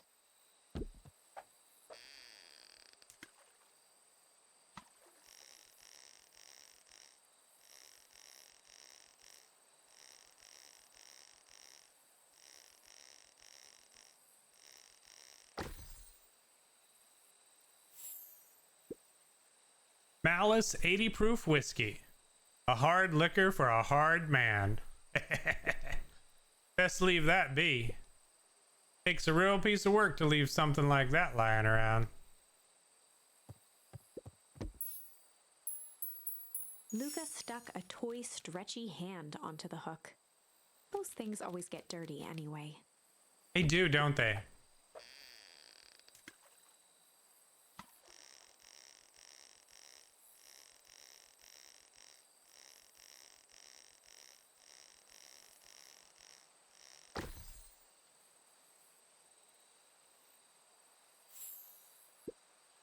Should we give it to Mom?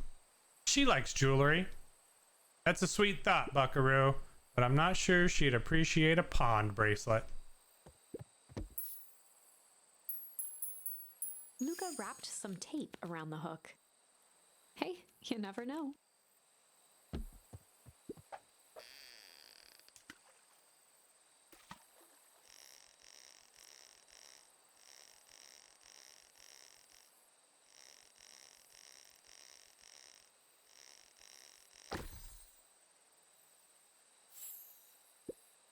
Got a bunch of big words written on it. Let's see that. We regret to inform you that your application for property rights with respect to the Beacon Pines CBD and surrounding areas has been rejected. Who is that for? Applicant, Valentine Estate. Good. Good. Luca tied a small magnet to the line, fishing with the law of attraction.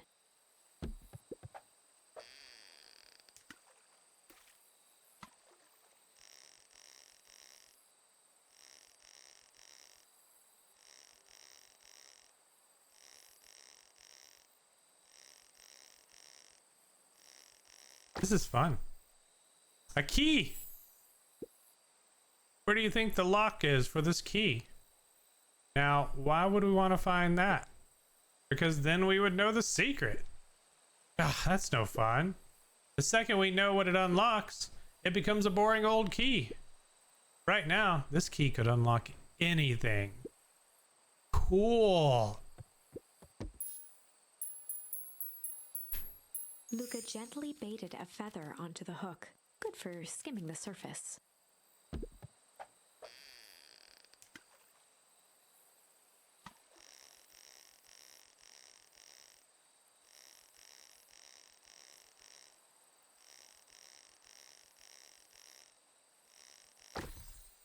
A duck.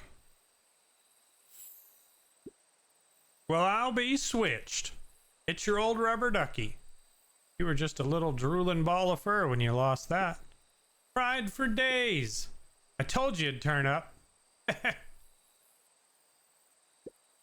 Well, that's quite a haul. Feels like a good time to pack up.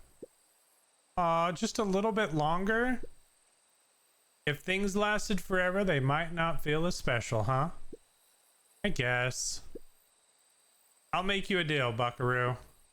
If you ever feel like you need to talk about anything at all, you just say, let's go fishing. I'll know what you mean. Like a secret password? Yep. Top secret. Neat.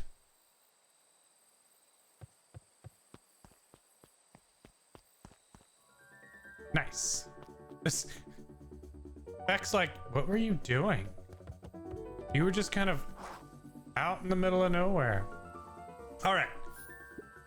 It's about time. I was about to give up and go home. Who's the new kid? Name's Beck. You must be Rolo. I see my reputation precedes me. Welcome to Mission Control. Rolo waggled his head with pride. You'll find we've spared no expense in construction. I've seen worse looking piles of junk. Thanks. Hey, Luca, you know the security concerns we talked about? Yeah? While I was waiting, I made some improvements. Let me lock this baby down for a little test infiltration. Can't be too safe these days.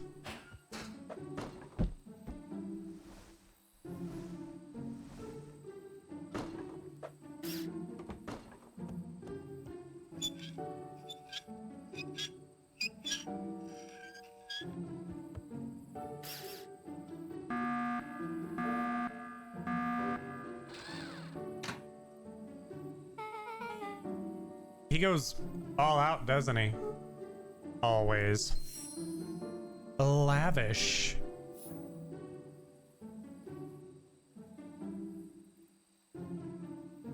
Oh.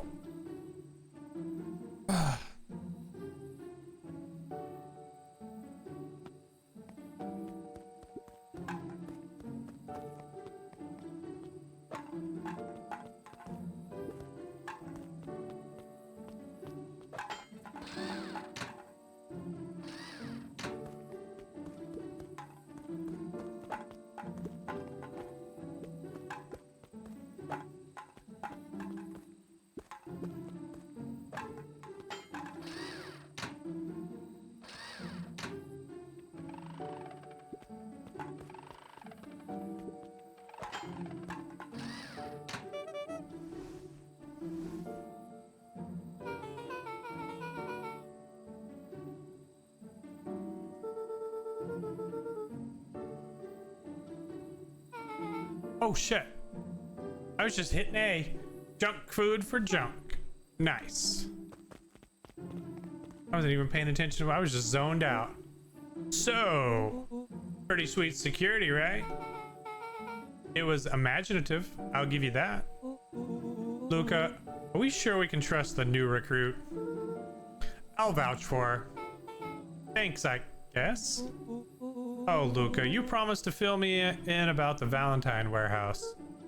Luca sucked in a long breath. So like I said, there was someone there. What were they doing? I don't know, but the place was lit up and active. Maybe they were squatters? I don't think so. It seemed more organized. When the man pulled me in, I saw some sort of equipment running. A man pulled you in? Yeah, but I got away. You keep saying it was a man. They were wearing a mask, right? Yeah. Then it could have been a woman. How'd you get away? I grabbed a rock or something and broke their mask. They let go and I ran. Dang. That's intense. No wonder you freaked out when you saw your grandma. Yeah, that's the other part. On our way here, Beck and I saw Eris Valentine meeting with Gran, wearing the same sort of hazmat suit. Rollo let out a low whistle.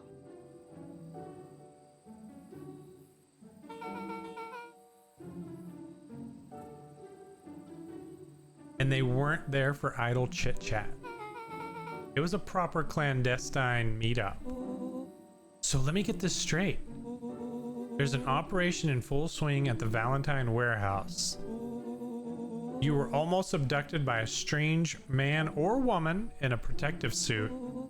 And then you saw your own Gran in the same suit talking to Eris Valentine? Pretty much. I'm beginning to think this town is kind of awesome. Rollo and Luca shot back a look. No offense. And so we can logically conclude aliens or alien zombies have infiltrated the town. And their leader is your Gran, and she tried to murder you. First of all, and for the last time, there are no aliens. Second, it couldn't have been my Gran at the warehouse. I broke that person's mask to get away. The mask Gran was wearing wasn't damaged. But she's definitely hiding something. Maybe. Your Gran is weird, but she might be the most boring person in the universe. All she does is sit around all day making jam. What could she possibly have to hide? I don't know. We haven't talked much since she moved in. Moved in? Your Gran isn't from here? No. She came a few months back to take care of me after his mom went missing. Did you know your Gran before? Not really, no. It'd been years since I'd seen her.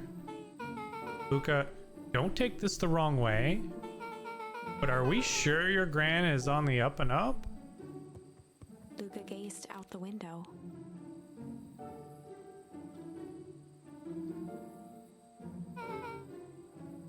I'm just saying. It sounds like strange stuff has been happening since she showed up. We could say the same thing about your family. But you're right. Luca, your Gran is hiding something. And Pa always says, folks only bury stuff worth digging up. We need to investigate your house. If my Gran really is hiding something, don't you think I would have noticed by now? That's kind of the whole point of hiding something. I guess you're right. Gran's been leaving the house for hours at a time this week. I'll call you two tomorrow when the coast is clear. And we can start getting to the bottom of this. I'm always game for a good snoop. You can count me in. Chapter 6. Oh, we're back at 6 again. Secret lair. Summer forged ahead, but the nights only seemed to grow colder. Luca walked home slowly under the pale starlight, cautious to avoid any more surprises lurking in the shadows. Reaching home, he slipped quietly into bed, half dreading what they might discover the next day.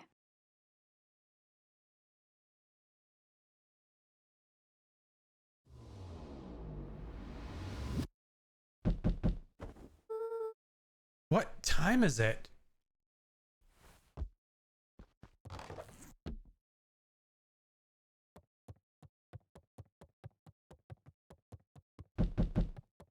I'm coming! Rollo, what on earth is that? Huh? That ridiculous thing on your head. Oh, this? It helps me think. You're gonna need a lot more of those. Joke all you want. We'll see who's laughing when I crack this case wide open. The coast is clear? Yep. Whatever she's been up to this week, it's been keeping her busy most of the day. Very well. The game is afoot. Luca and Beck rolled their eyes as Rollo strutted across the room. If I were a Gran, where would I hide my deepest, darkest secrets?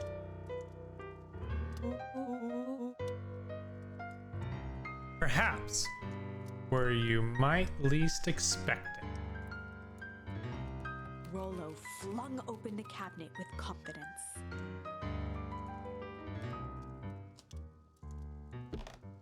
He coughed as a veil of dust hit his face. I think it's safe to assume anything that dusty isn't what we're looking for. Or maybe that's what she wants you to think. Then again, any good detective knows not to trust their first hunch.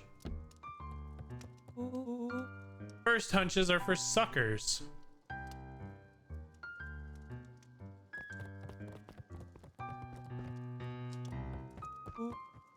Eureka! She's lit a fire in order to burn the evidence. She keeps that fire going every day, Rollo. Drat!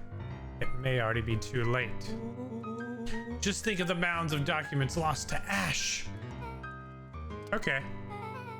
I'm gonna stop you right there. Can we just think for a moment? Luca, is there anywhere your grandma doesn't want you to go? Yeah. The closet upstairs. So maybe it stands to reason that we should check there first? No dice. It's locked. Well, well, well. Look who stands to reason now. I have no idea where the key is. If it really is important, then she probably keeps it with her. Anywhere else? She has her berry bushes.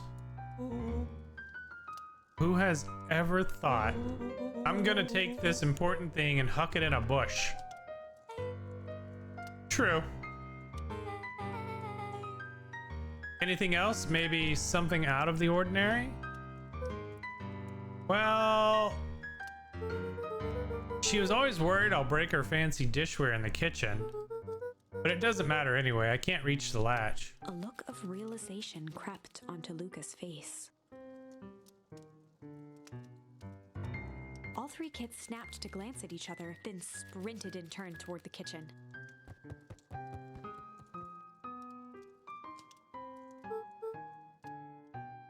All right, Rollo. This is your time to shine. Ah, yes! You've called upon my expert detective skills. And now I shall proceed with... Before he could finish, Luca scrambled up Rollo's back. Hey, this isn't my idea of detective work. Every squad needs a good lockpick. And every good lockpick needs a sturdy head to sit on. This is beneath my standing. Stop complaining and hold still. Got it. The three crowded around the hutch to peer in. With the glass doors opened, a perfect porcelain display gleamed in front of them. Their eyes searched for anything amiss. But the only distinct feature was its impeccability.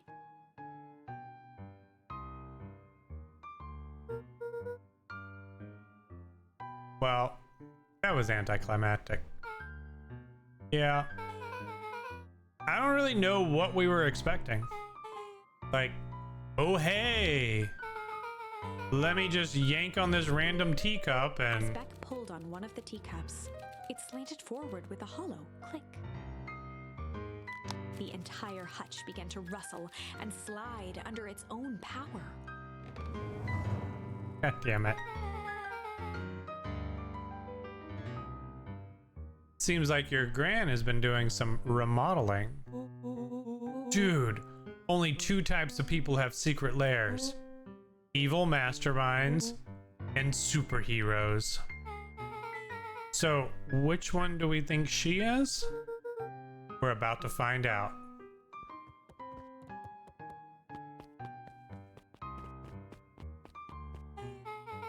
Okay, so more of an unhinged conspiracist vibe.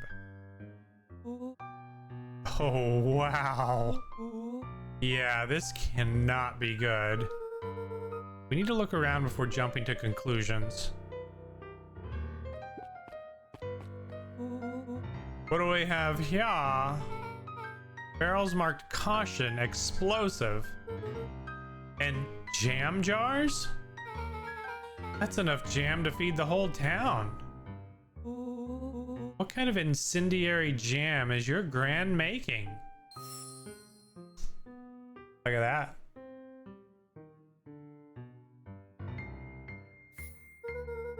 So she wouldn't have had me walk around town delivering bombs, right? Only one way to find out. Rollo casually spun open a lid and dipped his finger in the jam.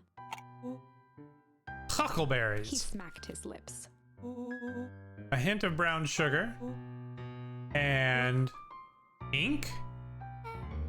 What? Rollo plunged his hand in the jar, fishing out a soggy slip of paper. Aha! Rollo offered the slimy note to Luca and licked his fingers clean. It's addressed to Miss Fratelli. A grand jam gram? It says, last night I used the disguise Eris provided to scout the location. The timing window should be possible. Operation Sparkle Plug is a go. Oh man, are they doing a heist? Whatever it is, it can't be good. So, more a bomb shell than a bomb, am I right? You're new here, so I'll let it slide. But I'm the bad joke guy around here.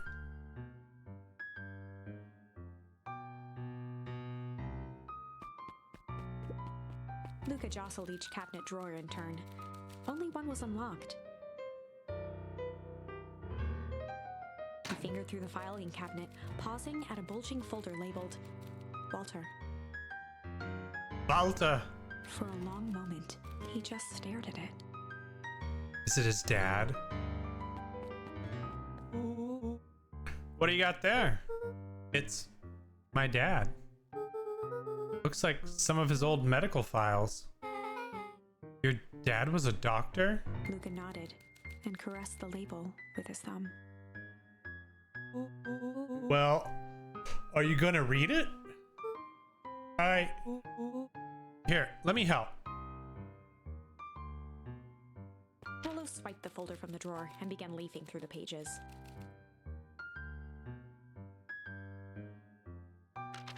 He whistled to himself, barely looking at the text.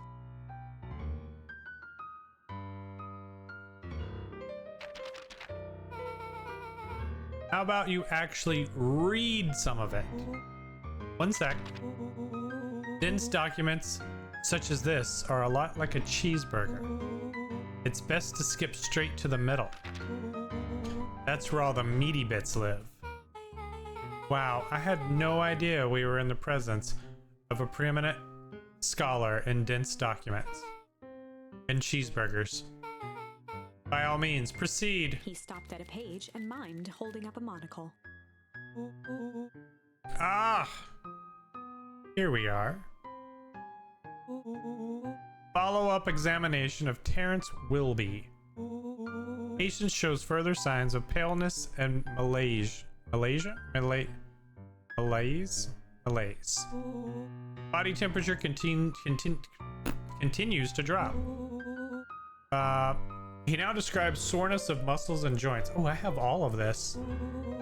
This is similar to the symptoms exhibited by Miss Willoughby just a few days past. Still waiting on lab results from Joseph. Rollo looked up with heightened surprise. See? Creepy. Yeah, that's kind of disturbing. Who's Joseph? That's Mr. Nuncreed's name. Wait, Rollo's finger traced across the page. there's more scribbled in the margins. Could it be contagious? Mr. Willoughby claims the tap water at his home has been contaminated. Perhaps environmental? Lab results only raise more questions. It's like he came back to this report later and made those notes. So it might be related to something else. Rollo scanned through several more pages. Here, the writing looks shaky. I just couldn't help her. This disease, or whatever it is, progresses so fast. And with his wife passing, Terrence's condition follows close behind, exacerbated by the loss. Enough is enough. I need to take matters into my own hands. Luca, staring blankly at the cabinet this whole time, spoke softly. What does it say next? Rollo rustled the folder, trying to loose more pages. That's where it ends. What? There has to be more. Luca frantically shoved the remaining cabinet folders, trying to find another labeled Walter. Luca, I think that's the only one. It's alphabetical, see? What did he mean? Enough is enough. How did he take matters into his own hands? This is bullshit. Luca slammed the drawer shut.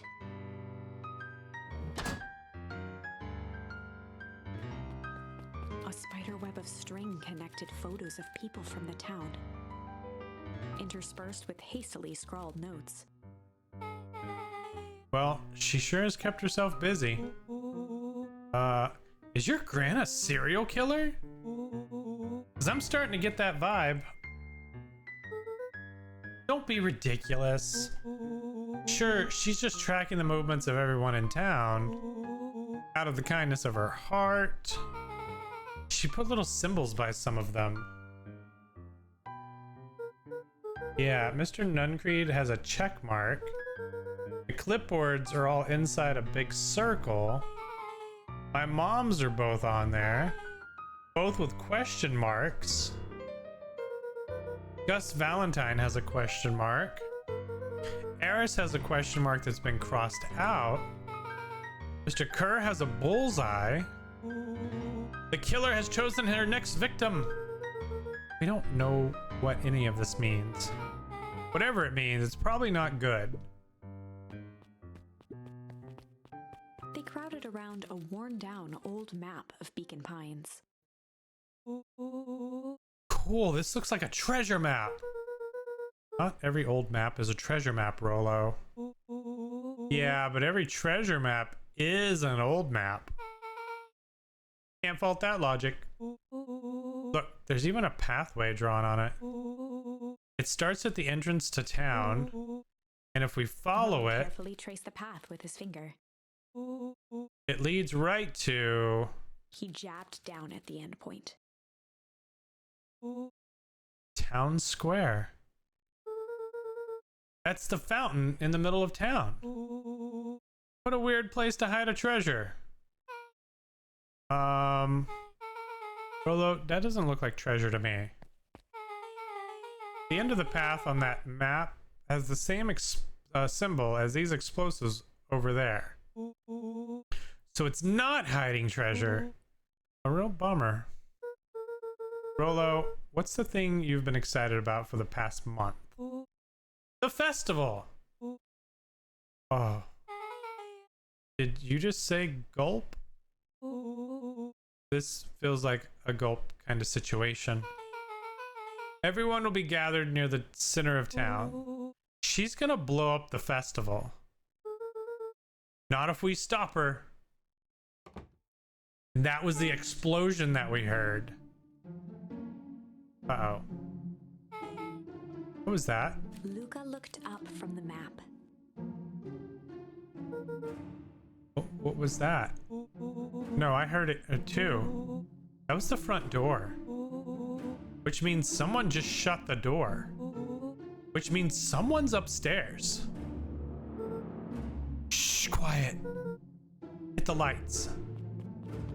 Beck flicked off the light, and they became statues in the dark. Overhead, creaking floorboards bent under slow, deliberate steps. The kids looked up, the tilt of their necks following each footfall.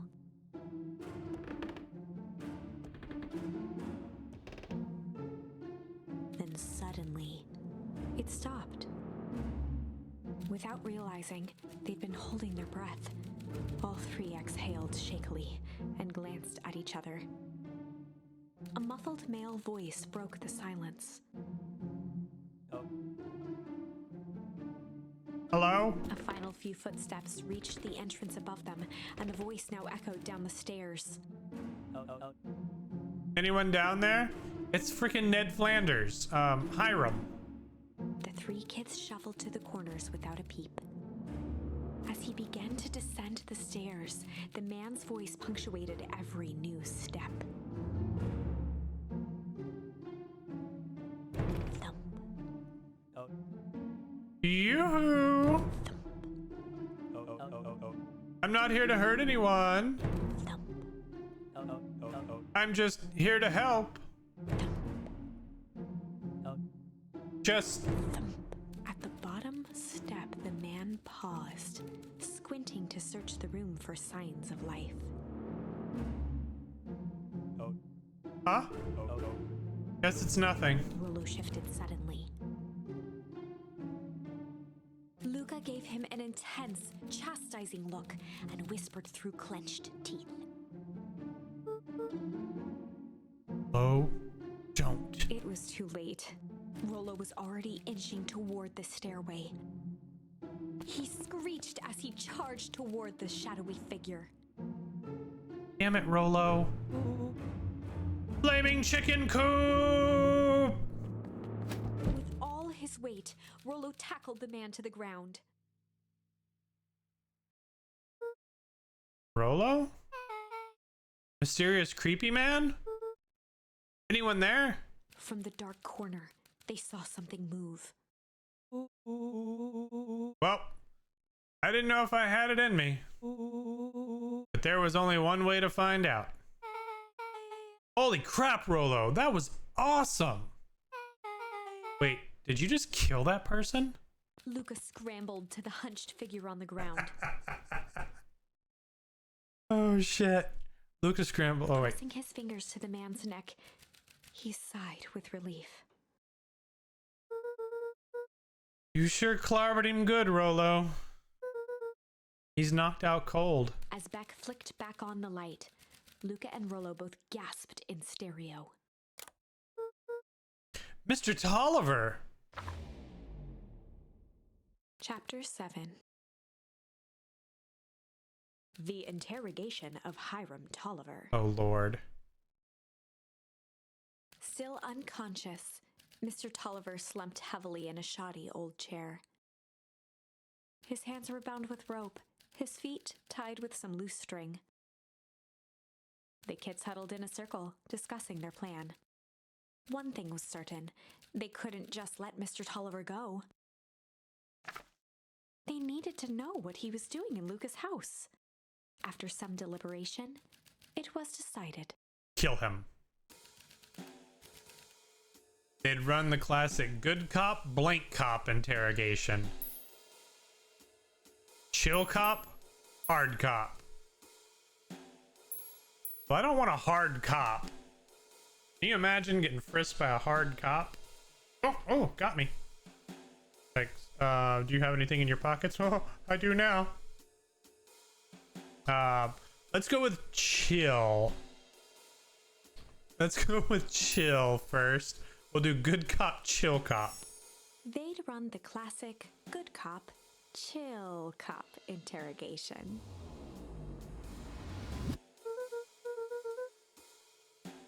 I'll handle this, just gotta play it cool. Luca walked calmly to the light switch, flicking it off and on a few times.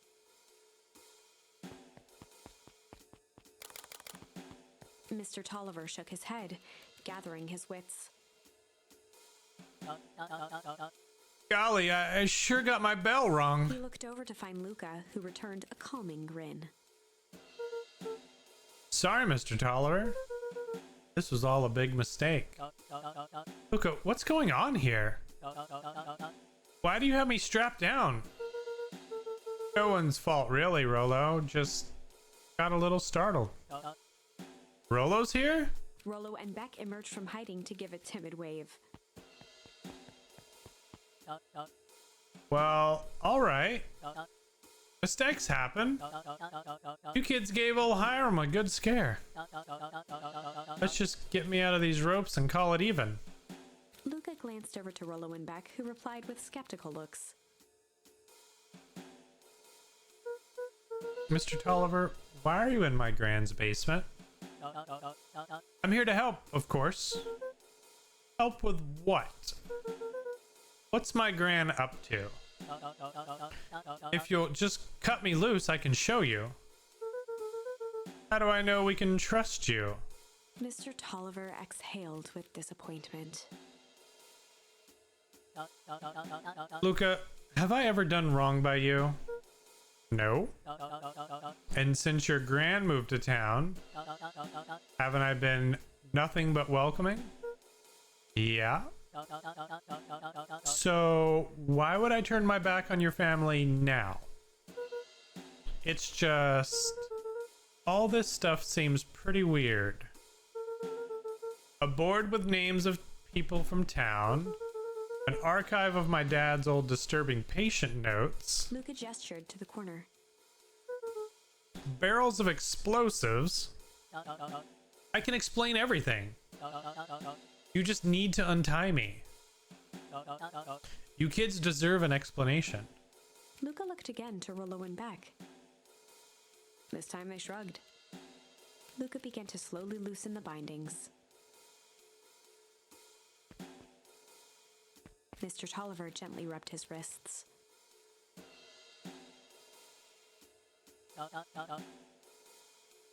That's a good lad. This'll all make sense in time. He edged imperceptibly toward the stairs as he spoke. You see, this town has secrets, Luca. A very dark past indeed. Before the kids had even noticed his movement, Mr. Tolliver was at the light switch. A past that must be brought He to... punctuated his final words by flicking the switch and rushing up the stairs. light! Son of a... Beck darted to the wall and turned back on the lights. It was too late.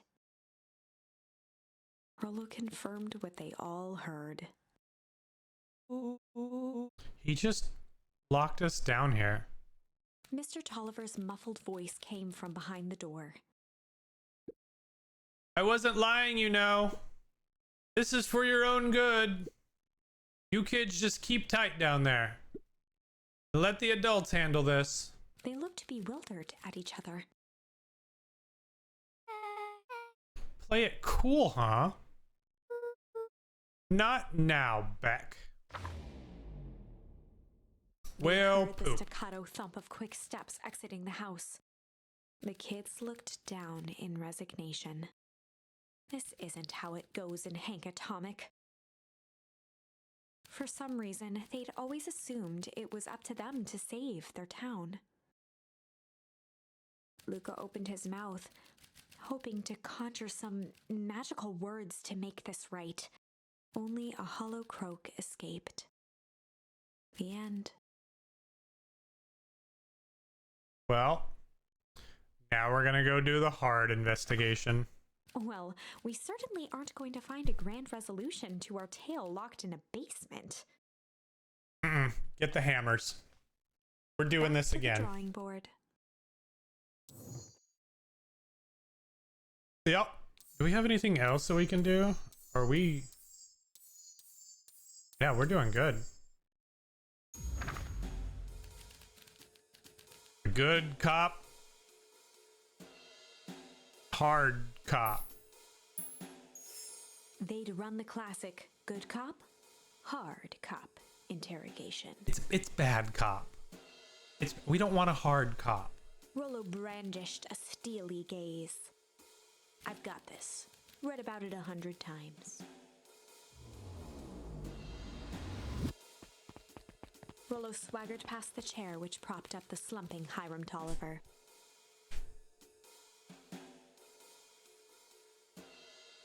even looking at his captive, he began with a long, blustery drawl.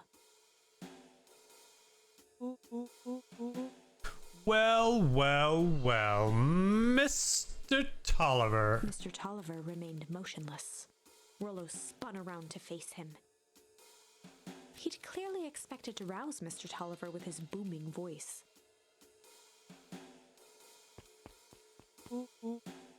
Mr. Tolliver. Beck and Luca gave each other an unsure glance. Rollo slammed his fist on the table. I said, Mr. Tolliver. He grabbed the table lamp and beamed it onto the unconscious face. Mr. Tolliver groaned and slowly lifted his head. He recoiled with a muddled, weary squint. What in the world? The chair wobbled as he attempted to straighten up. Who's there? Mr. Tolliver could only make out rough shapes through the glaring light. With a gruff tone, Rollo hoped to both conceal his voice and intimidate. I'll be asking the questions here, punk. Now, hold on. Let's just calm down. Oh, I am calm. Calm as a carrot in dirt. As for you, looks like you're sweating. The doubtful expression on Beck and Luca's faces transformed into awe. We can do this my way, or...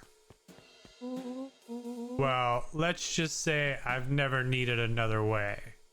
Rollo, hitting his stride, was now channeling every detective trope his memory could recall. He slammed the table again. Now dance. What? I don't even... Mr. Tolliver's voice became desperate. He was nearly in tears. You've tied me down. How on earth could I dance? Dance with your mouth, punk. Spill the beans. What are you doing poking around this house? I'm here to help Juniper. To make sure everything's ready. Oh, so you're in cahoots with Gran. Gran? Mr. Tolliver was in a daze, now more confused than ever. Gonna help her blow up the festival, eh? Blow up the festival? Good He lord! shook his head, feeling more and more dizzy. No, you've got it all wrong. Where is she now? She's headed to the source. Source? What's the source? It's where His voice faded to a whisper. the town began. Where it all began. What is Operation Sparkle Plug? With that, Mr. Tolliver passed out cold. Rollo swung around with a repentant grimace.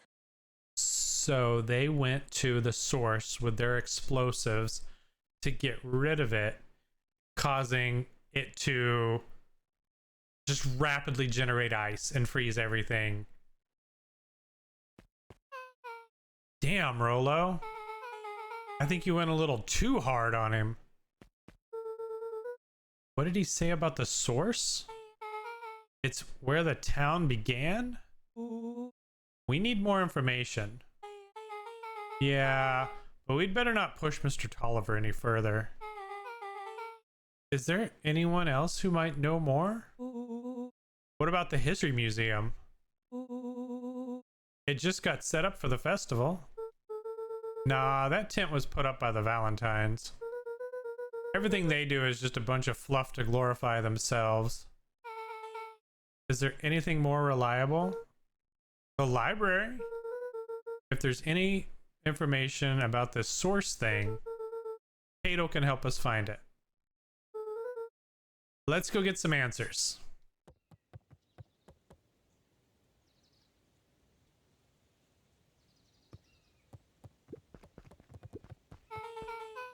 This is a dang nice library. Thanks, we work hard on it. Aren't you a little too adorable to be a librarian?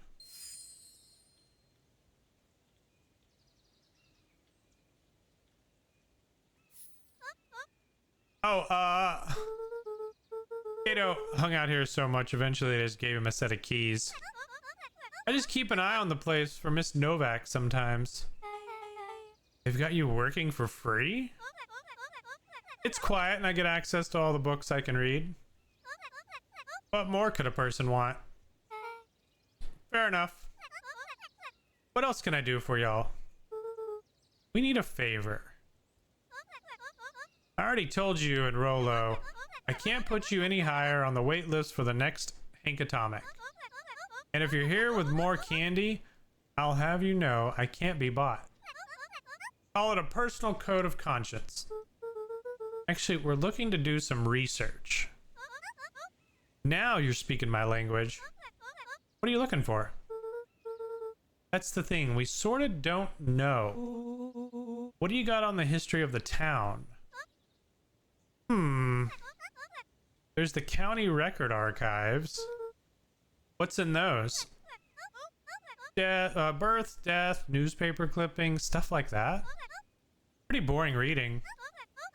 But they do go all the way back to when the town was founded. Great. We'll start there. Chapter 8.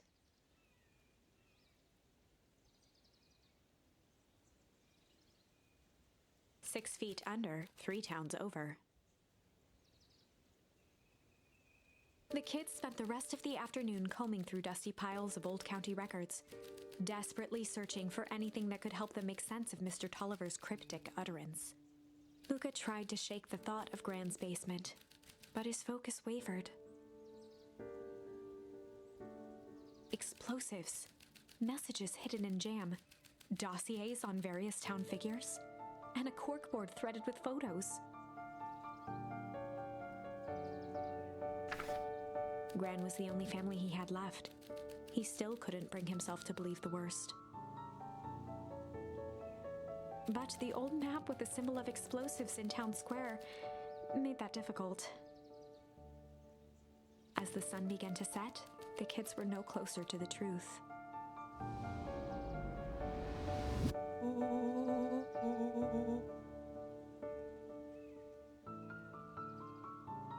If I have to read any more records, my eyeballs are gonna pop. We have to keep digging. If I dig another word, I'm gonna end up in one of these asinine death records. Rollo Cotter lived a full and wonderful life till he read so much boring crud that his brain oozed out of his ears. Rollo shut his book with an assertive nod. If you've got a better idea, spit it out. You sound like my sister. Keep pushing your luck, pal. It won't be boring county records that kill you. I'll put you in the obituaries myself. Rollo muttered under his breath. You're a county record. Really? That's the best you've got? When I'm done with you, you'll be the footnote in history. Just like... Beck slammed her finger down on the open page before glancing down to read. J. Hartford here. I'd love to see you try. Hey. We're all a little tired here. Let's just take a minute and... Something tickled the back of Luca's mind. Wait, what was that name back? In the obit? J. Hartford. From Brookville Tribune 8 years ago. That can't be right. What is it? J. Hartford. That's my grand's name. Juniper Hartford. Maybe there were 2 J. Hartfords? Miss Hartford is survived by her daughter E. Hartford. My mom's name is Eleanor. Okay, this is getting creepy. If your grand is 6 feet under, 3 towns over, then who am I living with? Alien zombies. The question hung in the air.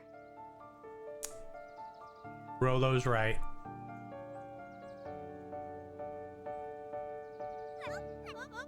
All right, gang, I gotta close up for the night. Beck rubbed her eyes. How late is it? Almost 10. It sure is sunny outside for being 10.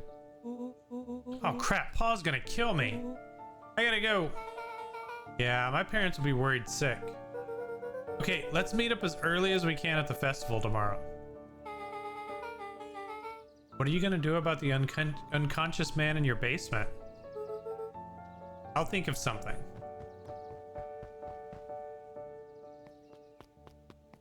Luca's heart was pounding as he approached the house. If he was lucky, Gran, or whoever it was, hadn't gotten back yet.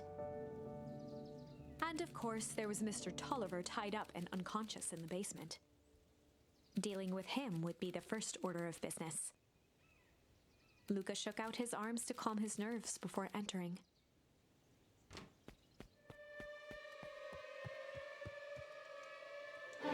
He held perfectly still, tempering his breath, and listened closely. She was asleep. No, she's not. His only hope was that she hadn't found Mr. Tolliver before dozing off.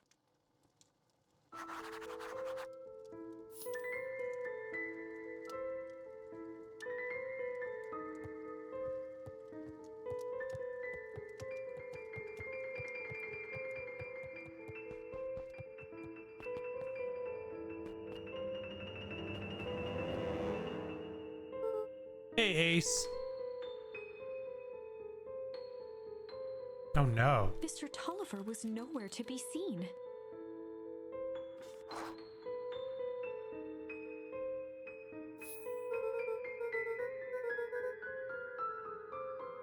Maybe he woke up and escaped from his bindings and left without a trace. Or maybe Gran knew everything. What do I do? Luca's hungry stomach groaned. Not realizing it, he'd gone the entire day without eating.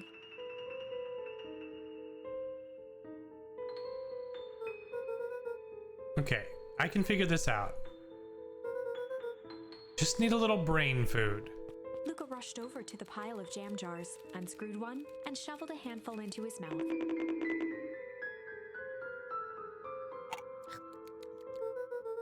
I'm afraid your jam delivery will be delayed. He flipped the lid to read the label.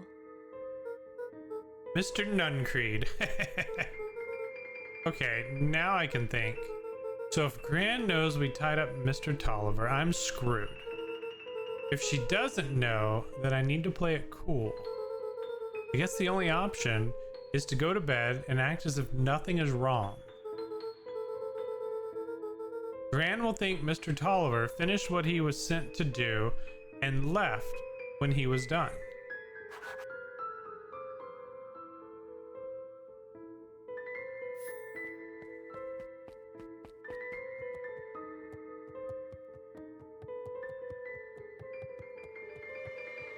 Oh, piss! Gran's gone!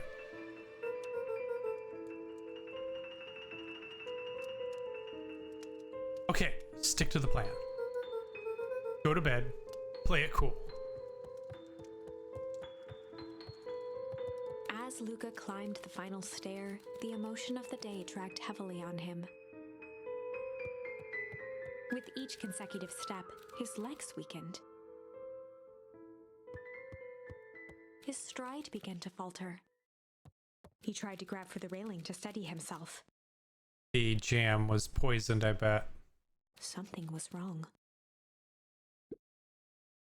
Come on, legs. Just a few more steps. Luca groaned and tried to move.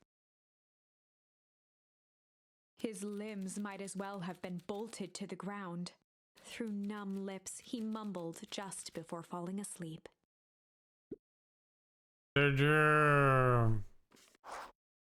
Well, at least I went to sleep.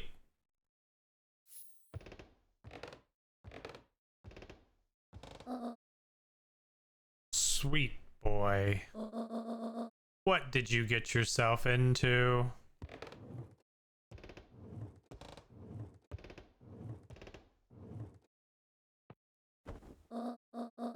rest now and let me handle everything.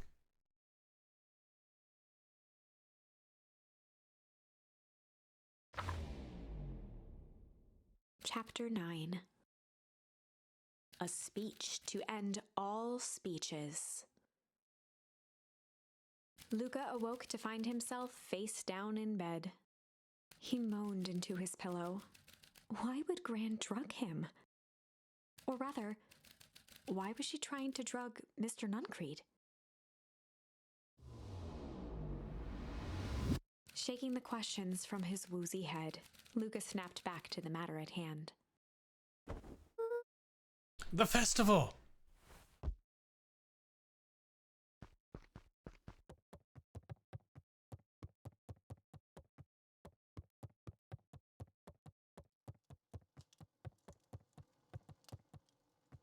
Alright, so we're just leaving that open now. That's cool.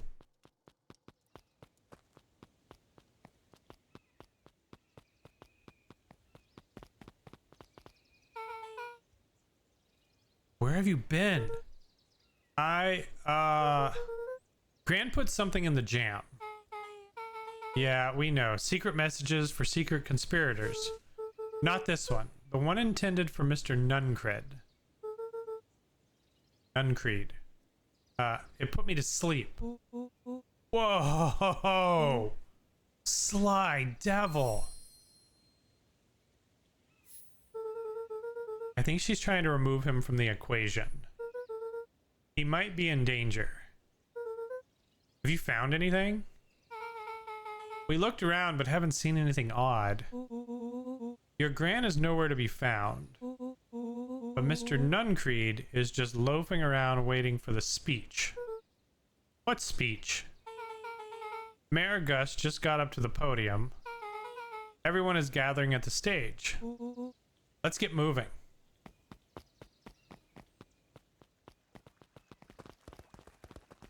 Augustus Valentine nervously wiped his brow.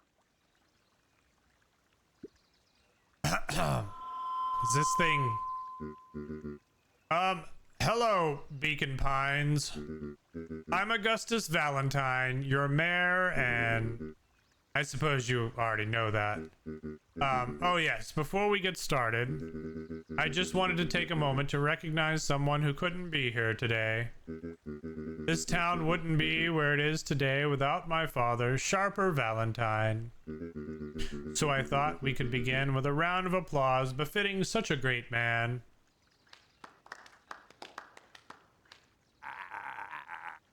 Even that's more than the old codger deserves. Gus cleared his throat and awkwardly loosened his tie. Right. Where was I? William Kerr bounded on the stage with the energy of a preacher at a big tent revival. Gus Valentine, everyone. He gave Gus a hearty slap on the back and motioned him off the stage. Let's hear for our mayor. What a great turnout. Oh, heck, I didn't prepare anything. But I suppose I could say a few words. Would be a shame to waste such a beautiful podium. Mr. Kerr pulled a thick stack of note cards out from his vest. Community, conviction, commitment. These are the things we celebrate at Perennial Harvest. For us, these are the pillars of the bridge to a better tomorrow. But I think it's time to add a new pillar. Change. Change is a powerful thing. It's inexorable, unavoidable, and undeniable. And yes, I am dadgum thankful for it. Change is the reason we're all together today. It's hard for me to believe that it was only 4 years ago when fate brought me here. A simple business trip which brought me to a small town which would change my life forever. Mr. Kerr took a moment to survey the crowd.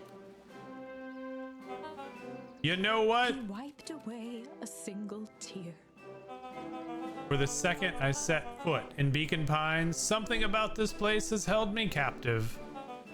You see, change represents opportunity. It represents potential. It was change that helped me recognize the potential of this place. To see that the people of this town, despite suffering great loss, still held on to the things that made them special. He thumped the podium to emphasize each word. Community, conviction, commitment. Change. Mr. Kerr nodded confidently, biting his lip. The crowd was silent, in rapt attention. Fate made a perfect match that day. Nothing is more important to you all than community. And Perennial Harvest is a community first and foremost. Mr. Kerr methodically made eye contact with each section of the crowd. The only way you made it through the foul harvest was an unshakable conviction. A conviction that a better tomorrow was just over the horizon.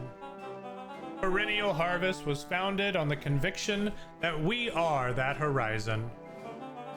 This festival is a symbol of our commitment to each other.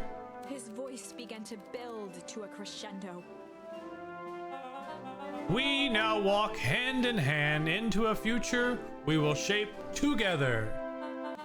And that is what change is all about.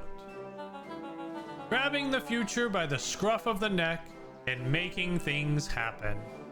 You grab me by the scruff of the neck and things are gonna happen. Change is a choice.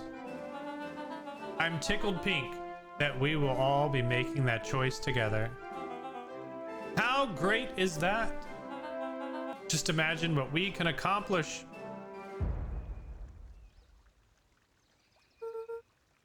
What was that? The crowd began to look around nervously.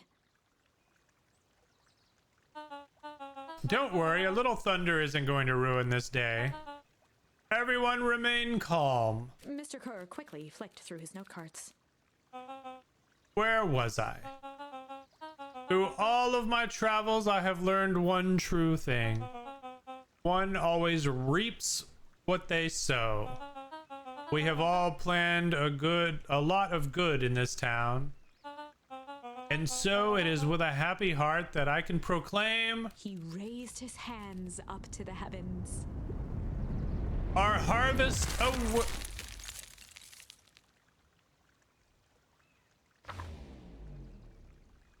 At that moment, a merciless wall of impossibly cold air ripped through the crowd, instantly freezing everyone and everything it touched.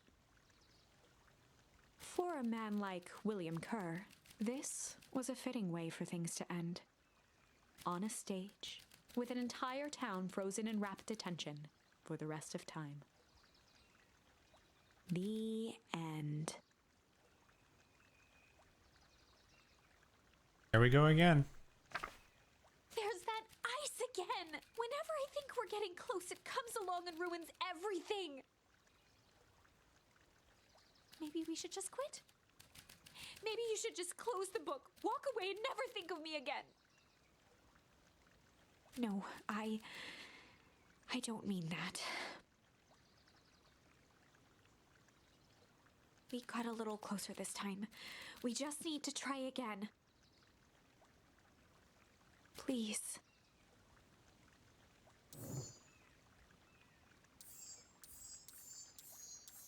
Is that all I have? Yeah. Good cop, sly cop. They'd run the classic good cop, sly cop interrogation.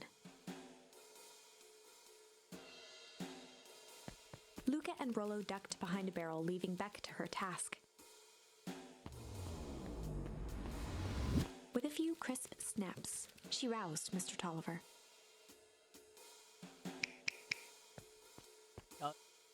Huh? What's going on here? You're that Modewell girl. Please, call me back. Sorry about all of Mr. this. Tolliver looked down and shifted a bit, testing his restraints. It seems there's been a mix-up. You see, I'm down here for the same reason you are. Juniper sent you here? Beck caught herself before letting the surprise manifest on her face. She'd already gotten him to reveal his relation to Gran. This was gonna be easy. You know how Juniper is with her precautions. Operation Sparkplug has us all on edge. I guess she thought you needed some backup. But she sent a child? What better way to avoid prying eyes? Who would suspect a kid? I suppose that makes sense. Mr. Tolliver wriggled a bit in his restraints. Oh, I'm so sorry. Beck quickly removed the ropes. That had to be uncomfortable. A little, yeah. But you understand. We never know who to trust in this town. Mr. Tolliver rubbed the growing knot on his forehead. Nope, not even gonna go there. Very true. It turns out we're both here Beck twirled her hand to as if to prompt Mr. Tolliver to finish her thought. destroy the evidence. Beck shook her head and clicked her tongue. Yep, the old gal is nothing if not thorough. Mr. Tolliver let out an amused huff in agreement. She sure is. Can't blame her though. If anyone were to find out that we're gonna destroy the source, well, we both know how bad that might be. No one will know anything once I finish cleaning up things down here. Beck was on a roll now, playing Mr. Tolliver like a fiddle. You're sure you can finish this up on your own? Juniper trusted me for a reason. You can leave the rest to me. Good. There's one more loose end I'll go work on. Loose end? Oh, it's nothing really. The other day I had the radio on scan while restocking the candy shelf.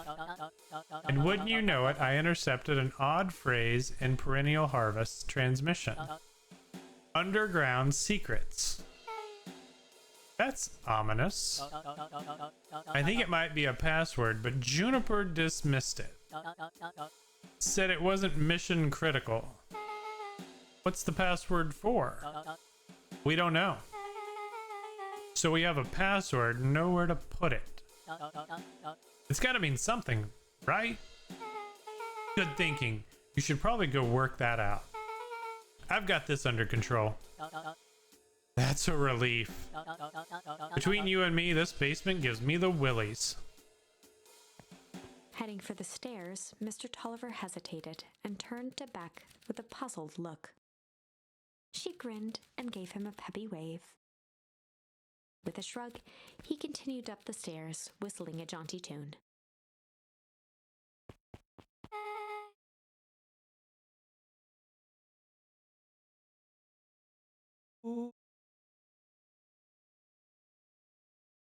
Shit, sure did. This whole time, Mr. Tolliver's had a candy shelf. But all he ever sells us is apples. Beck blinked slowly in disappointment. The password, Rolo. Well, sure, but once things are back to normal, I'll be having a word with Mr. Tolliver about that candy shelf. Fine, in the meantime, I've got an idea. She turned to the table and began tearing small scraps of paper. He said he heard a password on the radio. Any good spy transmission is never what it seems. Beck marked each scrap of paper and leaned back. We just need to find the hidden meaning. Okay. What's another word for underground? Buried? Covered? Could it be cover up? Maybe it's one of those each letter is a number thingies.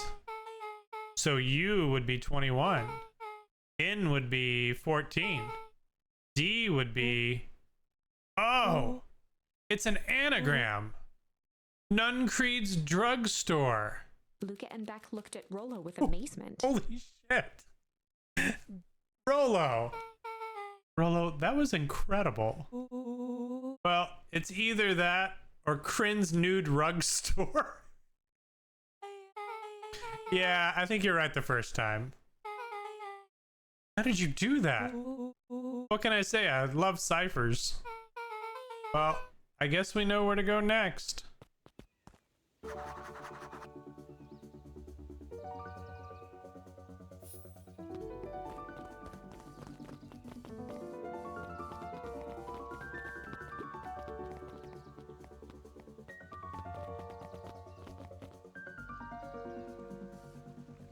Hold on.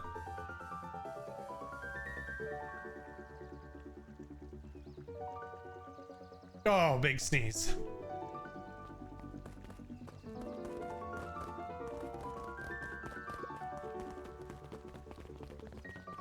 Oh.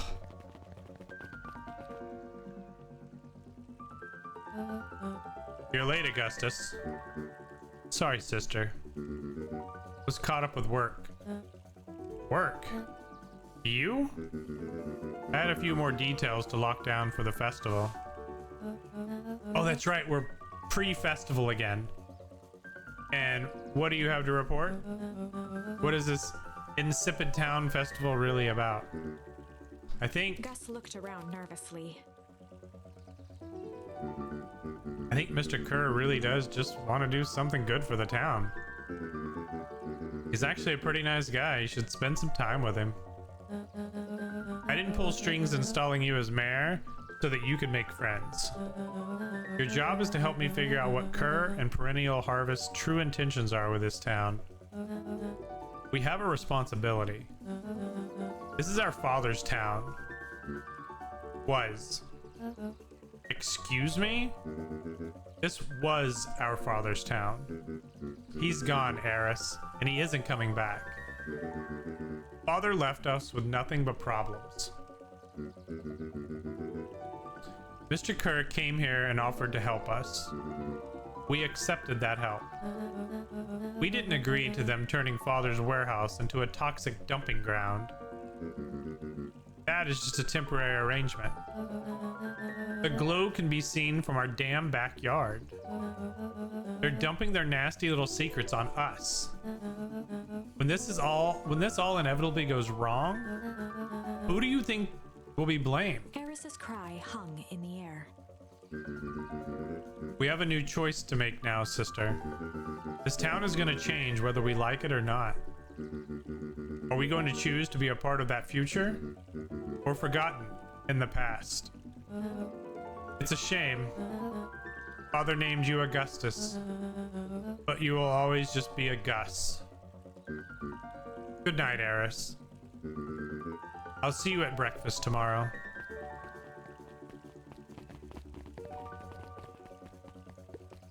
It's getting late, children. Your face is getting late. That person's still reading that book right there. They've been reading this whole entire game. Hope it's a good book. Well, I guess we've gone back in time a few times. Yo, homie, what you doing? Who's this? Solomon stood proudly Oh, at the Solomon. entrance to the drugstore, holding a brown bag overflowing with black licorice. Hey, Solomon. We're looking for Mr. Nuncreed. Is he still in there? I'm afraid not. Then where'd you get the candy from? You might say, we have an agreement. Solomon shoveled a surprising amount of licorice into Ugh. his mouth. Sometimes it's the small pleasures in life. Though we might not always have family to rely on. Licorice has never let me down. You're disgusting, kid. Well, I can't say licorice would be my first choice. But whatever floats your boat. You can tell a lot about a person by their choice of confection. Oh yeah? I guess. I like sour gobs. I'm certain you do. I've always wondered why Mr. Nuncreed kept licorice in stock. You must eat enough of it to make it worthwhile. There are many reasons to enjoy loyalty. For some, it's as easy as cold hard cash.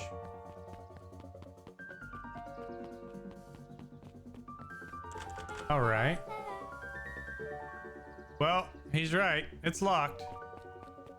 There's gotta be more clues. Okay, let's see.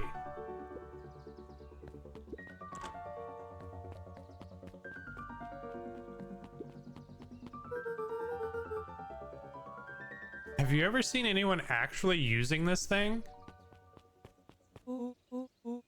Besides Mr. Nuncreed? No? Beck cupped her hands on the glass to peek inside. That is not a normal phone booth. It's got like a blinky keypad. Why would there be a blinky keypad? Crin's Nude Rug Store. I mean, underground secrets. The password. Beck flung open the door and they all squeezed in.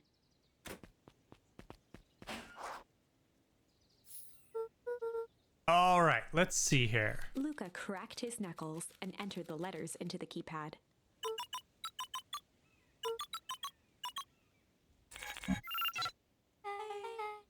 Sounds like that did something. Great, now what? I guess. The inside of the phone booth dropped loose from its shell.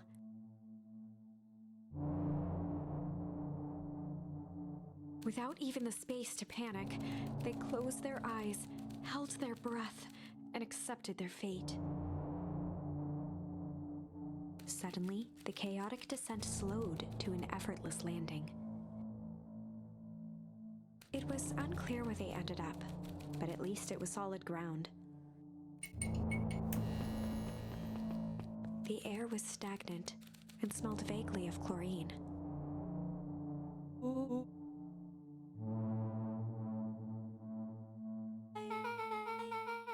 You know that there was a secret hub full of strange tubes under the phone booth? Of course I did. Didn't I say that? No. I definitely thought it. Luca, do you remember when I said how cool it would be if the trans-dimensional conduits from Hank Atomic issue 12 were real? Rolo, at one point or another, you've said that about every technology ever discussed in Hank Atomic. That's why I'm such a good predictor. Looks like each of these has something written on them. Mining Operations Alpha. You guys have mines here? Not that I know of. This town is all farms and fertilizer. In a series of tubes. Always says you can only trust a miner up to the point when they hit gold. Not sure how that wisdom applies in this exact situation. That's the thing about Pa, you don't always realize what he means until it's too late. Perennial Harvest main office. That's where my mom works. What does she do? Science stuff. Is she involved in all of this? We just moved here. How could she be involved? True. Valentine Fertilizer Warehouse. Isn't that where you almost got snatched? Yeah. Why would Perennial Harvest have a tube going to the old Valentine place? This is starting to feel like something big.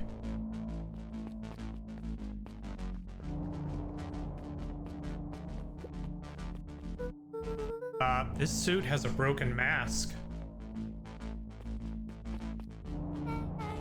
So, have we found our mystery warehouse creeper? We've at least found their hazmat suit. If it walks like a Nuncreed and talks like a Nuncreed, let's not jump to conclusions. Just saying. That's a lot of buttons. Stand aside, Earthlings. I've read enough Hank Atomic to know my way around sci-fi tech. Rollo's hands hovered over the field of blinking buttons.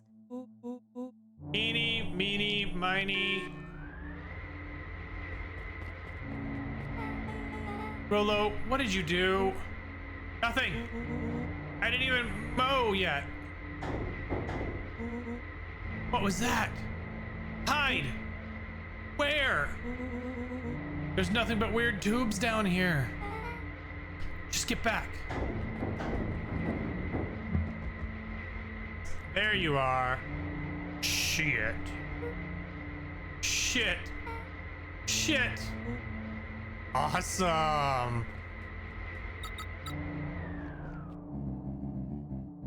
You all need to come with me now. We aren't going anywhere with you. Not until we get some answers, Mr. Underground Secrets. I told them it was an absurd password, but they love anything that makes them feel clever. They who? That's no matter. If I can keep you hidden until after the festival, I might be able to save your skins. We don't care about our skins. Hold on now, I like my skin. This all stops now, Nuncreed. Joseph waited for a moment in silence. You sound just like him. Who? Walt. You don't get to talk about my dad. You know your father and I were friends back He before. gestured toward the strange tubes. All of this? That's a lie. It's true. I used to bounce you on my knee. What happened? Same thing that always happens. Reality, complications, life. We were a team, and Walt and I, an idealistic doctor and a bright-eyed pharmacist, both hell-bent on helping folks. So, you were his sidekick? No. We were partners. We helped the patients and I helped him. Yep, total sidekick. Nuncreed let out a growl of a sigh. Luca, I need you to know this. I need someone to know this. One day, Sharper Valentine comes to us, says he's got an opportunity.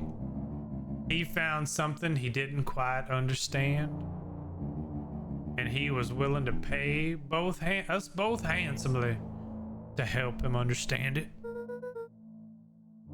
And my dad said no. Your father and I both believed in helping people, but the thing I could never get him to understand was it's a lot easier to help others if you help yourself now and then. Classic sidekick into villain plotline. Walt loved being righteous almost more than he loved his family. He was wrong about one thing though.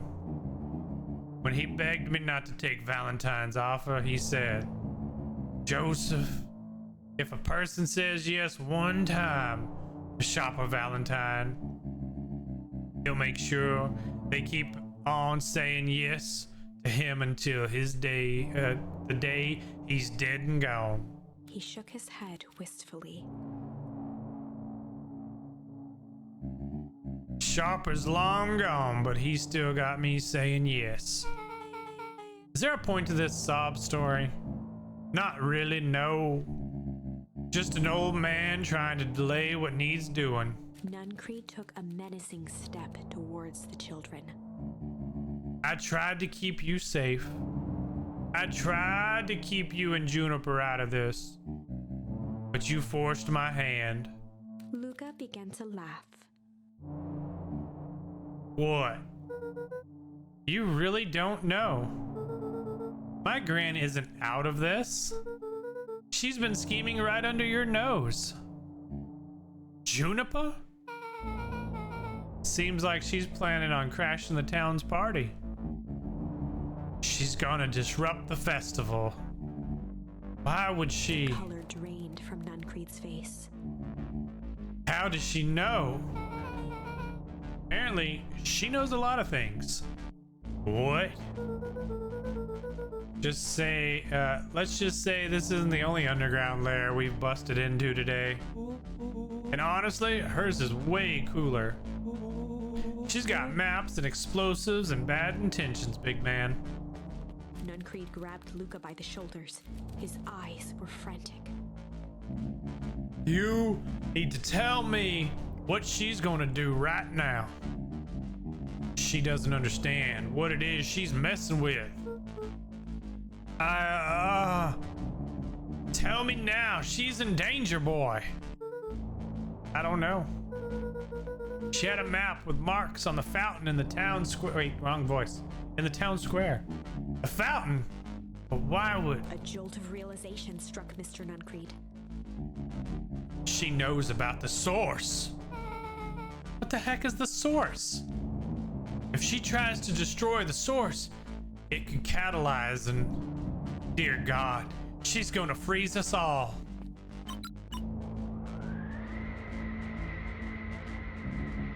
You all need to run. Run? Where? Away. As far away from this town as you can get. Head west and don't look back. That did not go how I expected. So... we're totally following him, right? Totally. See you on the other side.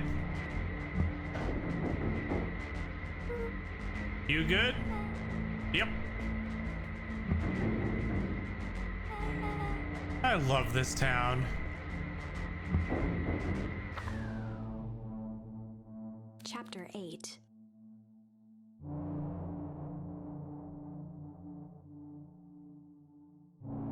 The cold, hard truth. Beck leapt up, allowing the suction to yank her into the dark. Dimness eclipsed around her like the shutter of a camera as she seemed to cover great distance in mere moments. Her only points of reference were glints of upcoming turns, which approached with frightening speed, only to carom her gracefully along. She heard the tinny, distant echoes of Rollo's glee. Once she stopped fighting against it, the ride was impossibly smooth. Then, all of a sudden, as if minutes had passed in an instant, light blazed into view. A burst of wintry air snuffed across her face, and she was flung out into the cold.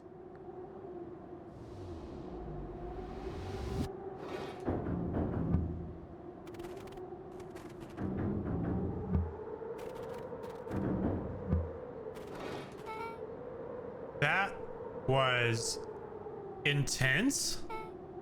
Yeah. I think I might have parted with some fluids in there.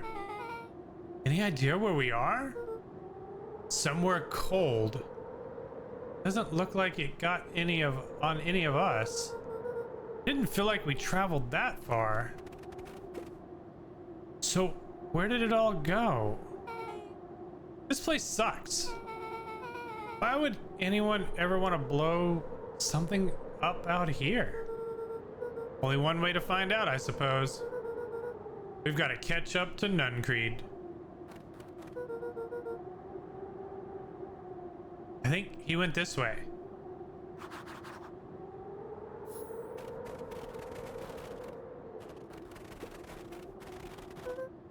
This looks familiar, yeah. Maybe we can clear off the snow. No time. Nuncreed's getting away. Come on, kids. Let it sink in. Okay, this is starting to feel really familiar. I may not be the most well-versed on all things Beacon Pines, but this does look like some sort of frozen replica of town. Ah, I forgot. Oh, I got it. It's so obvious now. Mr. Nuncreed is an alien. Rollo, stick with me here. His species can only live in sub-zero temperatures. Oh boy, here we go. The source is their base camp dimension, so naturally they keep it cold. We found it by traveling through those metallic wormholes back there. The final objective, kill us all and shapeshift into a Beacon Pine citizen of their choosing. You never really had me, but you very much lost me there. You get used to it. We should keep moving. As they rounded the corner to the frozen town square, they spotted Mr. Nuncreed inching cautiously toward a pit at its center.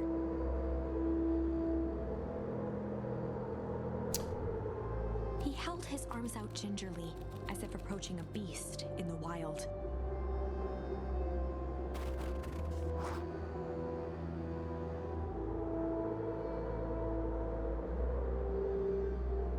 Upon closing the distance, Luca recognized what Nuncreed was after. Gran stood confidently at the edge, one arm outstretched over the abyss. Nearby, a wheelbarrow had been emptied out. She held a lit torch, which flickered in the bitter wind.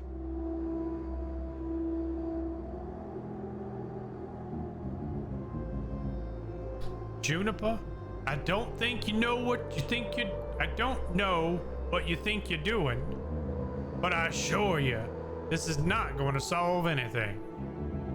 If you drop that, you've doomed this whole town. Oh, it wasn't me who doomed this town. I've been watching you, Joseph. I know what you've done. You and your co-conspirators. Gran? What's happening? Luca, you and your friends need to leave right this moment. Mr. Nuncreed turned back toward the kids, desperation in his eyes. Listen to your grandma, Luca. This is between me and Juniper. Rollo and Beck held steadfast in awe. Luca approached closer. Mr. Nuncreed spun back toward Gran, his voice growing louder. You've got it all wrong, Juniper. Just hand over that torch. You don't understand what you're doing. How could I possibly trust you to do the right thing? Walt told me everything. He trusted you, and you betrayed that trust. Luca, did you know that this man's entire life is a lie? If it weren't for him, your father might still be alive. Mr. Nuncreed winced with anguish. His voice hardened. That's not true. They both now yelled, not to each other, but at fate itself. Making their peace with long-held burdens. The wind howled with encouragement.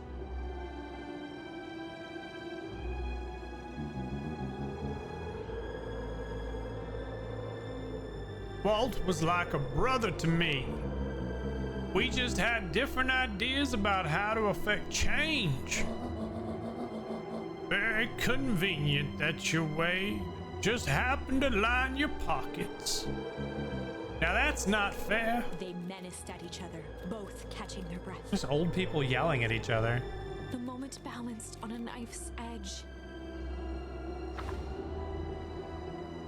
Amid a blur of emotions and memories, Luca's mind flooded with questions. The wind calmed, as if to give him the stage.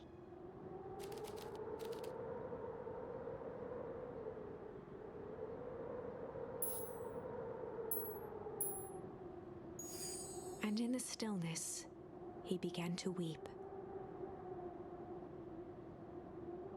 It was all just too much. Falling to his knees, Luca whimpered softly. The tears crystallized as they hit the snow. Gran stared at Luca for a moment with warm sympathy, remembering why this was all necessary. This'll all make sense soon, Luca. Then everything can go back to normal. I promise. She stiffened up and brandished the torch at Mr. Nuncreed. You can't hide behind those people any longer, Joseph.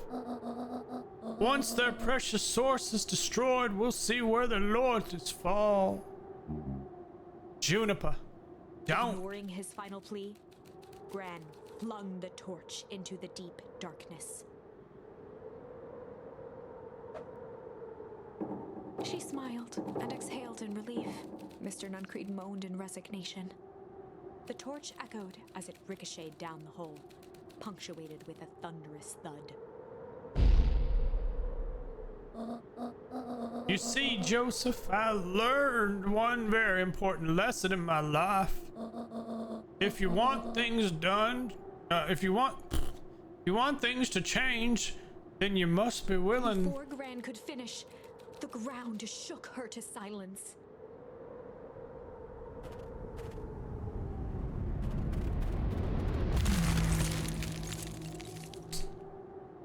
Popsicles again. Gran only had time to spin around and run to Luca. Her attempt to shield him, an honorable but trifling act. Unflinching love, pitted against an unthinking horror. There was no contest. Her warm embrace froze in an instant.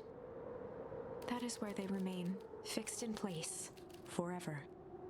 And so, our story ends on this melancholy scene. In a town brought low by its secrets, sits the frozen statues of a misguided band of meddlers. Ooh, hydrate. The end. Well, that was dire. Yeah. On the bright side, we finally figured out where all the ice is coming from. Now, we just need to find a way to deal with a mystic, unfathomable force of nature. We got this. We're just gonna hum this time. And in the stillness, he began to hum. After the death of his father, Luca had trouble sleeping. Each night, his mother would sit at the foot of his bed and hum a gentle melody. It was the only thing that could calm his mind. The only thing that, however briefly, could make it all seem okay. That melody pervaded every memory Luca had of his mother. Shivering in the raw snow, he began to hum it out loud.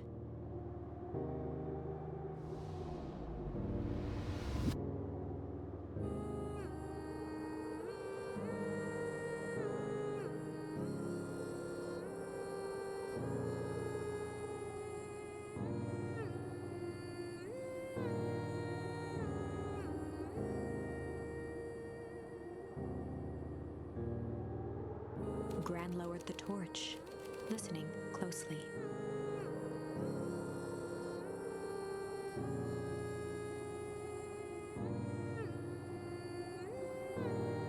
As recognition slowly set in, her heart sank.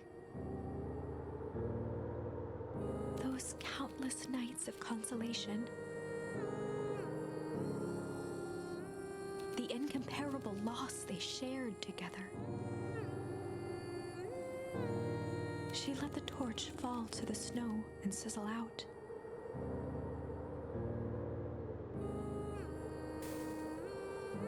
A few steps toward Luca was all she could bear before dropping to the snow herself.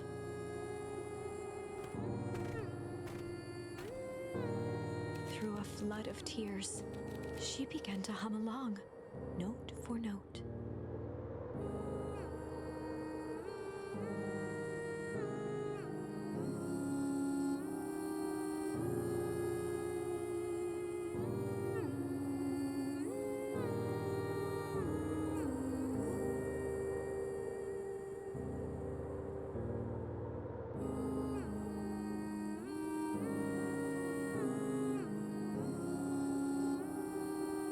lifted his head in astonishment. The last time he heard that melody was the last night he saw his mother. How do you know? I'm so sorry, my little buckaroo. Buckaroo? The only people who call me that are my dad and your mother. Luca blinked through blurry, watery eyes, trying to see more clearly. He could just make out the impression of a familiar face. He peered across the snowscape at the woman on her knees. Something about her was undeniably his mother.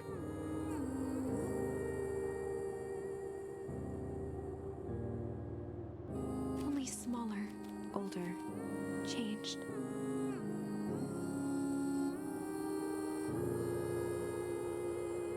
Oh shit, there goes the channel. Emotional support Otter just traded with 23 odd ones.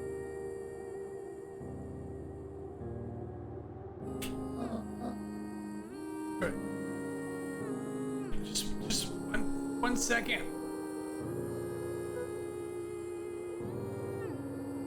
Okay.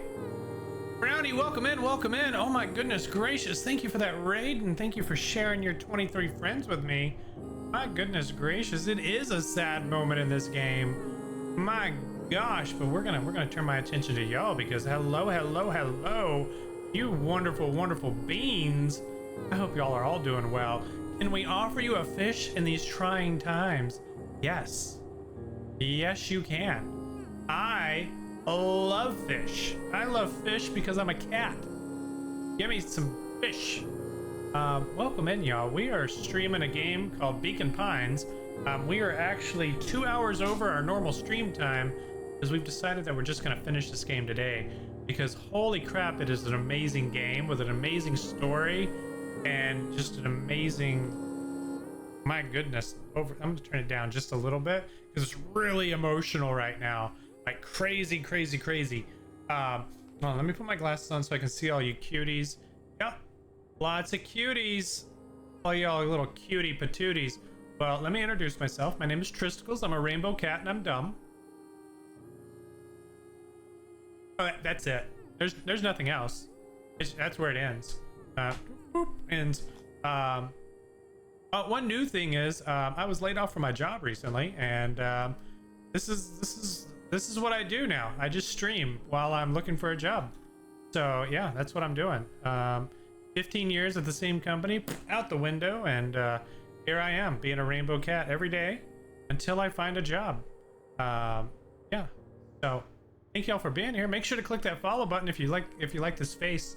It's pretty, huh? But I can do this and go. Oh yeah. You click that follow button and you get to see this whenever you want. Whenever you want. So Brownie, what were you playing? You were playing Laser Boy. Laser Boy. That sounds familiar. Why does that sound so familiar? I've heard of that. I've heard of that. Give me the quick lowdown on that, and that'll remind me. And while you do that, we're gonna get back into the game and start going. Y'all, thanks for being here though. I really do appreciate all of y'all coming over with Brownie's raid. Please stay, hang out. We've probably got another hour or so of stream going, I think, until we wrap up this game. Yeah, outside of that, make sure to follow me on Twitter. That's my Twitter to know when I go live. I do that quite often. So, yeah. Awesome. Thanks for being here, y'all. All right, let's get back to the game. All right.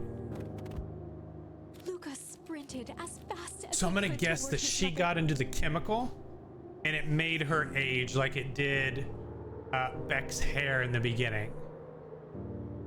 They held each other close, and the cold retreated from their bodies. Eleanor? I thought you were gone. You should have known I would never abandon my son. Eleanor looked down at Luca, tightening her embrace in an appeal for forgiveness.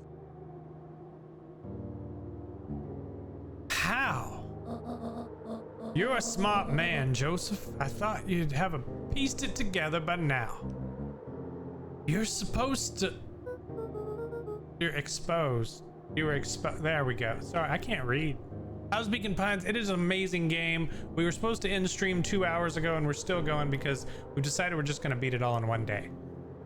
Mom, I don't understand any of this. What happened to you? Where did you go? Why did you leave me? I never left you. I was always right here, Luca. Why did you lie to me? It tore me up, Luca, but I didn't keep you. I did it to keep you safe. I thought that getting answers would help us both move on. But the more I discovered, the more I realized the danger we were in. Until perennial harvest was stopped, it was better if everyone thought I was gone. I wish I could keep the voices the same every time they changed people. That'd be probably great. You could have trusted me. These are bad people, Luca. They won't stop until they get what they want. And they don't care who gets hurt in the process. Then what do? We have to stop them. Joseph slumped into the cold, wet snow. Yeah, Brownie, I'm loving this game. This game has just wowed me. I didn't expect to come into a story this crazy. And I am definitely attached. Yeah, the back and forth, the time jumping, woo, woo, woo. There's a little bit of confusion sometimes, but I think we've all pieced it together. I think we've really pieced it together. They can't be stopped. This is too big. I tried beating them at their own game. I'm done fighting fire with fire. For the first time in a long time, her voice felt like her own again. No more lies. I see now there's a better way to stop perennial harvest. The cold, hard truth. Luca gazed down at Nuncreed with pity. He looked small. Joseph stared into the snow as if searching it for answers. Come on, everyone. We've got a party to crash.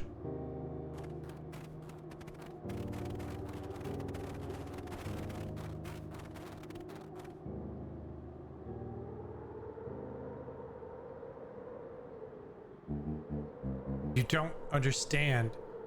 He always wins. Chapter 9. The Devil You Know. 7 months ago. Eleanor Van Horn crept down the maze of sterile hallways under perennial harvest. She stopped in front of the large steel door marked Deep Engineering. No turning back now. She raised a trembling hand. The stolen keycard worked as promised, and the door buzzed open with mechanical efficiency. She was immediately hit with the smell of disinfectant. It was some sort of laboratory. In one corner was a desk covered in papers. Across the room stood a tall metal pod with hoses protruding. She rushed to the desk and began shifting through the piles of papers. They were experiment reports on something called Tempest Liquamen. There were dozens of them, every one stamped failed. Eleanor heard the sharp echo of footsteps approaching. She was out of time. Her eyes scanned the room, eventually landing on the strange pod. Muttering a curse under her breath, she dashed over and dove inside.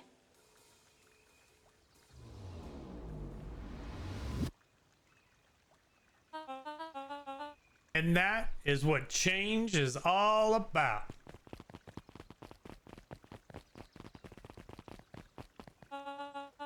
Grabbing the future by the scruff of the neck and making things happen. We already said this in the future past. Remember? Because I said, if you grab me by the scruff of the neck, I'll make things happen? Yeah. We've already done this. Change is a choice. I'm tickled pink that we will all be making that choice together. How great is that? This man is a liar. Excuse me? I will not. This town has a dangerous secret, and perennial harvest only exists to keep it hidden. Nonsense. They picked up the whole damn town and moved it right under our noses. You aren't making any sense, dear. Mr. Kerr addressed the crowd with a sarcastic tone. Imagine such a thing. It's absurd and just plain impossible. They promised they could fix the foul harvest. They told us they would clean this place up. We just had to leave town for a few days. But while they had us evacuated, Miss Hartford, I'm afraid I'm going to have to ask you to. You're afraid of a lot of things, aren't you? You sniveling little worm. This is growing tiresome. A little help, please. Don't you all see this festival is a sham? An excuse to have the whole town gather in one place. They're planning something awful. I don't know what, but these people are wicked. Don't listen to her. She has absolutely no proof. I am the proof. I am Eleanor Van Horn. Whispers filtered through the crowd. Well, aren't you just sneaky as the dickens? We all knew Valentine's fertilizer was too good to be true. And now this whole town is paying the price. Ladies and gentlemen, I am so sorry about this disruption. My associates will take this obviously disturbed woman somewhere comfortable so that she can get the help she needs. She's not the one who's disturbed. You two-timing clown. You all know there's something wrong with this town. It was just easier to look the other way. The truth is,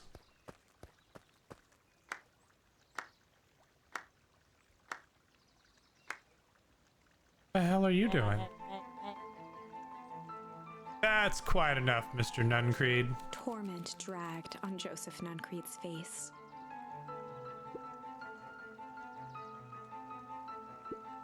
Yes, sir. Take them away. No, I want them to see this. Ah, the tempestuous, there we go, Eleanor Van Horn. You've been quite the thorn in my side. Like a weed that burrowed in where it doesn't belong. Is this Sharper Valentine? He's a young... I must confess, you look dreadful. He paused for a moment, plucking a piece of fuzz from his sweater and discarding it to the ground. Consider yourself in rare company. You've managed to pull one over on me. It won't happen again. I knew you had some sort of plan to disrupt our little party. But alas, I expected something a bit more impressive than incoherent rattling. No matter, your failures are yours to bear. Mr. Kerr. Yes, sir. It's a shame it was cut short, but I thank you for that rousing oratory. I will take it from here. Yes, sir. Of course, sir.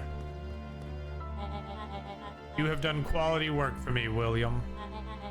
You can look forward to recompense we agreed upon. Kerr gave a bow of deference.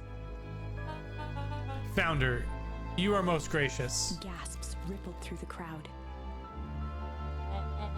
Thankfully, we can dispense with the formalities from here on out. Solomon pulled a glass vial from his pocket. In one smooth motion, he downed its contents. A triumphant smile grew across Solomon's lips.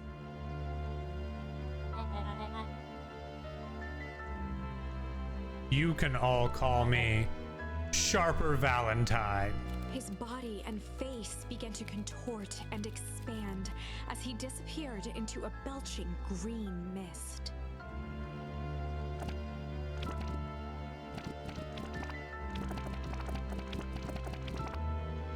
A hushed horror gripped the crowd. This is a story about change. What the hell? What? No. So you didn't see that coming. Good. Sharper examined his new hands. Well, this is quite the improvement. Everything looks so much smaller now. Eleanor's right about one thing. This festival was a ruse. I wanted you all to witness my glorious return with your own eyes.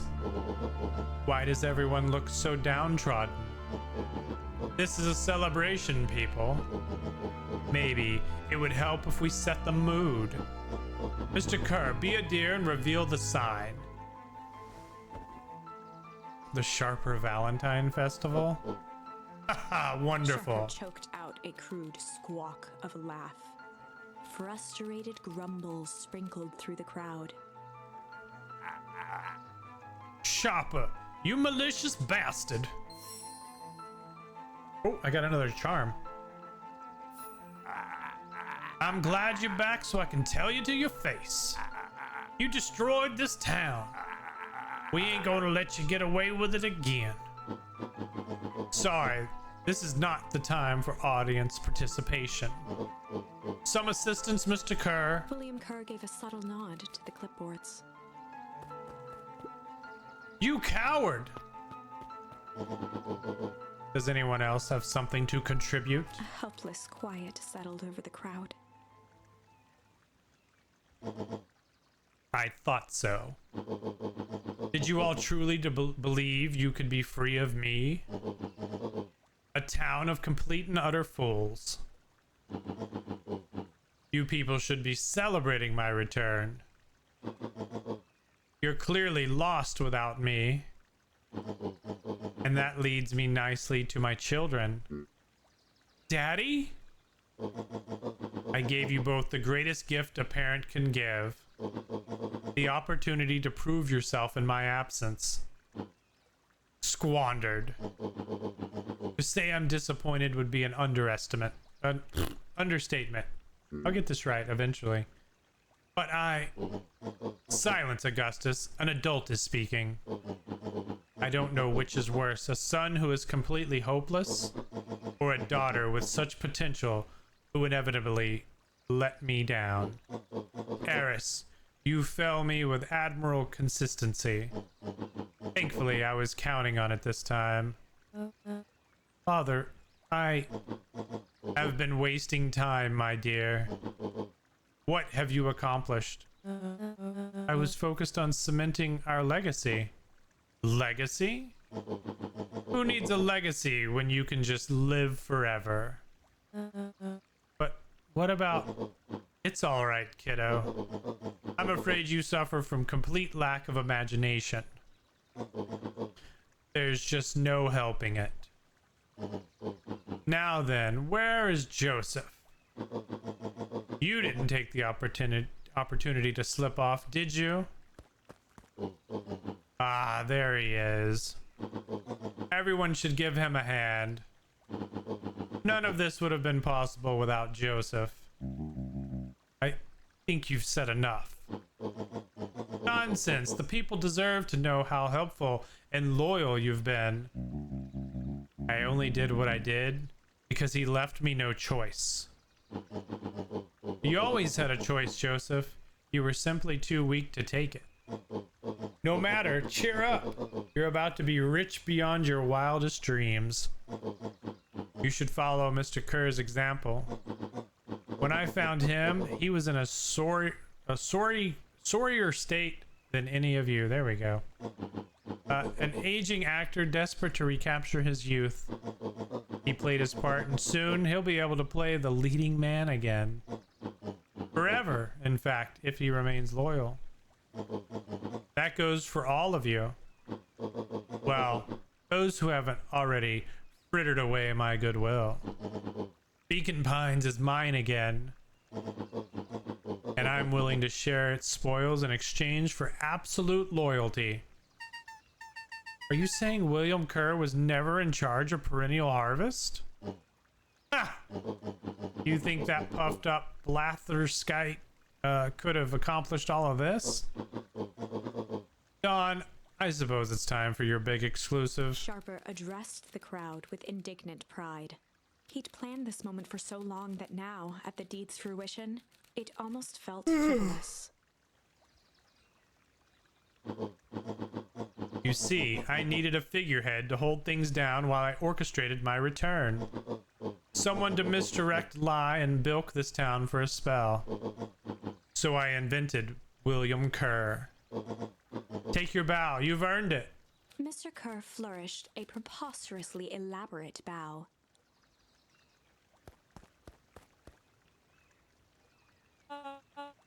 Patrick C. Montesquieu, thespian extraordinaire at your service. Founder, I just want to thank you again for this opportunity. It truly was the role of a lifetime. Wait. So this Bill Kerr was a patsy the whole time? Now that your secret is out in the open, what's to stop this town from rising up against you? Oh, that's the delicious part. Here. Thanks to our clipboards, I know what each and every person in this town fears most. And I will make those fears manifest for anyone who steps out of line. The choice is simple. I'm not afraid of you. Ah, the young hero. I kept a keen eye on you, boy. You and your friends made a habit of disrupting my plans. What a pity.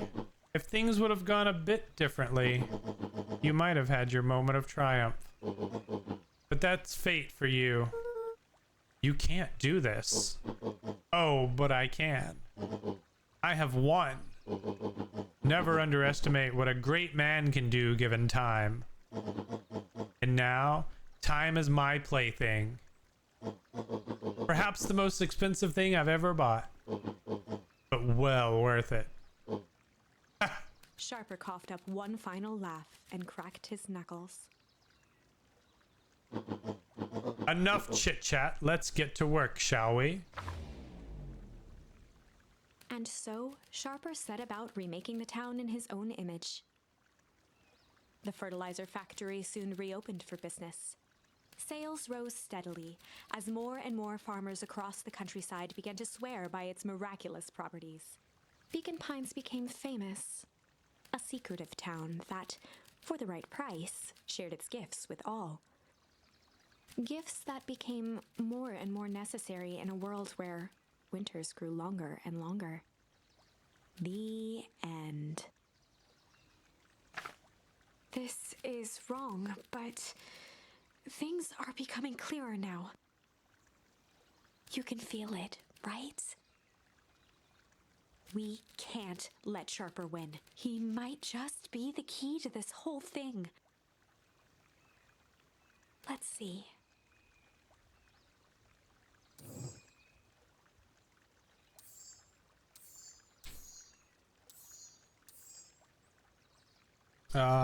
It's gotta be this one.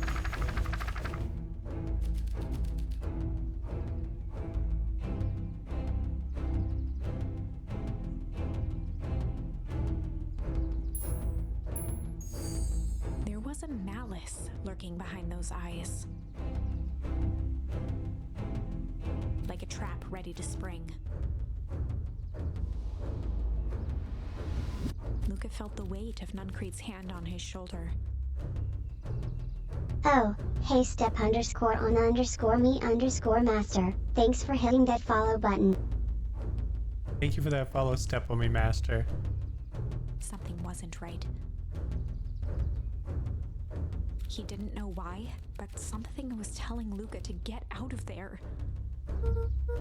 I just want this to be all over. Of course, I'm sure it will all work out soon enough. I should get going. I told Roxy I'd check for Rollo at the treehouse. Luca twisted free of Nuncreed's grasp. Of course. Luca, you know your dad and I were good friends back in the day. You can come to me with anything. Anything at all. Alright, so now we're back in time again. But this time we're in the Rollo's Missing universe. With us being suspicious of Nuncreed. So we're going back to the treehouse. Oh.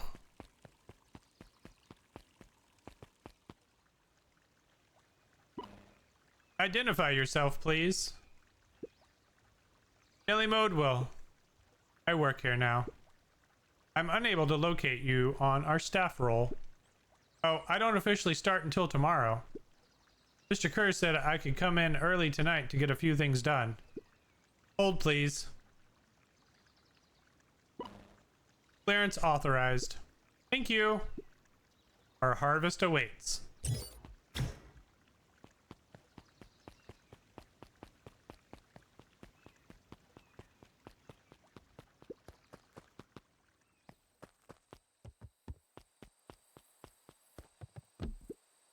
Rollo? He aired a long holler into the woods.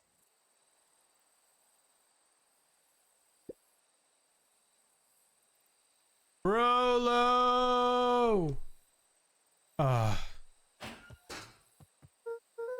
Rollo, wherever you are, I hope you're okay. Luca felt his eyes getting heavy and plopped into the beanbag.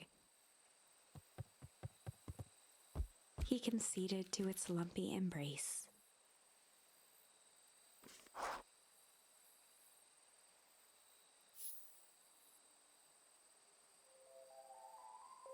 Once again, Luca found himself in a vast black expanse. This time, he knew exactly where to go. He took a single confident step forward. The world flickered and pulsed. He found himself standing in front of the frigid air of a blazing campfire. The source. He plopped down cross-legged and gazed into the cold flame, waiting. Soon enough, the fire began to die out, popping sporadically, until all that was left was a single ember. Lucas stood up and dusted himself off.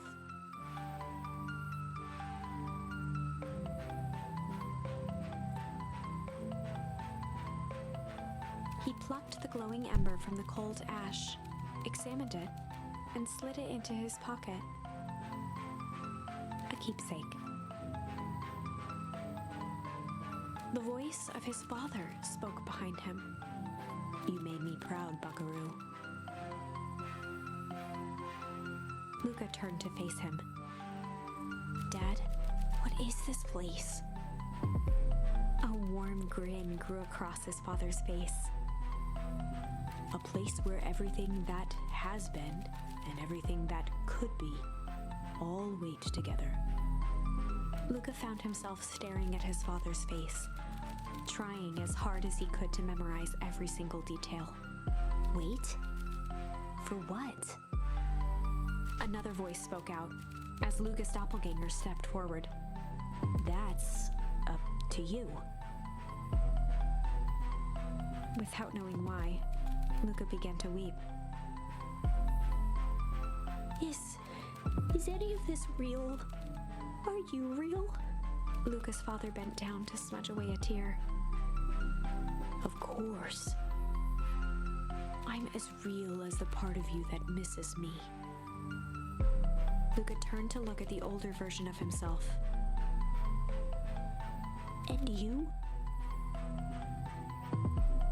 The doppelganger choked back tears. "I'm as real as the part of you that's angry he's gone. Does that make sense? Through his tears, Luca laughed. I think so. His father pulled him in for an embrace. Time to go, buckaroo. Luca was startled from his dream by a banging on the floor. Are you in there? A commanding voice rumbled from below. Just as Luca sprang to lock the entry hatch, the door knocked open. Chapter 5. Dangers big and small. Luca stumbled back. He heard the rope ladder creak under significant weight. Keeping his eyes fixed on the hatch, he inched backward to the balcony. As his hand grasped the door handle, Luca froze. A large figure clumsily wriggled up through the hole.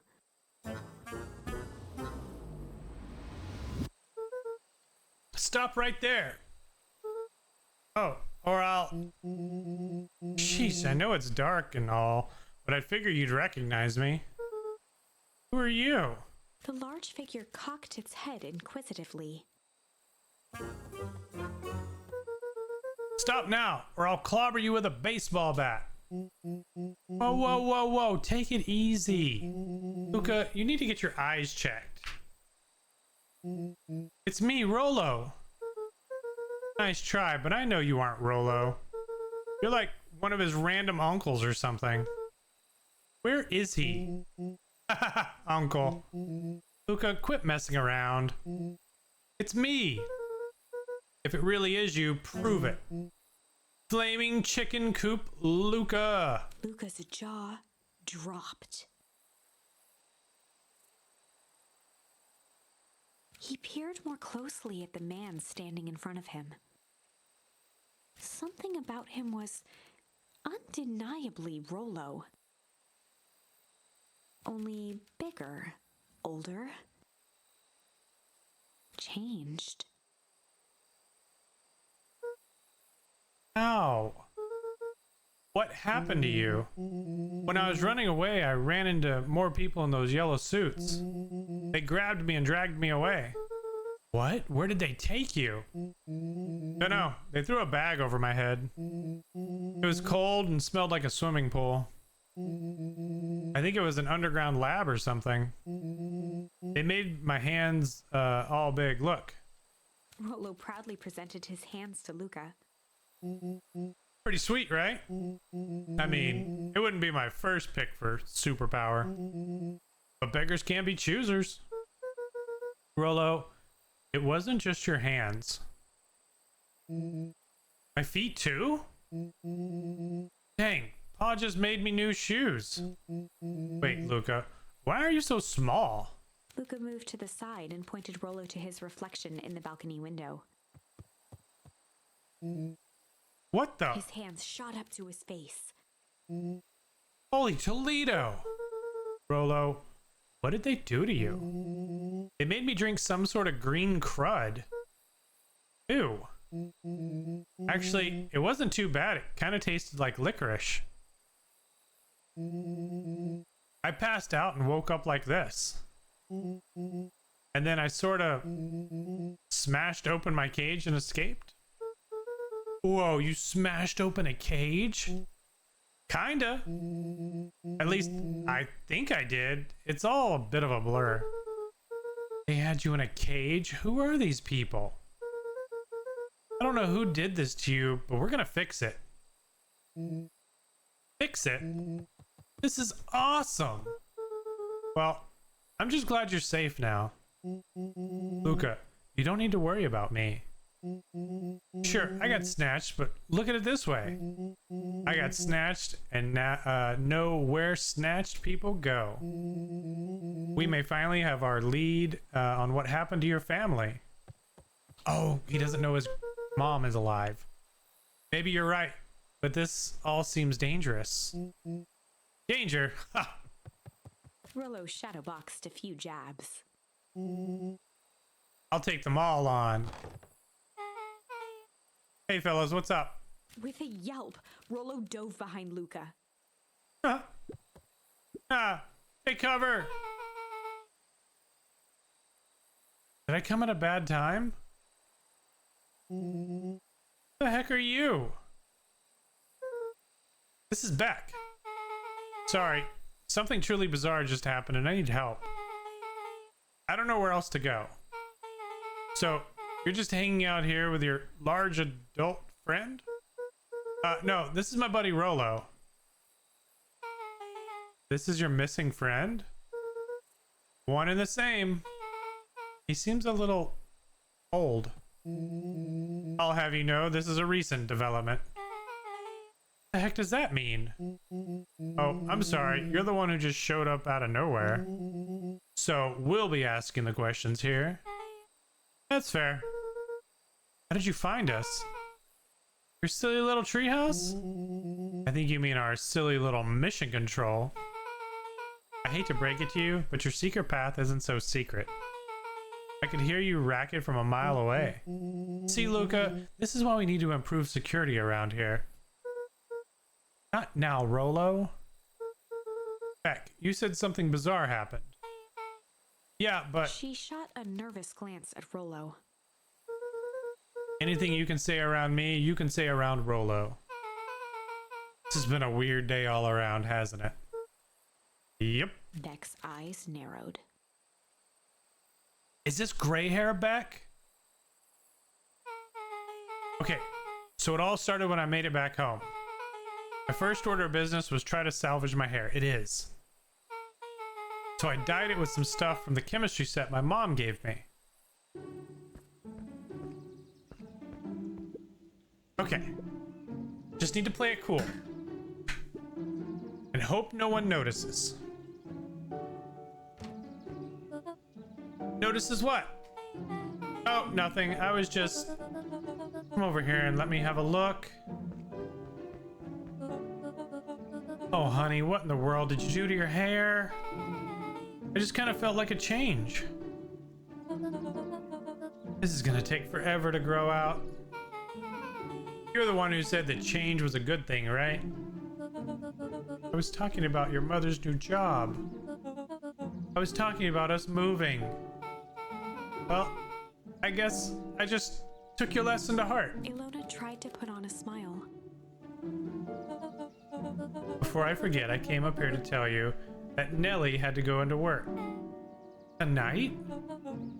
Her and Mr. Kerr decided it would be good for her to get some things done before tomorrow. That Kerr guy seems like a grade A creep. Beck. He is, him and his weird cult of personality. You are not going to ruin this job for Nellie. It means too much to her. Oh, I know exactly how much it means to her. It means enough to her to exile her daughter to this podunk town. This place sucks. The people are weird. You just don't know them yet. It's always cold. We're in the mountains. You'll get used to it. I can't even pick up a single decent radio station on the radio. Wait, a single decent station on the radio. There we go. It's all banjo music and farm reports. You know, I grew up in a town not that different from this one. Is that why you're better at talking to plants than people? Okay. So here's what we're gonna do. First of all, you're grounded. What? In the morning, I'll have Nellie come and see what we can do about fixing your hair. You need to look presentable for the festival. But not another peep. She sighed, and after a moment, looked down at Beck sympathetically.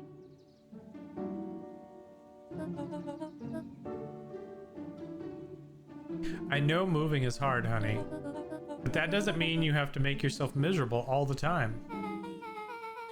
Other people seem to have that covered for me. Oh, And if you decide to rebel by dyeing your hair more, She flashed a sly grin and tousled Beck's hair. I'll just shave it off for you. Think of how rebellious you'll look then. Very funny. Thank you.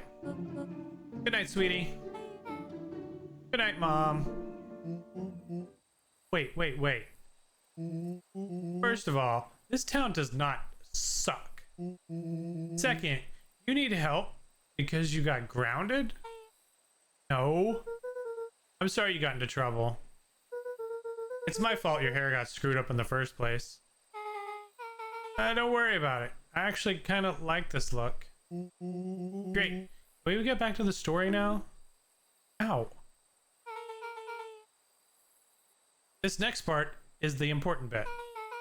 I have this radio I upgraded with my mom, and I was too angry to sleep.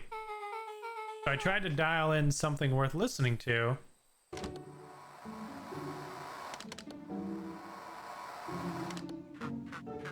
Mr. Kurt, are you there? Mr. Kurt? Yes, I'm busy. What is it? Apologies, I have the founder on the line. Patch him through immediately. One moment. Hello, sir. It's so nice to hear from you. Skip the pleasantries. What's your report on our new lead researcher of deep engineering?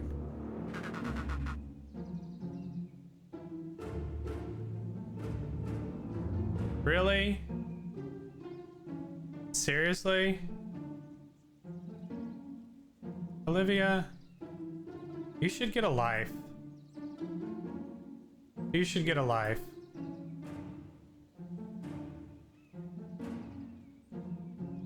Wow.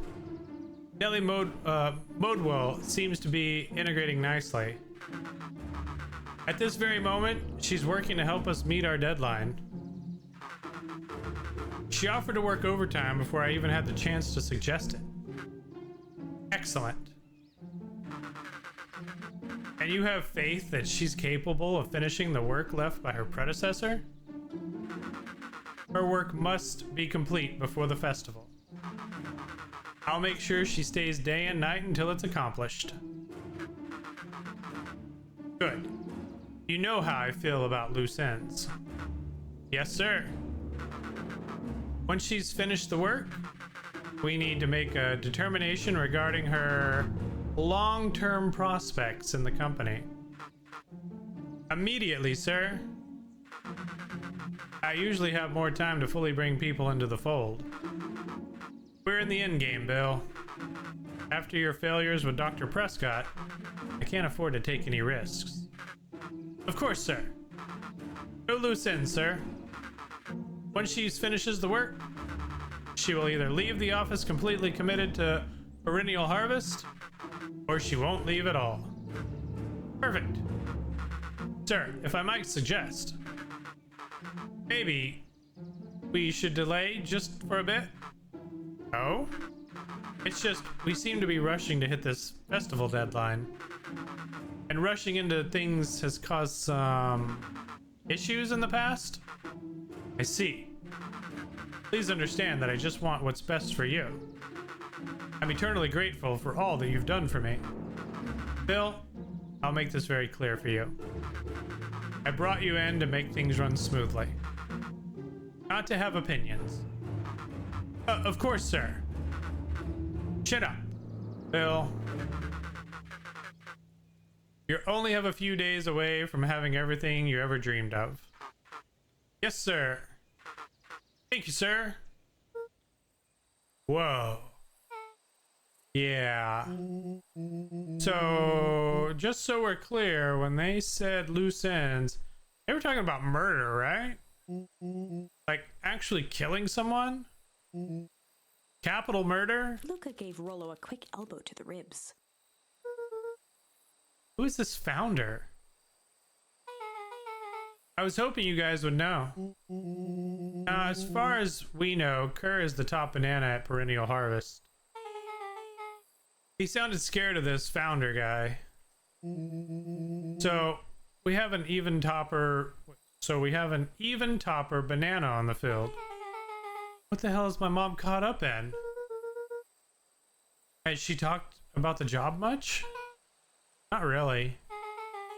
She said she was going to come in and continue to work on the work of someone she respected. Luca, you think that body at the warehouse was the person Beck's mom came to replace? That would make sense. Beck, it seems like Nellie's predecessor got loose-ended. I'm getting that impression. Okay, so we need to get your mom out of there before the festival happens. That's 2 days away. Won't she just come home after work? The creep on the radio said they were going to hold her there until then. So if she's not coming out, we got to go in and get her. Beck flicked a large sheet of paper out of her pocket and slammed it on the floor. Maybe this will help. You have blueprints? Well, it's really just a welcome map from my mom's PH orientation. But it shows the layout. Sure looks like a blueprint to me. Look, here's the reception area. There's a big room marked Founder's Office. It even has the exits marked. Guys. We have a deadline. We have an objective. We have blueprints. You realize what this is, right? Rollo started to wiggle with excitement. I think we're heisting. This is officially a heist. Chapter 6. The Heist.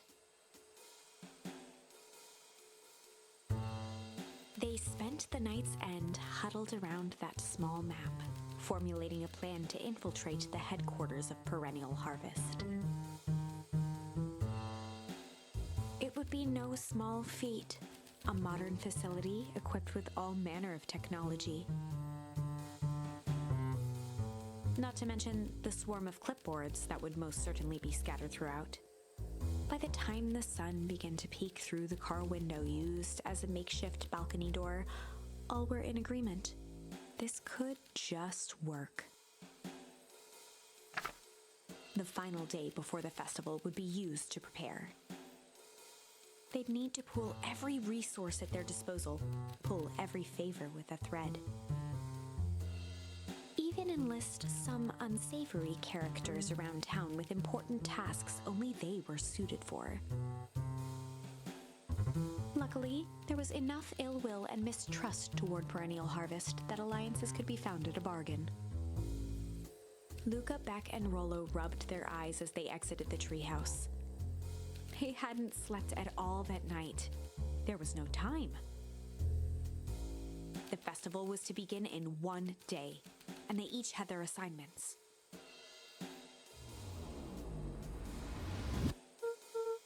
All right, quick recap. Rollo, you're going to talk to Roxy. Cordially. Without her and Fitz, this whole thing could go bust. Me, Cordial is my middle name. Uh-huh. And how do you plan to explain your new... He looked vaguely at Rollo's sizable figure. circumstance? Ah, she'll be so happy I'm alive, she won't even notice. Beck snorted an involuntary giggle.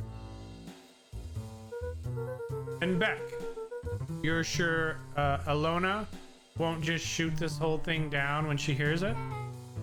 She'll listen. Once she understands the danger Nellie is in, the danger we're all in, the plan will make sense. Okay. That leaves me with Jeff, then Iggy. How are you gonna persuade them? I'll think of something. They each looked at each other with sleepy confidence and nodded. Well, Godspeed. Enlist the help of Jeff. All right. Enlist the help of Iggy and Tish.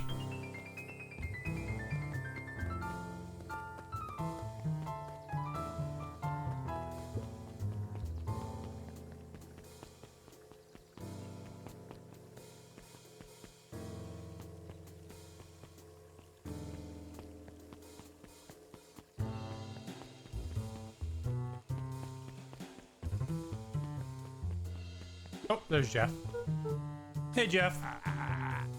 What can I do you for? Well, I know how much you hate perennial harvest. Hate's a strong word.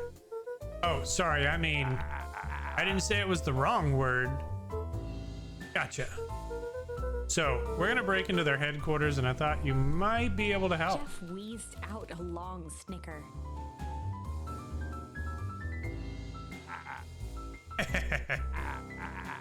You see, I knew you kids were all right.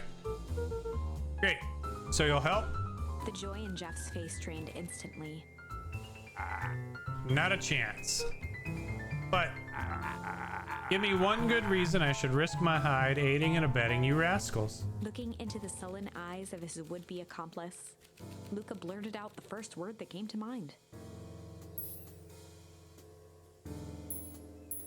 Shit. Hide. Jeff's brow perked up. What'd you say? Go ahead and hide then. Sensing some traction, Luca carried on with vigor. Let a bunch of kids do what needs to be done. We're not afraid. Jeff's scowl faded with a sigh. Say what you will about old Jeff, and that they all do. But you'll never hear them say I hid from nothing. One good stomp of the foot was all Jeff needed to drive his point home. What was it you kids needed? Some sort of disguise. I've got just the thing. And while you're at it, that crate should come in handy. This ain't gonna be free, you know.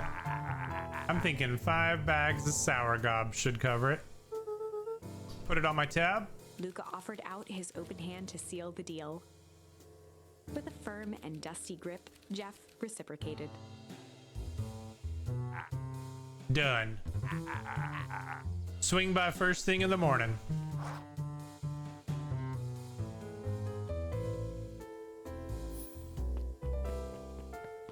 All right.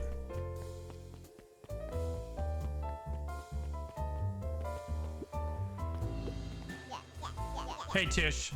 Look who it is. Luca, are you here to try to tickle us to death again? Look, just hear me out. Iggy raised an eyebrow suspiciously. We're listening. Iggy, I know you've both been giant bags of shit to each other. Iggy gave a reluctant shrug. You're not wrong. But lately, life has been kinda strange, you know? Iggy considered the point.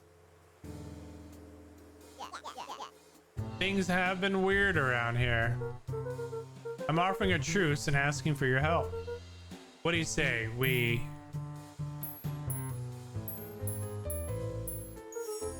break our hostilities, at least for now? We do like breaking things. Even if a truce means less breaking things. What if I told you there was a way to have a truce and break stuff? Go on. I need you to cause a distraction so I can sneak into Perennial Harvest HQ. A wild-eyed grin spread across Iggy's face. My, Luca Van Horn, I'm impressed. Hey Ken, welcome in, welcome in. And after this is all done, maybe you and Tish can come hang out at the treehouse sometime. Iggy glanced over to Tish, who nodded in agreement. Fine. But not because we want to see your crappy treehouse. We just like to cause chaos. With a quick nod, Luca was off.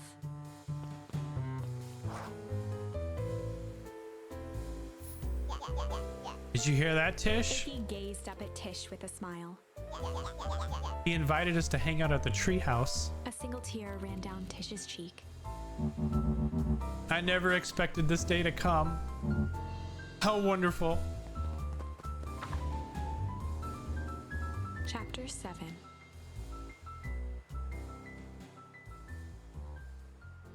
Into the hive. A good heist requires preparation. Just got in from the farmer's market. Awesome. How'd that go for you today? And thorough preparation takes time, something they had precious little of. So far, everything was in order. Jeff, Iggy, and Tish all agreed to do their part.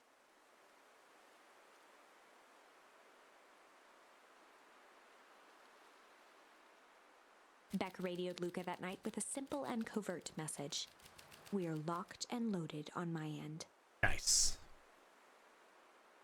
And Rollo, after a lengthy confession, managed to persuade Roxy and Fitz to help. Ooh, I love some curry. He stowed away in mission control for the night to avoid attracting attention. Rollo, being uniquely suited for the role, would be the first to breach perennial harvest. The outfit provided by Jeff wasn't perfect, but a convincing disguise is 10% wardrobe, 90% confidence. I don't think that's true.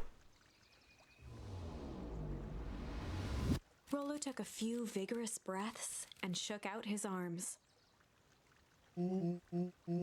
Just stay calm, Rollo. You can do this.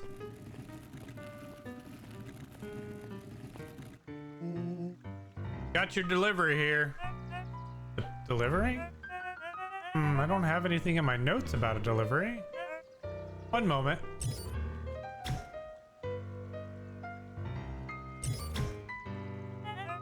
I'm so sorry, but there's no delivery scheduled for this morning. Right. He had to think quick. That's because this goes directly to the founder. He asked that it be kept secret. Rollo sighed, adjusting his tool belt. You know how the founder can be. I suppose we can leave this one off the records. Are they in the box? Our harvest awaits and such. With a stroke of his mustache, Rollo proceeded into the Perennial Harvest headquarters. Our harvest awaits. Package here for the founder. Oh, I didn't hear anything about... Yeah, this is a need-to-know kind of thing. Oh, I'll just He check. stammered and flipped through the pages of his clipboard. This goes directly to the founder. I don't have time to fill you in. Oh, I see. If you could just complete this form. Rollo interrupted with urgency in his voice. Every time with these forms. Look, if you want to explain to the founder why I'm late, well, it's your funeral. I'm sorry. What did you say your name was again? Rollo I'm... panicked. Our harvest awaits. Sir? That's a restricted area.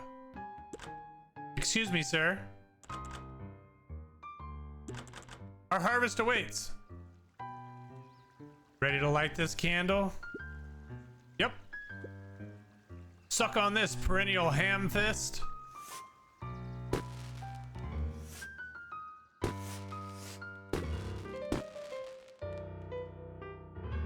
What was The that? distraction was enough for Rollo to regain his confidence. Just open the damn door. We got a job to do. The clipboard fumbled around in a frenzy. I should check on that noise. Oh, come on. Just buzz me in already. Okay, okay.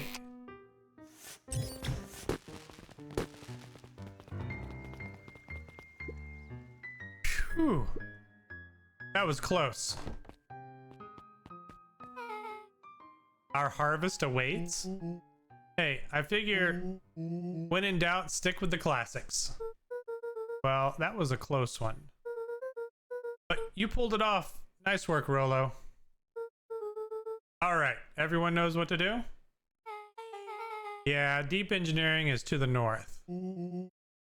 I'll go with Beck, in case she needs some muscle. I'll head east to the founder's office. You two be safe. Locate the founder's office. Perennial Harvest Reception.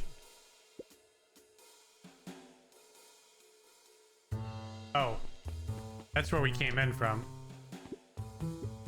That's odd. There's not even any cups for the water.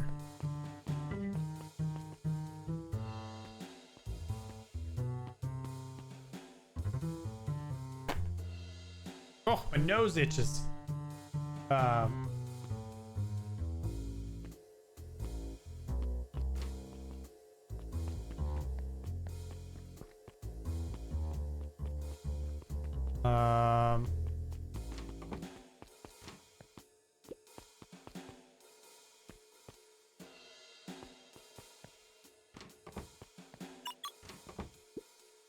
Solomon? Solomon stopped in his tracks.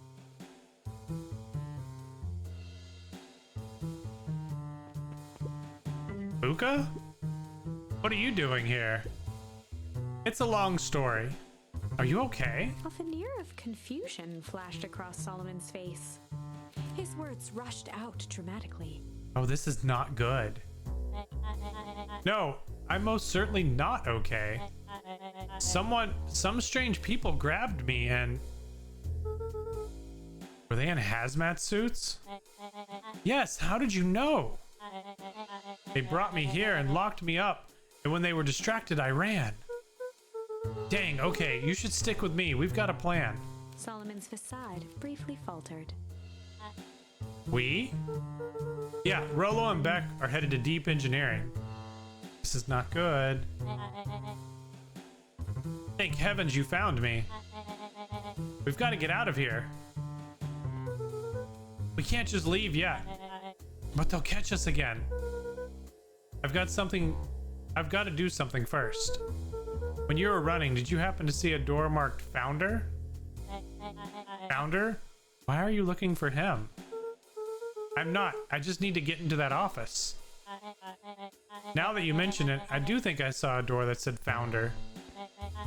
It was just down this way. Luca happened to notice a plaque above the door. Office of the Founder. Knocking comes with consequence. Oh, here it is.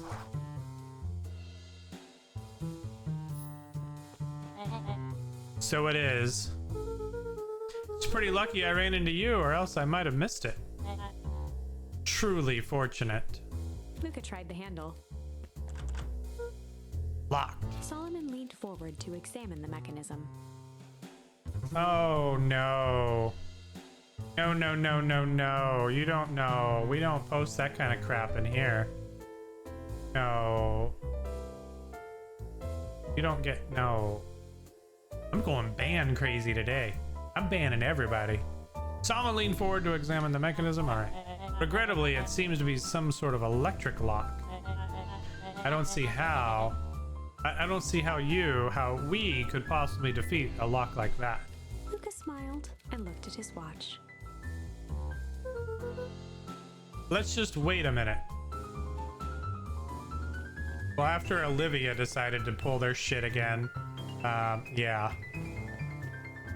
They don't get unbanned this time. I don't know what sort of funny business you're up to, but I like it. She mimed a quick hat tip and ambled off with a whistle.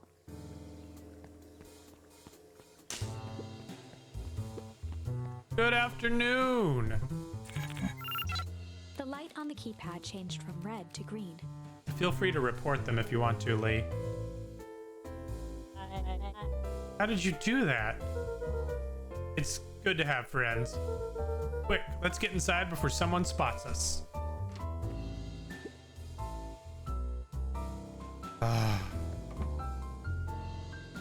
Luca switched on his walkie-talkie. Rolo, I'm in. As expected, there's a control panel. Great timing. We're stuck at locked door marked 24601. Need you to get us through. But what if someone catches us? We should get out of here. I'm not leaving my friends, Solomon. On the computer screen, a green cursor blinked in a password field. Surely you don't have a way to get around the password. Luca pecked out his best guess. Underground secrets. The screen blinked to life. Columns of green numbers glowed on a black background. How did you just guess that? Oh, it's the absurd password Rolo heard when he was down here before. It's funny how someone arrogant enough to call themselves the founder uses such a basic password. Or they were thinking several moves ahead, not expecting anyone to guess something so simple. These villain types always end up outsmarting themselves. Solomon's jaw clenched into a half smile. Your powers of deduction are impressive as your luck. Luca quickly scanned the columns for number 24601. Rolo, I think this should do it.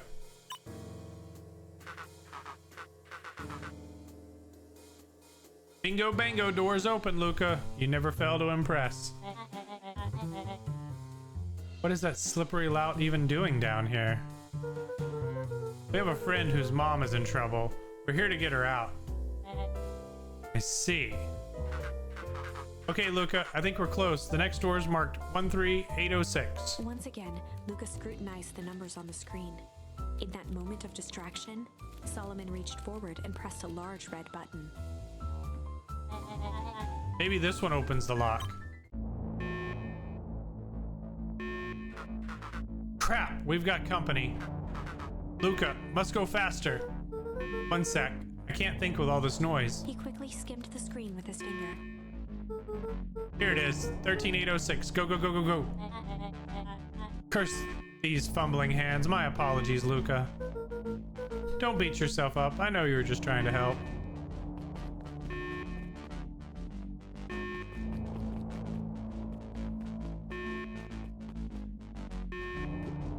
Aw, man. No water cups? Rolo!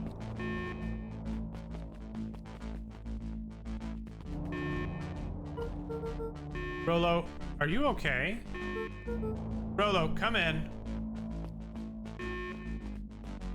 Mr. Kerr approached with a sneer and spoke into his walkie-talkie.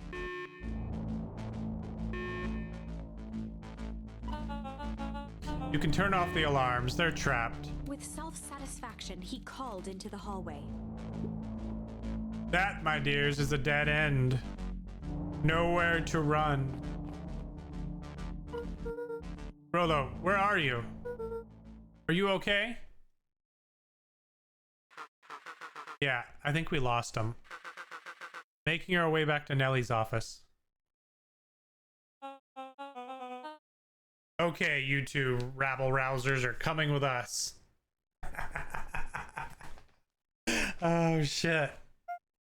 Nope. Oh! Make a break for it. Did that little shit just kick me? Don't just stand there. After them. Okay, I think that worked. Roxy and Fitz have them on a wild goose chase. I'm having trouble following what just happened. Like I said, it's good to have friends. Rolo, how long do you think Roxy can distract them? How long can Roxy keep someone so pissed off they can't see straight? Let's just say we've got time. Entering Nellie's office now. Mom! Oh, honey, what did you do to your hair? I thought you'd be happy. I finally used the young chemist's lab kit. You sure have a knack for making me incredibly proud in the most frustrating ways. We need to get you out of here. We? Who is your adult friend? Oh, I'm not an adult. Ever heard of a growth spurt? I had more of a growth spew. No, that's not possible. Nellie leaned over to examine his teeth. My goodness. Substantial banding on the enamel of the molars, consistent with Tempus liquidum. Liquamine. Is that what you call the gunk they forced me to drink? You drank it? Oh no. They told me it was only being tested on plants. Oh, Beck, sweetie, I promise I didn't know. What the hell is going on at this place? I was brought here to work on the discovery of a lifetime. A novel chemical compound was discovered under Beacon Pines in a wellspring they call the Source. They named it Tempest Liquamine. It pulls energy from its surrounding in order to fundamentally alter matter's relationship to time. It was the secret to Valentine's fertilizer. They harvested the source, infusing small amounts of Tempest Liquamine into the product. It worked wonders, drastically accelerating plant growth. Crops would be ready to harvest in a fraction of the time. But it led to complications. The foul harvest. Perennial harvest came in to clean up the mess, to succeed where Valentine failed. But Tempest Liquamine is rebellious. Rebellious? It really does, Darius. You can think of it as a manifestation of change itself. It's volatile by its very nature. So the more you try to force it to do a specific thing, the more it resists. Yes. I can relate to that. My role was to finish the work on my predecessor, Dr. Scott. Harnessing Tempest Liquamine to reliably manipulate an organism's age. Just imagine how many people we could feed. Mr. Kerr was very insistent that we achieve a successful result before today's festival. But you didn't, right? Nellie sighed. You know how much I love a good puzzle. I poured myself into the problem. It wasn't long until I discovered oddities in Dr. Prescott's notes. Oddities? They contained obvious errors, mistakes that someone of his reputation would never make. So I fixed them, and now I get to replace my entire wardrobe? I really am truly sorry. Those clothes were all hand-me-downs anyway. It sounds like Dr. Prescott figured it out, got cold feet, and intentionally sabotaged his own work. Right? Afronasia, welcome in, welcome in. I had considered that possibility. I've sent a letter asking him to clarify his thinking. Dr. Prescott's dead. Kerr had him killed. What? I overheard them talking about it on the radio. It was why we gotta get you out of here. Like now. Wait, the vial. I finally solved the chemical equation allowing direct controlling of aging. Mr. Kerr picked it up just before you came. All the more reason we gotta hightail it out. Luca, we've got Dr. Maud Bodwell heading your way now. Roger that, be careful.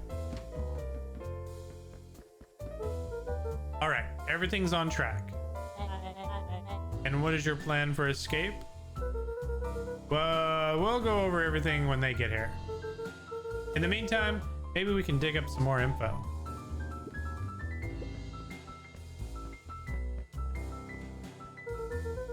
It looks like the founder was helping Kerr plan the festival.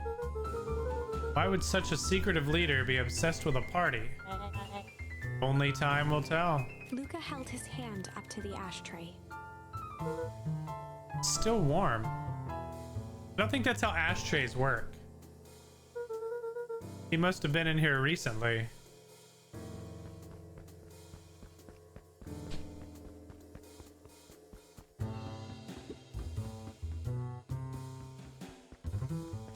Luca tugged on each of the cabinets. Dang, this must be the good stuff. They're all locked. Perhaps he's not as careless as you suspected. Let's see what else this bad boy has on it. Security system, time card logs, payroll. You know, for being so evil, this guy sure is boring. Solomon muttered inaudibly. Just you wait. Huh? Oh, nothing. Alice 80 proof whiskey. A hard drink for a hard man. Wow, even his alcohol is arrogant. Solomon once again muttered under his breath. I should just smother you right now. What was that? I said I shouldn't bother you right now. Don't be silly, you're no bother at all.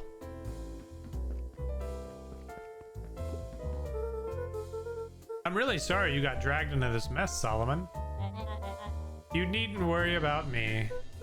Well, I feel bad either way. We're gonna get you out of this, I promise. With a subtle, quivering lip, a smile crawled across Solomon's face.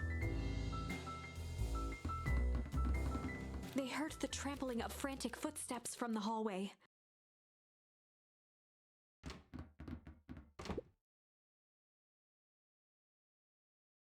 Lock it, lock it, lock it! Locked. That was close. When we left Nellie's office, it was swarming with clipboards. We barely got away. Did they follow you? Rolo. Before we start tossing blame around, it is possible someone ordered a pizza. We'd love to hear your thoughts. Definitely not pizza. What now? Don't look at me. I'm officially retiring from this heisting business. We're so sorry for the inconvenience. We just have a few quick questions. Just let me think. Can someone watch the door? Of course. Everyone else huddle up. Oops.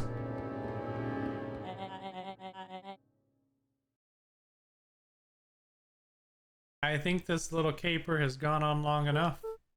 Solomon, no! Hush now, child. The adults are speaking. Dr. Modwell, a brief reintroduction is in order. We've never met in person, but we have corresponded. You see, it was I who hired you. Solomon, the pathetic orphan child. The powerful, enigmatic founder. Sharper, the fallen progenitor who created this town. Perennial harvest, Valentine fertilizer. All connected by a single thread. Yours truly. But that's... Her eyes searched the floor in thought. Solomon watched eagerly, waiting for the flicker of epiphany. With a sickened look, she peered into his soul. Yes, now you've got it. Tempest Liquamine, you discovered how to reverse the process. Solomon clapped with genuine delight.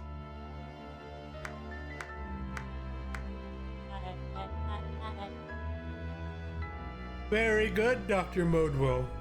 Very good. Though discovery wasn't intentional. Solomon glanced down, examining his youthful form. And the effects went a little too far for my taste. That's why you needed me to finish Dr. Prescott's work, which you did admirably. Dr. Kerr, or Mr. Kerr, the vial. Kerr presented it with a theatrical twirl of the hand.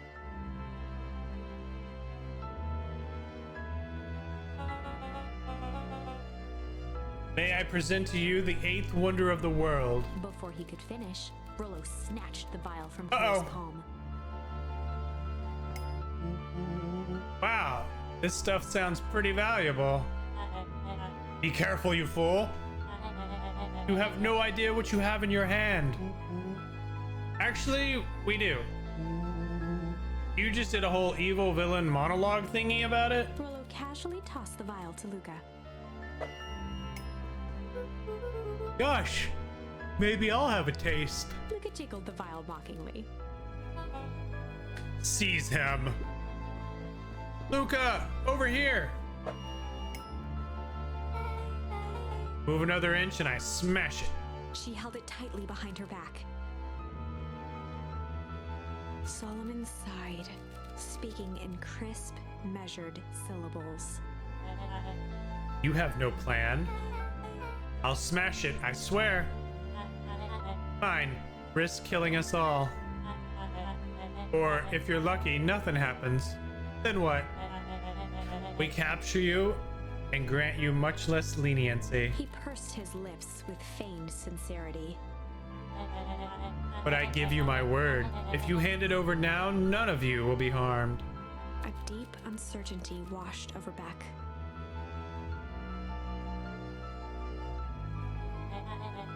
You're a smart girl, Beck. There's no shame in being outwitted by someone smarter than you. We both know there's only one way this ends. She looked to Nellie shakily. With a dispirited nod, Nellie sighed in defeat. Beck slowly approached Solomon. That's a good girl. Beck, don't do it. We can't trust that jerk. I'm sorry. He's right. With apprehension, Beck conceded.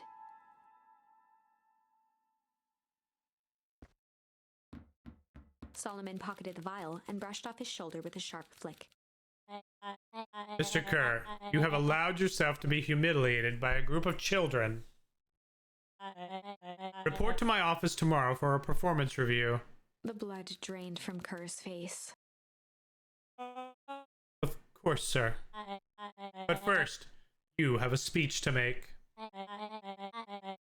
Trot out there and give me the introduction I deserve. And don't forget to smile. Yes, sir. And to think all of this is thanks to the efforts of Mr. Van Horn. I don't understand. How is this all because of me? Ah, I said Mr. Van Horn, silly child. Dr. Walt Van Horn. Your father was always a thorn in my side. I offered him an opportunity to be part of something great, but the fool was blinded by righteousness. He even broke into my laboratory in an attempt to sabotage my work. Solomon shook his head with gratification. But the universe has a funny way of correcting course. By meddling with a force he didn't understand, Walt showed me its true potential. As fate would have it, Luca, your father's dying act was to grant me eternal life. A muffled applause resonated faintly through the walls. Well, that's my cue. After the festivities and my subsequent ascension, I will return to deal with you all. Until then, I suggest you use this time to reflect on the magnitude of your failure. You three keep post outside the door.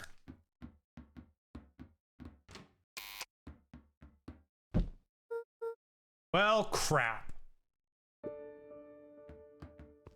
I can't believe Beck sold us out like that. I'm not sure she had any other choice. So, what now? What's the plan? I don't have one. Of course you do. You always have a plan. Rolo. You just need some time. Rolo, it's over. We lost. Nellie was staring at the floor, deep in thought.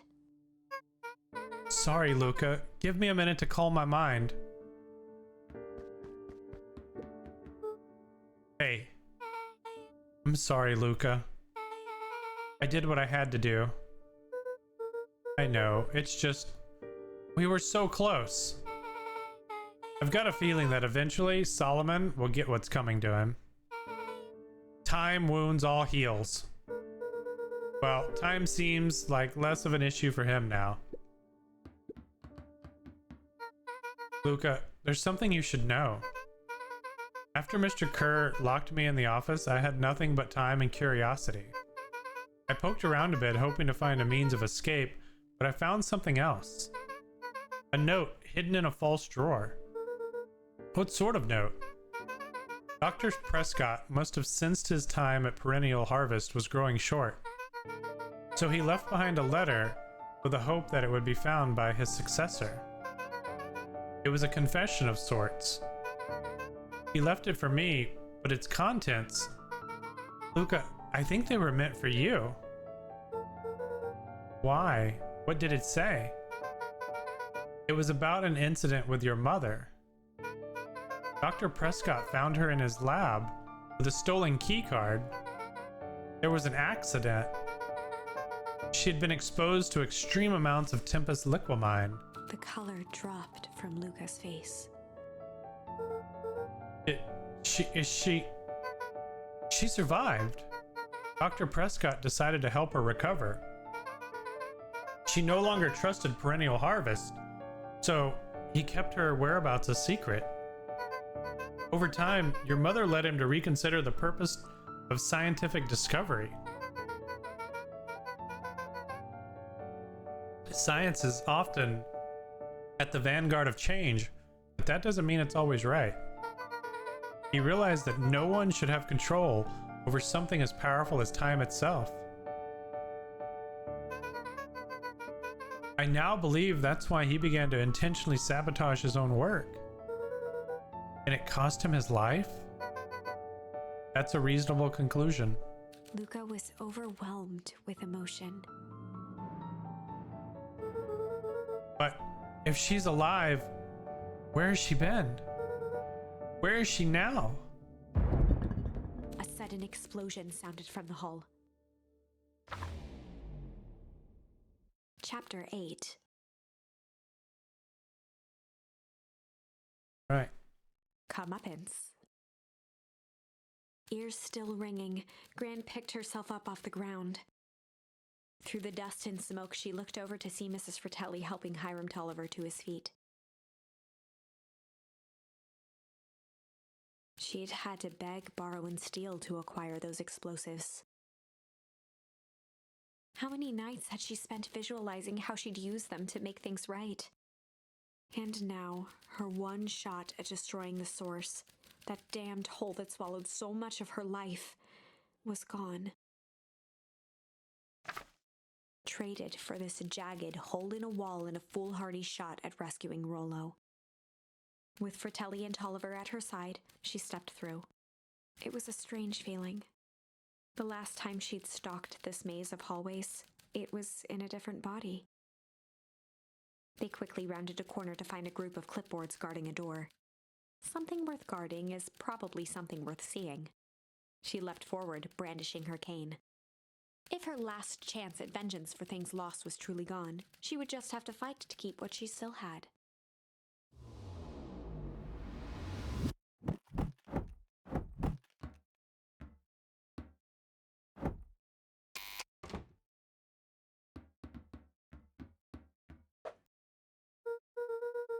Gran, what are you doing here? Luca, what are you doing here? We're here to save Nellie. We're here to save Rollo. Hey, Miss Luca's Gran. That's awful nice of you. But I'm fine. Oh no, what did they... Gran, there's no time to explain. We've got to go now. Come on, everyone. We've got a party to crash. They made their way out from deep within Perennial Harvest, just as Solomon finished up his speech. Thankfully, we can dispense with the formalities from here on out. Solomon pulled a glass vial from his pocket. We've got to stop him. In one smooth motion, he downed its contents. A triumphant smile grew across Solomon's lips. No. Well, I guess that's it. We lost. I wouldn't be so sure about that. With a mischievous look, Beck elbowed Luca. Remember when I had the vial behind my back? I might have tweaked his wonder potion with a little... Malice. I might have tweaked his wonder potion with a little malice. Malice? The whiskey from his office? Yep. Dude had an unfinished glass on his desk. Figured his grow juice could use a little hair of the dog. You can all call me Sharper Valentine. His body and face began to contort and expand as he disappeared into a belching green mist.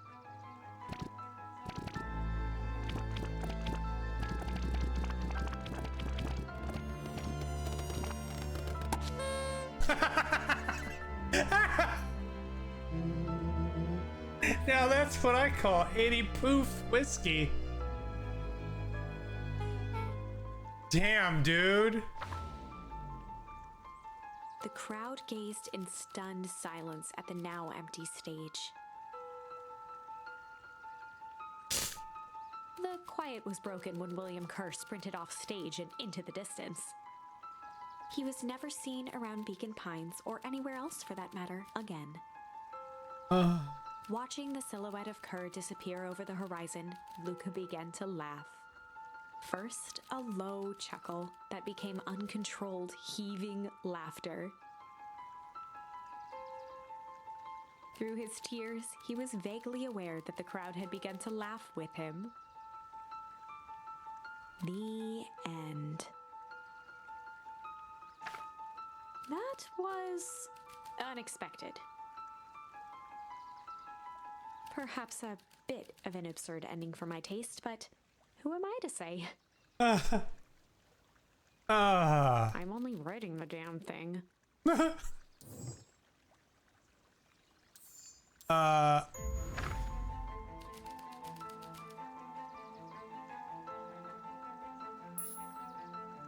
Yeah, some He might have junk. tweaked his wonder potion with a little junk.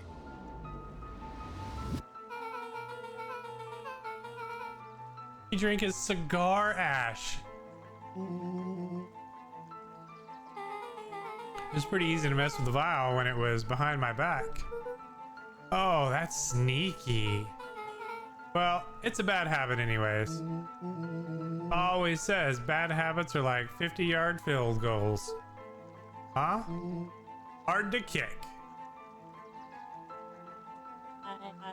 You can all call me Sharper Valentine. His body and face began to contort and expand as he disappeared into a belching green mist.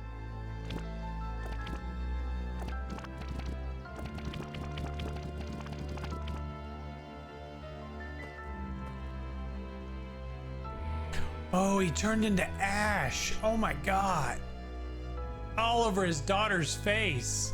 Well, that's one way to kick a bad habit.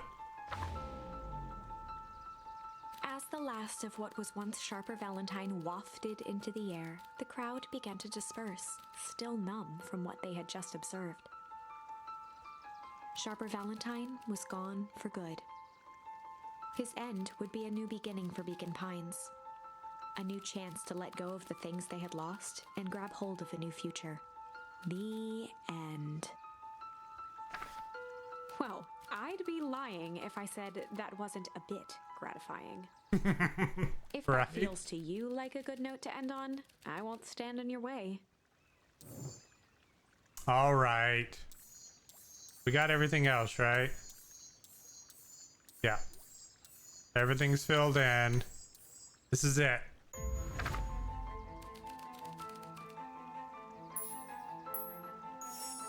With a little Might have tweaked change. his wonder potion with a little change. Like pocket change? Your unlucky penny. Yeah, I plopped it in the vial when no one was looking. What's that gonna do? No idea. That's the beauty of science. Now we observe. You can all call me Sharper Valentine. His body and face began to contort and expand as he disappeared into a belching green mist.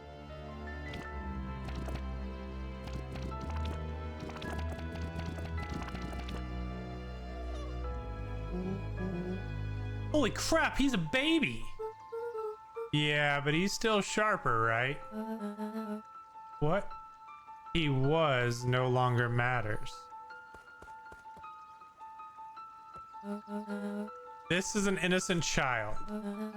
I apologize for all the harm my father has caused you. Eris awkwardly cradled the squirming child. She looked to her brother, her voice shaking with uncertainty. Augustus, we do what Valentines always do. Yeah, the sassy face on Sharper. What must be done? I'll hurry home and prepare a crib for young Sharper. That would be a great help. Thank you. She looked back down at the infant with equal parts kindness and terror in her eyes. With a shake of her head, Eris addressed the crowd with a stern scowl. Okay, everyone, the show is over. You may leave now. Epilogue.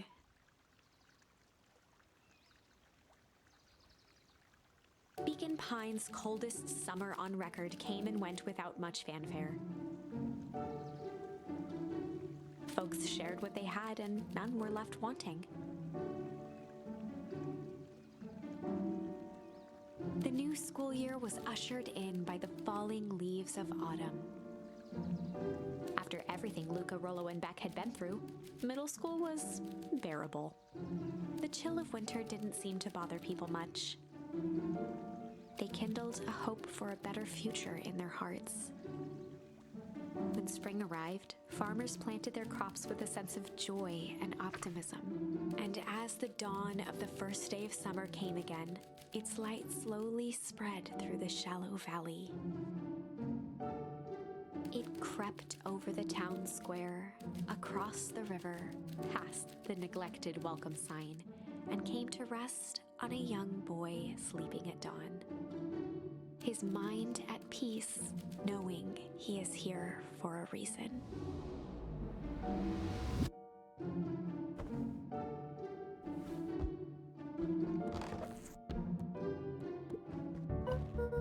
Rollo, are you up yet? Roger that. It's a beautiful day at Mission Control. You gonna swing by? Be there in a minute.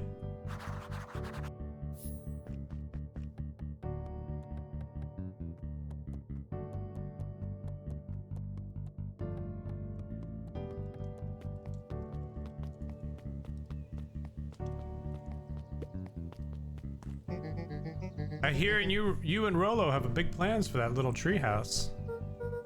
Yeah, it started getting crowded after we revoked the max capacity 1 Rollo, 1 Luca rule. So we decided to expand. But at least we've got some help with that. How's the internship at Nellie and Alona's shop going? It's been great. I'm hoping it helps me get into the School of Agriculture up at State.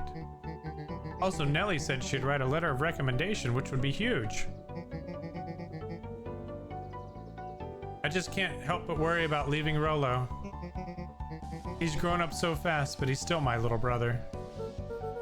Yeah, he had a heck of a growth spurt. I don't just mean grown, literally. This morning, he was up and finished his chores before I even had breakfast. Well, some of that might be his excitement about the treehouse renovations. Don't tell him this, because it'll go to his head, but I'm really proud of that little punk. I'm sure he feels the same way, but he's just too dang proud to tell you. I know.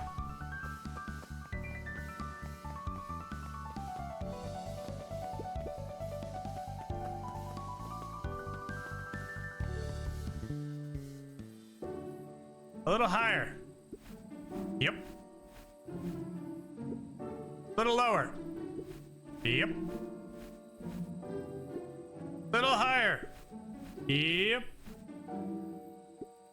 I'm telling ya, the angle isn't the issue.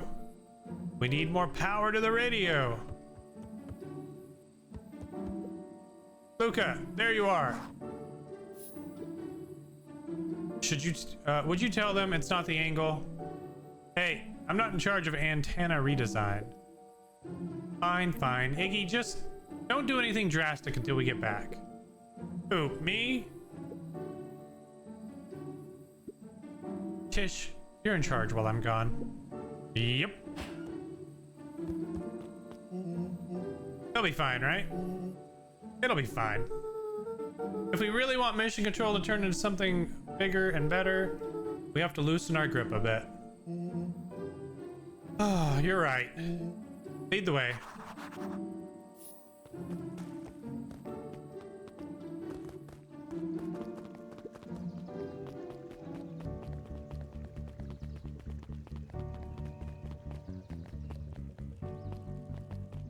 Slow and dirty harvest.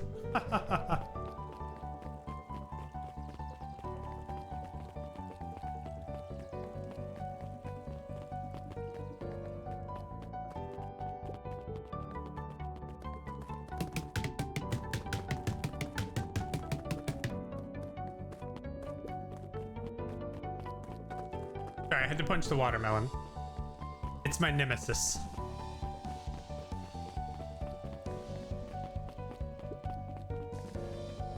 What the hell?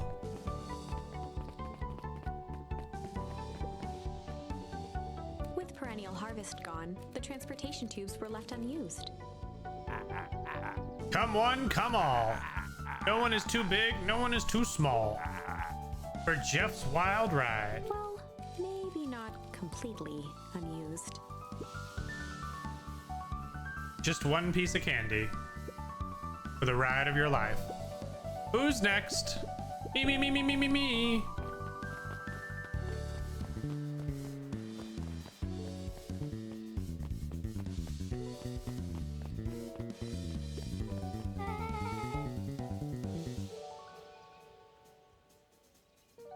I have news I think you'll enjoy.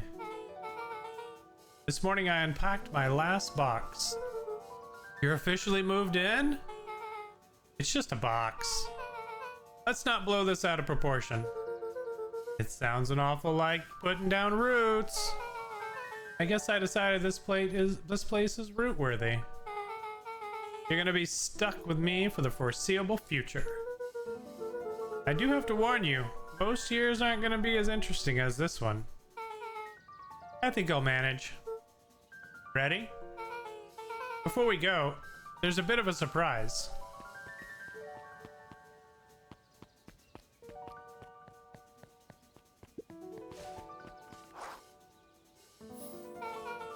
My mom's prepared this tree especially for you. They didn't have to do that. It wasn't just them. Just about the whole town pitched in. We all owe you. You should be okay in the cold of old Beacon Pines. And thrive as things warm up. That's perfect. We're gonna go plant this at my dad's grave. I'm not gonna cry. I'm not gonna cry at all.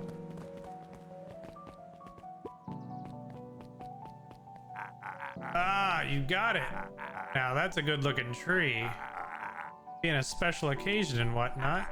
Ghost rides on the house. You're gonna want to hang on tight to that little tree.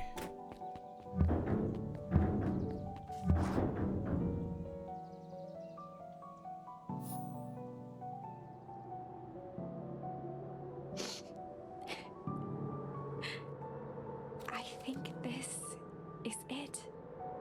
I think this is it too. The end I've been waiting for. Yeah, we did it. We done did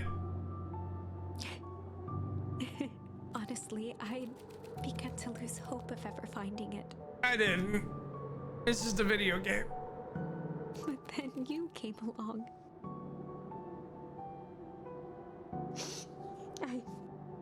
I don't know exactly how to thank you. It's hard to explain how much this means to me. It's funny, now that our time together is finally ending, I'm at a loss for words. Let's just watch the end together. Okay, we'll watch this together. Done. good little tree. Okay. Best little tree. Thank you, children. This means a lot. Yeah. Thanks for everything. Shucks, I only did what any super awesome best buddy would have done. We should probably give you some time alone now. You good? Yeah, I am. It's been a wild year. How are you feeling? Everyone keeps asking me that. I'm fine, really. Pa always says the only thing fitter than a fiddle is a cello. And I feel like a dang cello. Well, if you ever stop feeling like a cello, I'm here for you. I know. You don't even have to say it. You two make an awesome pair. Excuse me? We're a trio now. Yep. Thanks. There's just one thing missing now that you're part of our group. Missing? Let me tell you a little story about a man named Hank Atomic. Oh God. I won't be long. We'll be waiting for you back at the phone booth. I found the perfect way to start our summer.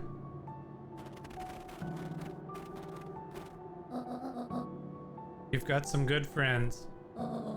I'm so proud of you. Your father would be so proud.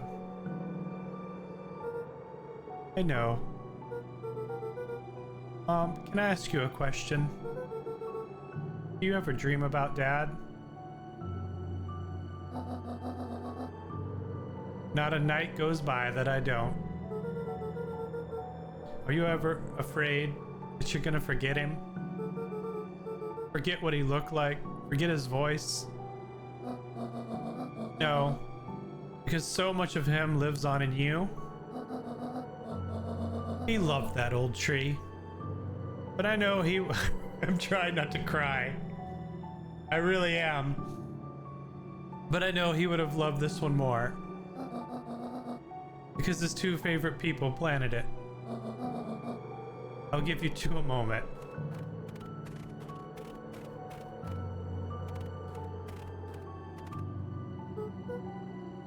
Hey, Dad. Dr. Modwell says that over the next few years, this place should warm up.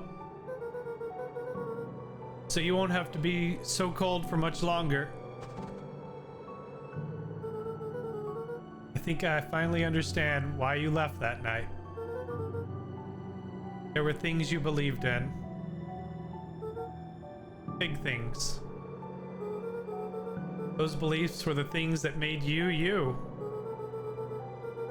If you wouldn't have stood up to Sharper, stood up for what you believed in, you wouldn't have been the same person anymore.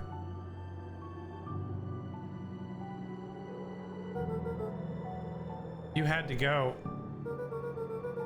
But that didn't mean you loved us any less.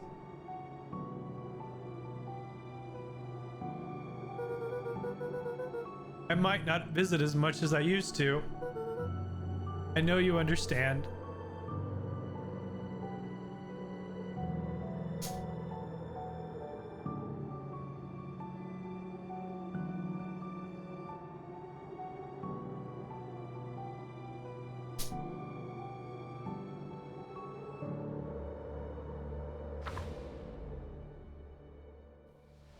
Fucking crying.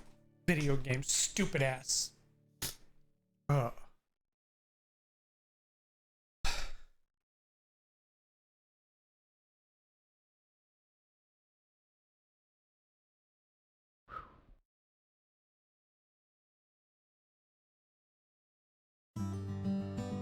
Stupid game make me cry. Ugh.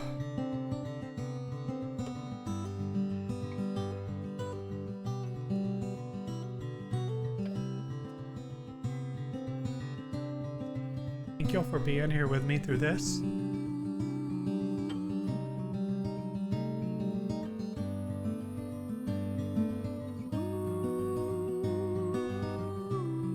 it's already happening. Oh.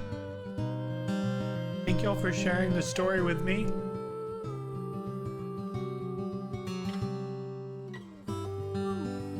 It was really good.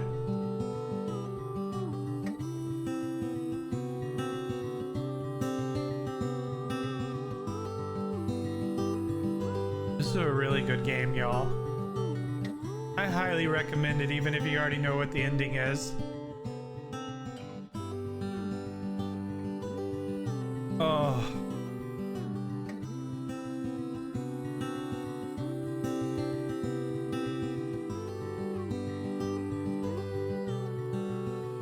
Oh, goodness.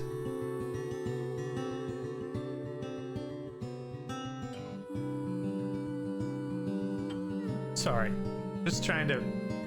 Oh. All these backers.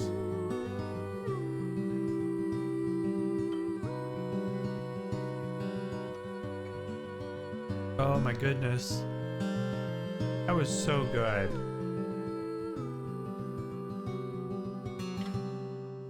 And I don't want a sequel. I don't want anything else set in this universe.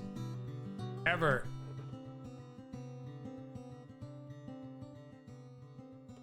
It was perfect.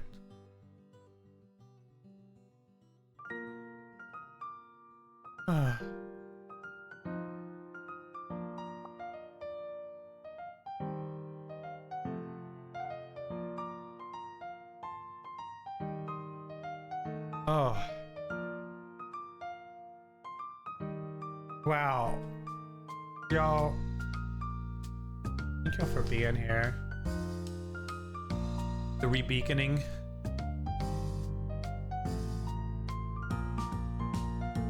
It's so good. So we streamed for almost 8 hours today. We were gonna finish this tomorrow, but I just couldn't put this story down. I'm gonna take tomorrow off.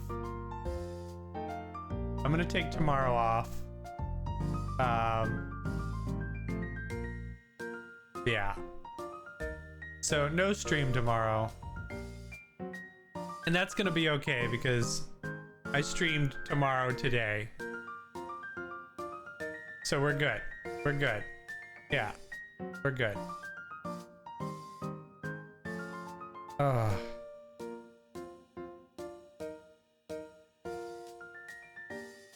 Today was... That was such an amazing story. I want all games to be like that.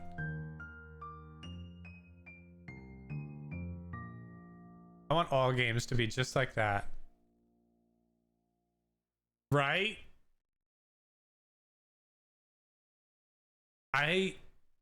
The way they handled this story was amazing.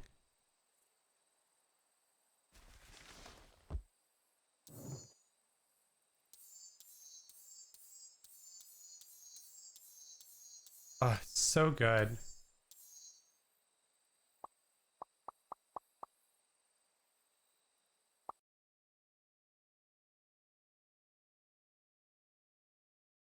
Oh, all right. Y'all, let's wrap this up and get out of here. I have so much stuff I didn't do that I was supposed to do, like eat.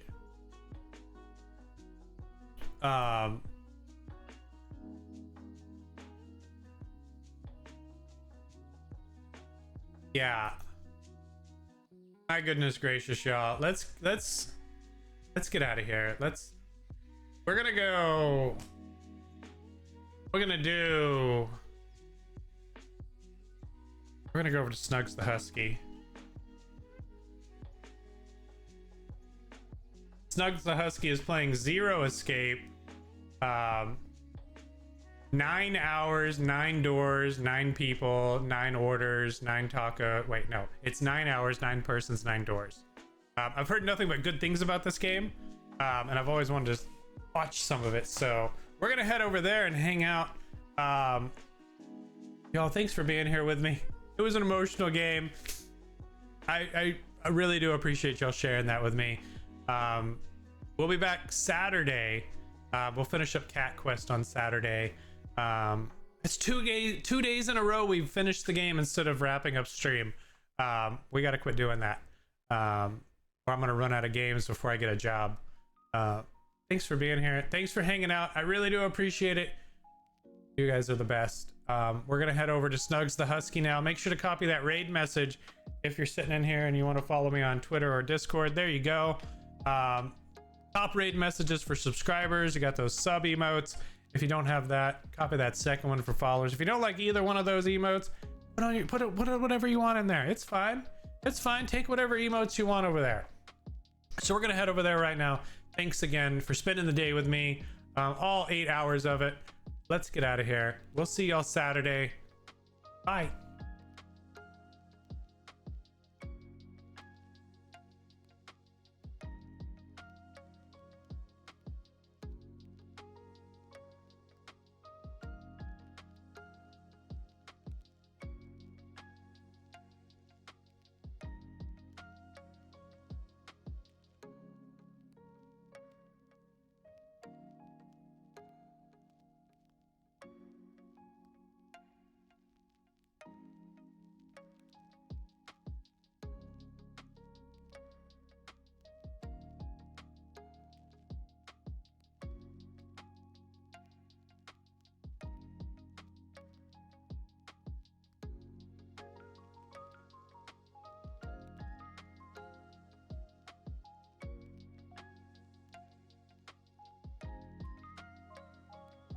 Oh, hey Snugs the Husky, thanks for hitting that follow button.